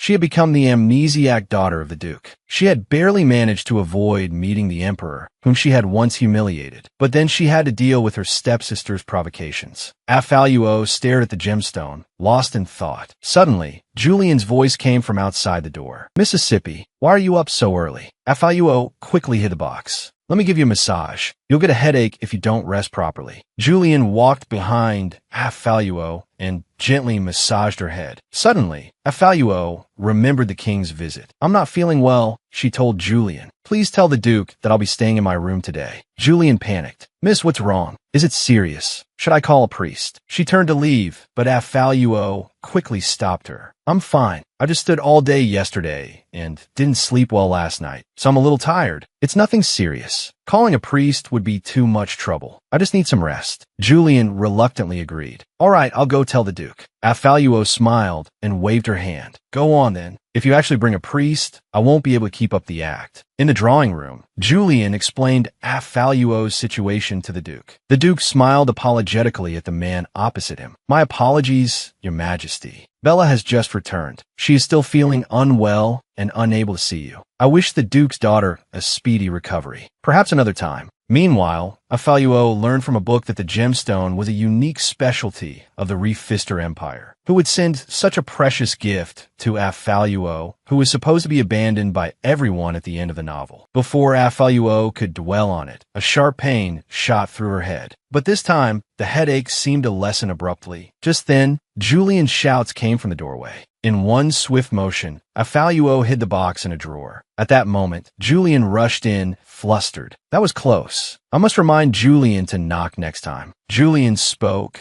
a hint of fear in her voice. Mississippi Miss Priscilla is here. A girl bearing a striking resemblance to Joanna entered. It was Priscilla Russell, the Duke's younger daughter. Priscilla looked at Affaluo arrogantly. Come with me, she commanded, not waiting for Affaluo's consent before sweeping out of the room. Julian looked at Affaluo with concern. Affaluo offered her a reassuring smile. It's all right. It seemed she wouldn't have a moment's peace today. She had barely avoided Viti, and now another one had come looking for trouble. Thinking this, she asked Priscilla, is there something you need, Miss Priscilla? The Duke's elder daughter, missing for years, had finally returned home. But instead of a warm welcome from her family, she was met with suspicion and provocation. Hearing Affaluo's question, Priscilla shot her a sidelong glance, mentally rehearsing her next words. Why does Cousin Wright treat you so specially? Oh, I see you like Wright. No, I can't say that. I almost let her trick me into revealing my intentions. Mother was right. This woman is up to no good. Watching Priscilla's internal struggle, Affaluo was puzzled. I don't think I asked anything too difficult. She turned her attention to a small cake. I think I'll have a cake while I give my dear sister some time to think. Just as Affaluo's fork was about to reach the cake, Priscilla blurted out, you did it on purpose, didn't you? Getting seriously injured on father's way home. What a coincidence. Affaluo picked up a piece of cake. You seem very unhappy that I'm back. She secretly speculated. Bella's disappearance was probably more than just getting lost. Everyone in the Duke's mansion had a very strange attitude towards Bella. Your reaction to your sister's return after so many years is quite hurtful. Or do you know something, my dear sister? Priscilla stiffened. I don't know what you're talking about. Affaluo's expression brightened, her tone light. Is that so? Then I must have misunderstood. This cake is delicious. Priscilla was inwardly alarmed. This woman is terrifying. One moment, she looks like she wants to kill me, and the next, she's acting all innocent. She regained her composure and warned Affaluo, the Russell Dukedom isn't a place for just anyone. If you don't know your place, I'll make you suffer. She imagined Affaluo begging for mercy, smugly placing her hands on her hips. Affaluo replied calmly, is that so? Truly a child raised in pampering, resorting to such empty threats. I will quickly learn everything about being the Duke's elder daughter, so as not to worry my dear sister. Priscilla stood up angrily. This isn't how it's supposed to go. She wanted to say something, but couldn't find the words to retort. Frustrated, she turned and stormed out. With the troublemaker gone, Affaluo also left the dining room. But as soon as she stepped out, she was stopped by a pair of hands. Affaluo looked coldly at the newcomer. Is something the matter, brother? Priscilla cried. I warned you. If you want to stay in the dukedom, then act like Bella. Don't try to cause trouble using Bella's name. Affaluo grew impatient. What is going on today? Why is everyone looking for trouble with me? I haven't done anything to her. She was perfectly fine when she left. And why do you assume that I, having just woken up with amnesia, would provoke your precious sister? Even if you're standing up for your sister, shouldn't you understand the situation first? Hearing Affaluo say this, Creed paused, then said he would tell Priscilla not to bother her. But remember, they said in unison, act like Bella. Don't try to cause trouble. I have a bit of a headache. I'll go back and rest. With that, Affaluo turned and left. Creed, watch her go. Softly murmuring, rest well. The The girl opened her eyes to find herself the amnesiac eldest daughter of the Duke. But as her memories gradually returned, so did the inexplicable mysteries. Afaluo walked back to her room, her pace quickening involuntarily. Today was truly an unlucky day. It was best to hurry back and rest. But at the corner, she heard voices. "Let's in here for today. You've worked hard, Your Majesty Verdi Sapphiro." Hearing that name, Afaluo quickly covered her mouth and hid in the corner. Today was definitely not a good day to go out. While the two were unaware, Afaluo quickly slipped back to her room.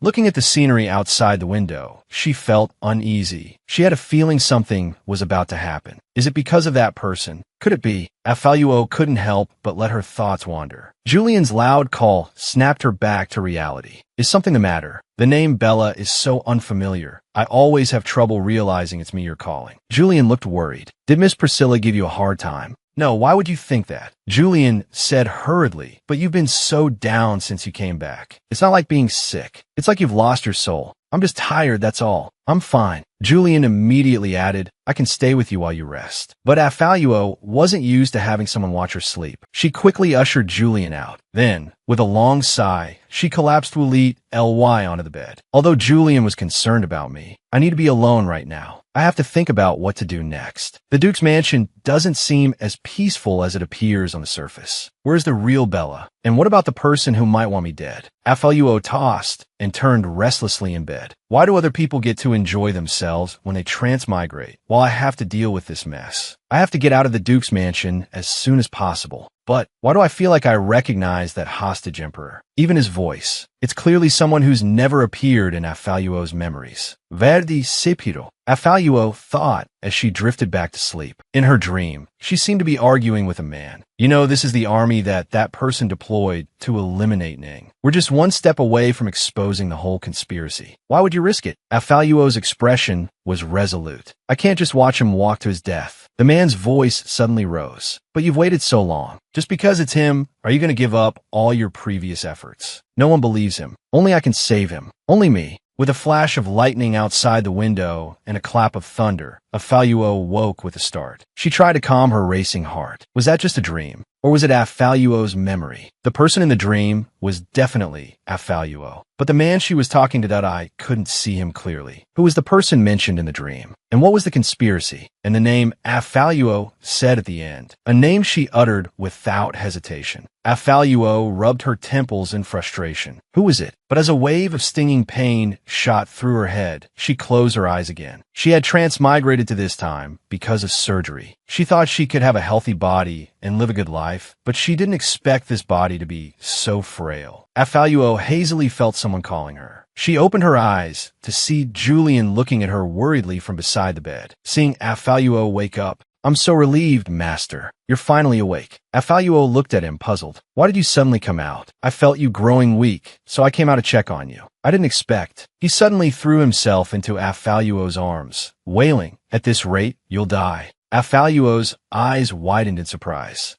Indeed, even if Lola hadn't said anything, she could already feel it. This body, though seemingly healthy, was even weaker than her previous one. Was she transported here just to die again? Lola clenched his fists and promised Afaluo, I definitely won't let you die, Master. With that, he gathered a golden light in his palm. Afaluo watched curiously. Is this magic? Right, this world had magic. Perhaps there was still hope for her. But in the next second, the light slowly dissipated. Lola collapsed from exhaustion. Afaluo quickly reached out and caught him. Afaluo asked with concern, Are you alright? Lola lowered his head sadly. I'm fine, Master. It seems my magic hasn't recovered enough to sustain the restoration array. It's okay. You've done well enough. Afaluo frowned in frustration. Even Lola couldn't help her. It seemed her fate was unchangeable. Just then, Lola seemed to have discovered something and darted off. Afaluo stared blankly at his retreating figure. Had Lola found something? He was still so weak. As she was thinking, Lola reappeared, holding a gem, his face beaming. Master, I found this in the study. The magic contained within this gem is more than enough to help me sustain the restoration array. It was the gem given by the mysterious person that night. She hadn't expected it to contain such powerful magic. Could it have been sent by the person who spoke to her in her dream? That person's tone had seemed so worried about her. As she pondered, Lola had already flown into the air. As he cast the spell, circles of golden magic swirled around him. With a wave of his hand, countless beams of light surged into Afaluo's body. Slowly, Afaluo felt the exhaustion leaving her body. She felt like a parched plant finally getting a good drink of water. When Lola finished, the gem, now devoid of magic, fell onto the bed. Lola flew to Afaluo's shoulder. "Master, are you feeling better now?" Afaluo replied in a light tone, "Much better, thank you." Lola leaned languidly against her. "That's good. I'm going back to rest now." The restoration array treats the symptoms, not the cause, master. To fully recover, you still need to find the reason for your weakness. With that, Lola returned to the necklace. Thanks to Lola's help, she had recovered for now. To leave the Duke's mansion, she would have to quickly find the cause of her frailty. Just then, a growl from her stomach interrupted her thoughts. She felt hungry as soon as she relaxed. In that case, she would go and experience breakfast at the Duke's mansion. One moment her body was ready to give up the ghost, the next she was healthy again. Just as she was about to start a beautiful day with a delicious breakfast, she encountered some deliberate difficulties. With her vitality restored, Afaluo walked towards the dining room with enthusiasm. The maids behind her were whispering, unsure of what they were saying. Afaluo turned her head, puzzled. Silence returned behind her. Why did these maids seem to be acting so strangely? When Afaluo arrived at the dining room, the table was completely empty. Not even the cutlery had been set. Just as Afaluo was about to inquire about her breakfast, a maid spoke first. "We sincerely apologize, Miss Bella, but because you missed breakfast time, we can only offer you this." Before Afaluo could say anything, the maid brought out a plate of dark, unappetizing food mixed with many strange things. Afaluo's expression instantly turned cold. "I wasn't aware the Duke's mansion served such food." The maid bowed respectfully. "Please don't make things difficult for us." This made it seem as if she was being unreasonable. "Don't you think so? Oh my, you still remember me. Thanks to you, miss, I've been assigned to the kitchen." Afaluo frowned. "So you're blaming me?" The maid looked at me with disdain, hesitating to speak. She seemed unwilling, yet dared not refuse. "But since you've arrived, Miss Bella, this is truly all that's left." Afaluo's expression remained indifferent. "It seems someone deliberately doesn't want me to eat, and to have a maid carry out such a task. My new little sister is truly childish." Afaluo glanced towards the figure hiding outside the door and smiled faintly. "Such petty tricks." At this moment, the maid spoke up. "You just returned, Mississippi. It's normal to be unfamiliar with the Duke's mansion's rules." Afaluo asked curiously, "Oh, what rules are those?" Seeing the maid stammering, unable to articulate a response, Afaluo spoke for her. "Is it not arriving on time for meals?" The maid quickly seized the opportunity. "Yes, Mississippi. The mansion's meals are served at set times. You woke up so late, naturally there wouldn't be a proper meal left for you."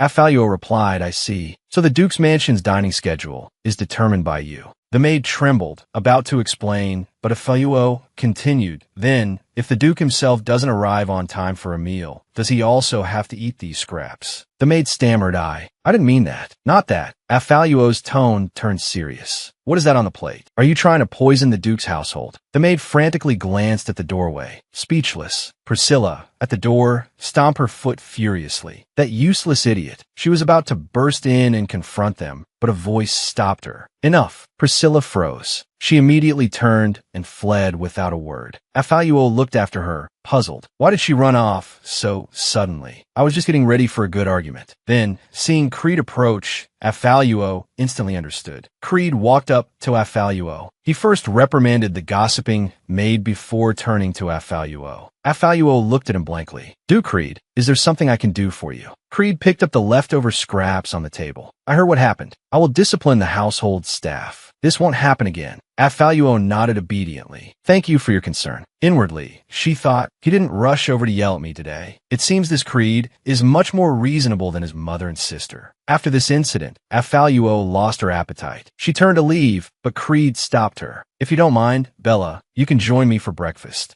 As the Duke's eldest daughter, she was deliberately mistreated by her stepsister. Having finally resolved the troublesome issue, she faced her brother's plea to let it go. She didn't intend to tolerate it. Hearing Creed's invitation, Afaluo looked at the moldy leftovers on the table with a complicated expression. She hadn't expected Creed to have such consideration. Sympathetically, she pushed the bowl towards him. Here, if you want to eat it. Creed closed his eyes, exasperated. Of course, I don't mean this. I mean a proper breakfast. I go to the ice rink every morning, so the kitchen prepares breakfast before I return. There's no rule about not preparing food if someone misses the designated time. I apologize. Afaluo hadn't expected an apology. He had threatened her during their first encounter. Looking at the table now laden with delicious food, she couldn't help but sigh. The treatment between the heir and the long-lost, recently returned daughter was truly different. Creed offered her a bowl of soup. This is the chef's specialty. Try it. Afaluo took a sip and her eyes lit up. The chef's skills are amazing. For the first time since waking up, she felt a sense of culinary satisfaction. This is wonderful. Creed watched her, hesitating before speaking. If you feel Priscilla offended you, I'll have her apologize. I hope you can forgive her this time. Afaluo now understood. He offered his breakfast to smooth things over, hoping Bella would forget the morning's humiliation. Seeing Afaluo remain silent, Creed continued. Priscilla, she's just a bit immature. Afaluo interrupted him. And if I refuse to tolerate this, what will you do? What a good brother. Too bad I wasn't the meek Bella. An immature child at 17. In the Empire, she'd already be. Why was she so naturally connecting this to the Empire? Annoyed, Afaluo stood up to leave. At that moment, Creed suddenly said, I will take you to see Father and explain the situation. As a witness, I'm not suited to handle this matter. I believe Father can give a fair judgment. Priscilla is indeed too willful. I bear responsibility for not educating her properly. If doing this can spare you, it's such a small matter, it's really not necessary to trouble the Duke. Afaluo said to Creed with a subdued smile, I can forgive Priscilla, but you have to promise me one thing. Take me with you to the ice rink tomorrow. This time, Creed didn't refuse and agreed directly. The next day, Afaluo yawned as she stepped out of the carriage. Seeing Afaluo's sleepy appearance, Creed offered to have a subordinate take her to rest. Afaluo promptly refused. It was hard enough to leave the Duke's mansion. It would be a waste to just rest. Just then, a man ran up behind them. Creed said to him, I'm going to training and can't accompany you. Ralph will show you around. Ralph ran up to them, and Creed pointed at Afaluo. He introduced her. This is my sister, Bella. You don't need to accompany me for training today. Just take her around. At that moment, someone from behind reminded him that it was time to assemble. He quickly gave a couple more instructions and watched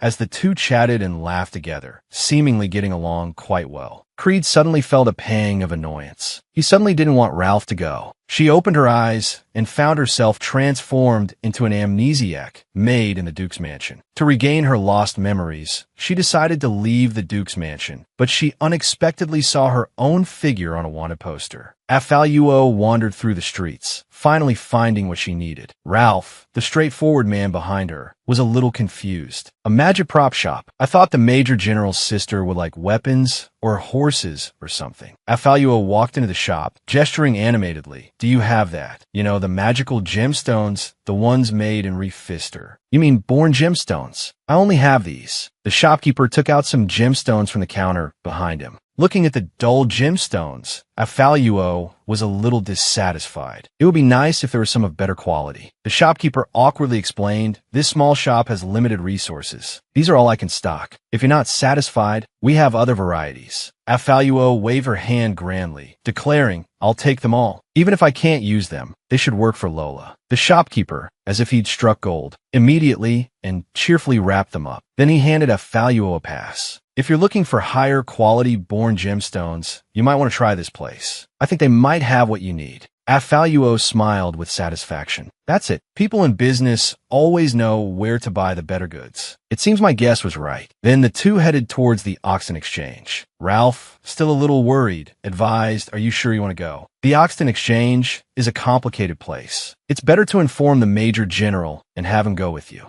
No need to trouble Creed. When the two reached the entrance, they were stopped by guards. Who are you? How dare you trespass? Afaluo quickly stepped forward and presented the pass. The two guards exchanged glances, nodded, and allowed Afaluo to enter. But Ralph was stopped. One pass is only good for one person. Why can't my lady go in alone? Afaluo shook her head. It's fine. I can protect myself. I promise I'll be out within an hour. I understand. Afaluo smiled with satisfaction and followed the guard inside. If I'm not out in an hour, Ralph should know what to do. Good thing this kid is quick on the uptake. He's worthy of being Creed's lieutenant. However, Ralph didn't seem to understand and simply planned to wait at the entrance for Affaluo to come out. Once inside the exchange, Affaluo was quite surprised by the environment. She had expected it to be like the underground exchanges in novels, dirty and chaotic, but it was actually quite orderly. After wandering around for a while, she finally found the place that sold magic props. Affaluo pushed open the door and walked in. Looking at the messy cardboard boxes inside, she silently retracted her previous thought. At that moment, a head suddenly popped out from a pile of cardboard boxes. "What are you looking to buy?" Affaluo gave an awkward smile. "Do you have any born gemstones?" This place really lives up to its reputation as the most mysterious exchange in the capital. Even the way they do business is so unique. The shopkeeper muttered something strange. "Why is everyone asking about born gemstones?" Then he dove back into the boxes. "I'll look for you." Just a moment. Affaluo then noticed a bulletin board. It seemed to be for bounty requests, for rare magic props. One of the bounty posters caught Affaluo's attention. She tiptoed over to it. Affaluo carefully examined the figure on the bounty poster. "Why does this look so much like me?" One second, she was a princess of the empire. The next, she was the Duke's daughter. Determined to regain her lost memories, she decided to leave the Duke's mansion. But she didn't expect to be attacked by a cute creature on her first outing. Affaluo studied the bounty poster carefully. The date on it was the 18th. It was taken after she was brought to the Duke's mansion. After waking up, this was her first time leaving the mansion. So the person on this, I need to be sure. Thinking this, Affaluo tried to reach up and take the bounty poster down for a closer look,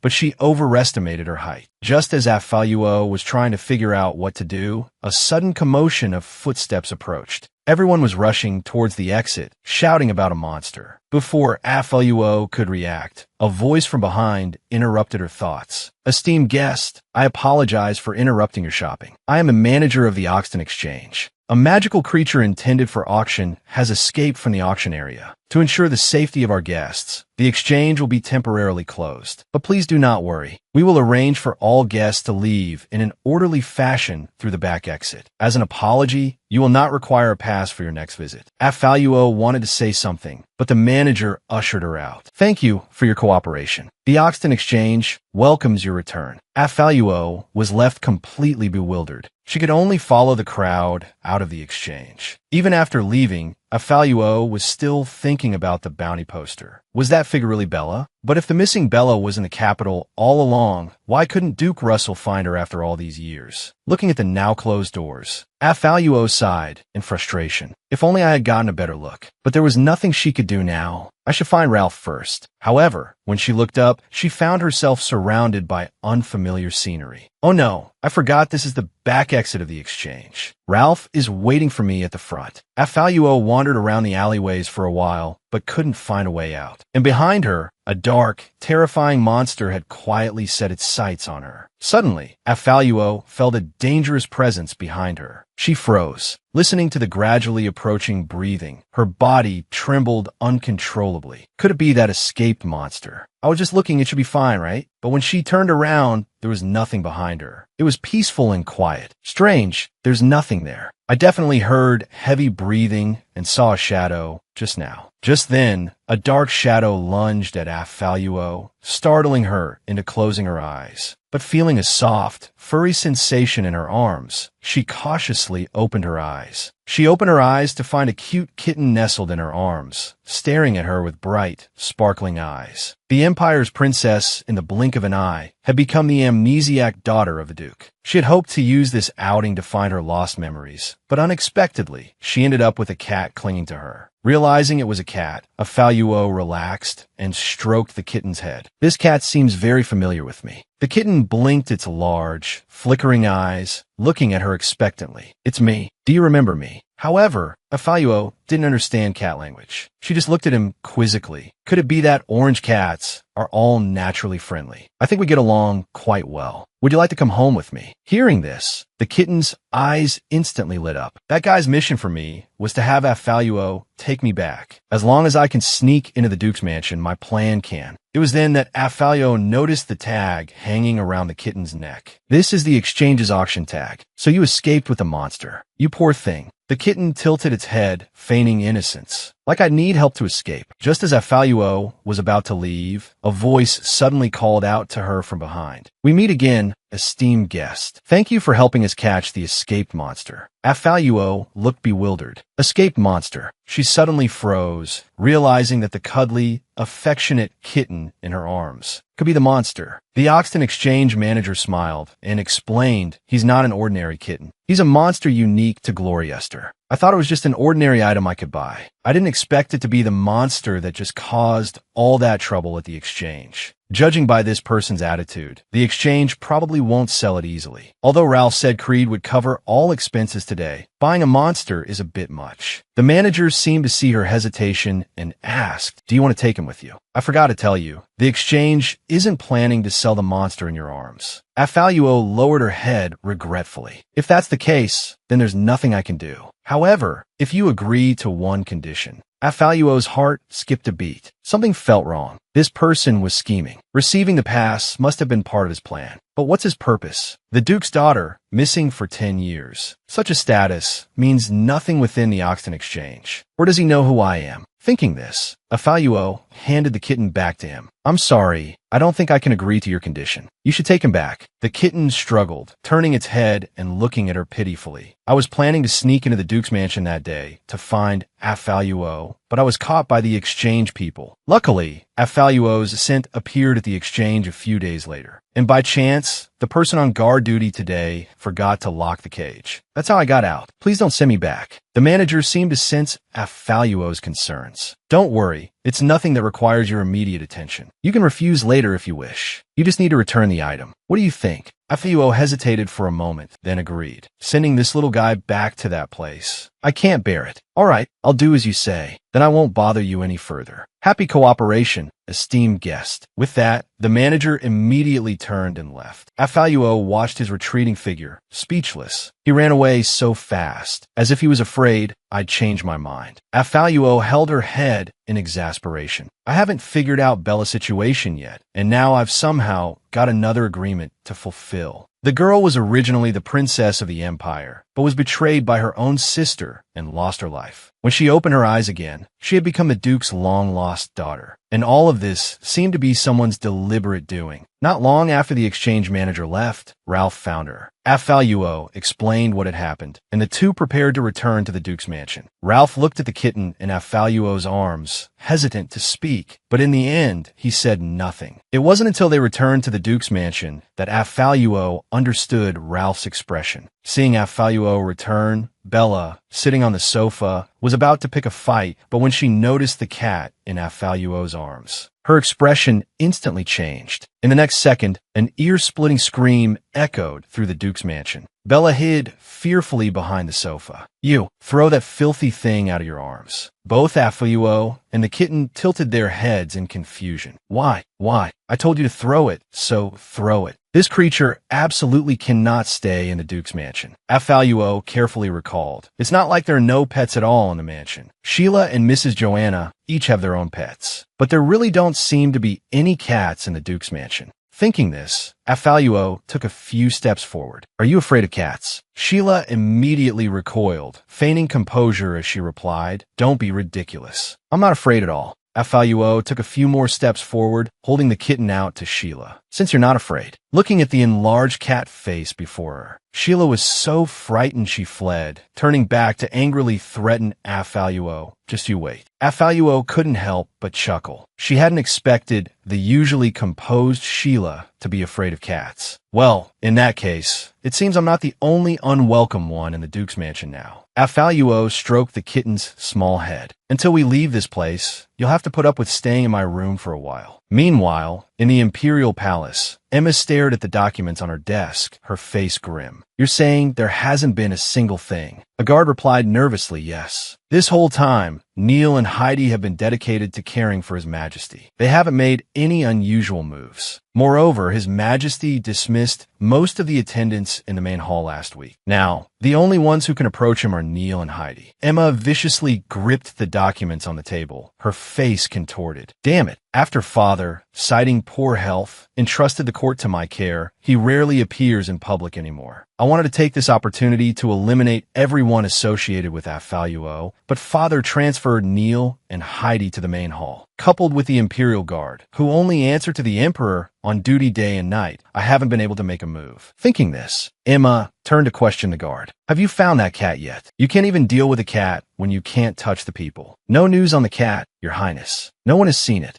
Emma furiously raised the documents in her hand, about to throw them down. Useless waste. What good are you to me? She was still trying to uncover the truth about her lost sister, and had even found her former maid. But the truth was often more complicated than it seemed. Just as Emma was about to slam the documents down, Wright suddenly intervened, stopping her. Enough. Calm down, Emma. It's just a cat. You've been increasingly agitated lately. Did he put you in this position just to watch you throw tantrums? Emma guiltily averted her gaze. Of course not. You know that after Afaluo's death, although Father entrusted state affairs to me, he still hasn't officially named me his heir. I'm just anxious, worried that I won't be able to successfully complete the task he gave me. Wright replied coldly, then do what you're supposed to do. Don't waste everyone's time with your jealousy. Emma thought to herself, is it my imagination, or has Wright been increasingly cold towards me lately? I should appease him first. After all, I haven't ascended the throne yet. Thinking this, she reached out and took Wright's arm, looking at him with a Weichi Baba expression. All right. I was wrong just now. You'll help me, right?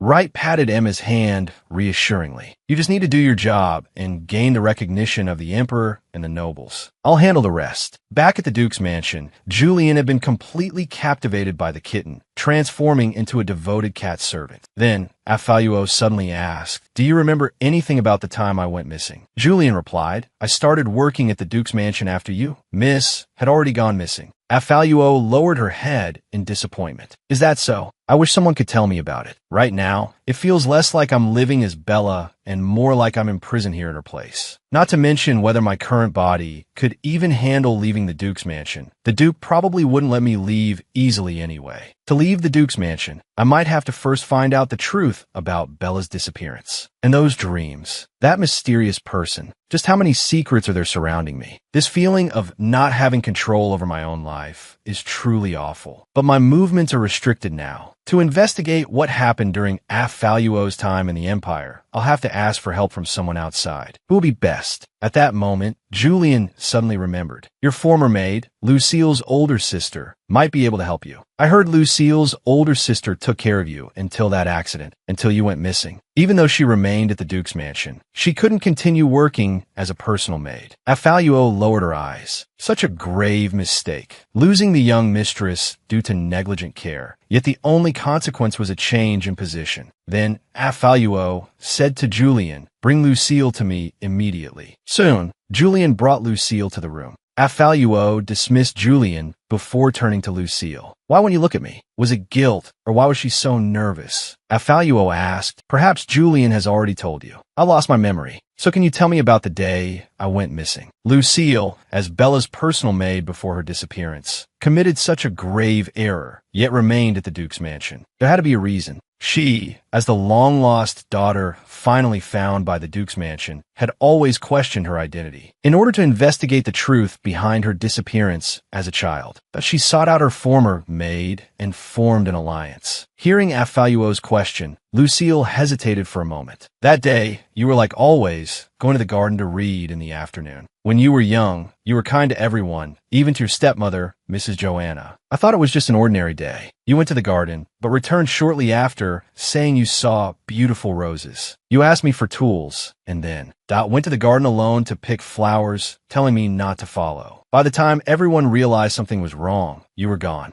Lucille lowered her head remorsefully. It's all my fault. If only I had gone with you that day. So it seemed Bella hadn't wandered off on her own. Someone went through great lengths to abduct the young mistress from the Duke's mansion. Was it for money? But the Duke's mansion hadn't received any ransom demands all these years. While Afaluo was still pondering, Lucille suddenly asked, "Are you really Miss Bella?" Afaluo looked up in surprise. Why would she ask such a question? Did she know something? Do you think I am? The Duke says you are, so you are Miss Bella. Afaluo smiled faintly. Things were indeed as she suspected. Although Lucille hadn't been dismissed back then, making such a mistake would have made it difficult for her not to be ostracized amongst the servants. Her ability to remain at the Duke's mansion peacefully all these years indicated her intelligence. And the reason she stayed must have been for Bella, to find the truth behind Bella's disappearance from the garden. Thinking this, Affaluo extended her hand. Come to my side. You know I'm not the real Bella, yet you endure and acknowledge my identity. It's to stay at the Duke's mansion and continue your investigation, isn't it? Lucille, who went to such lengths for Bella, might be exactly the person she needed. Affaluo leaned closer to Lucille and whispered some instructions. Then she looked at Lucille expectantly. Well, if I'm not mistaken, Lucille has no reason to refuse me. As expected, Lucille didn't hesitate and agreed immediately. I will definitely complete the task you've given me. After Lucille left, Affaluo yawned languidly. I didn't expect things to go so smoothly. I hope Lucille can get me. Wait, why is there a breeze in the room? I clearly closed the window. Looking at the wide-open window, Affaluo suddenly realized something was wrong. The kitten was gone. She hurriedly ran to the courtyard to search, but after a long while, she couldn't even find a single cat hair. Just then, she heard a few sneezes. Affaluo looked towards the sound and saw it was Krieg holding the kitten, who had somehow escaped in his arms. She had transmigrated into a novel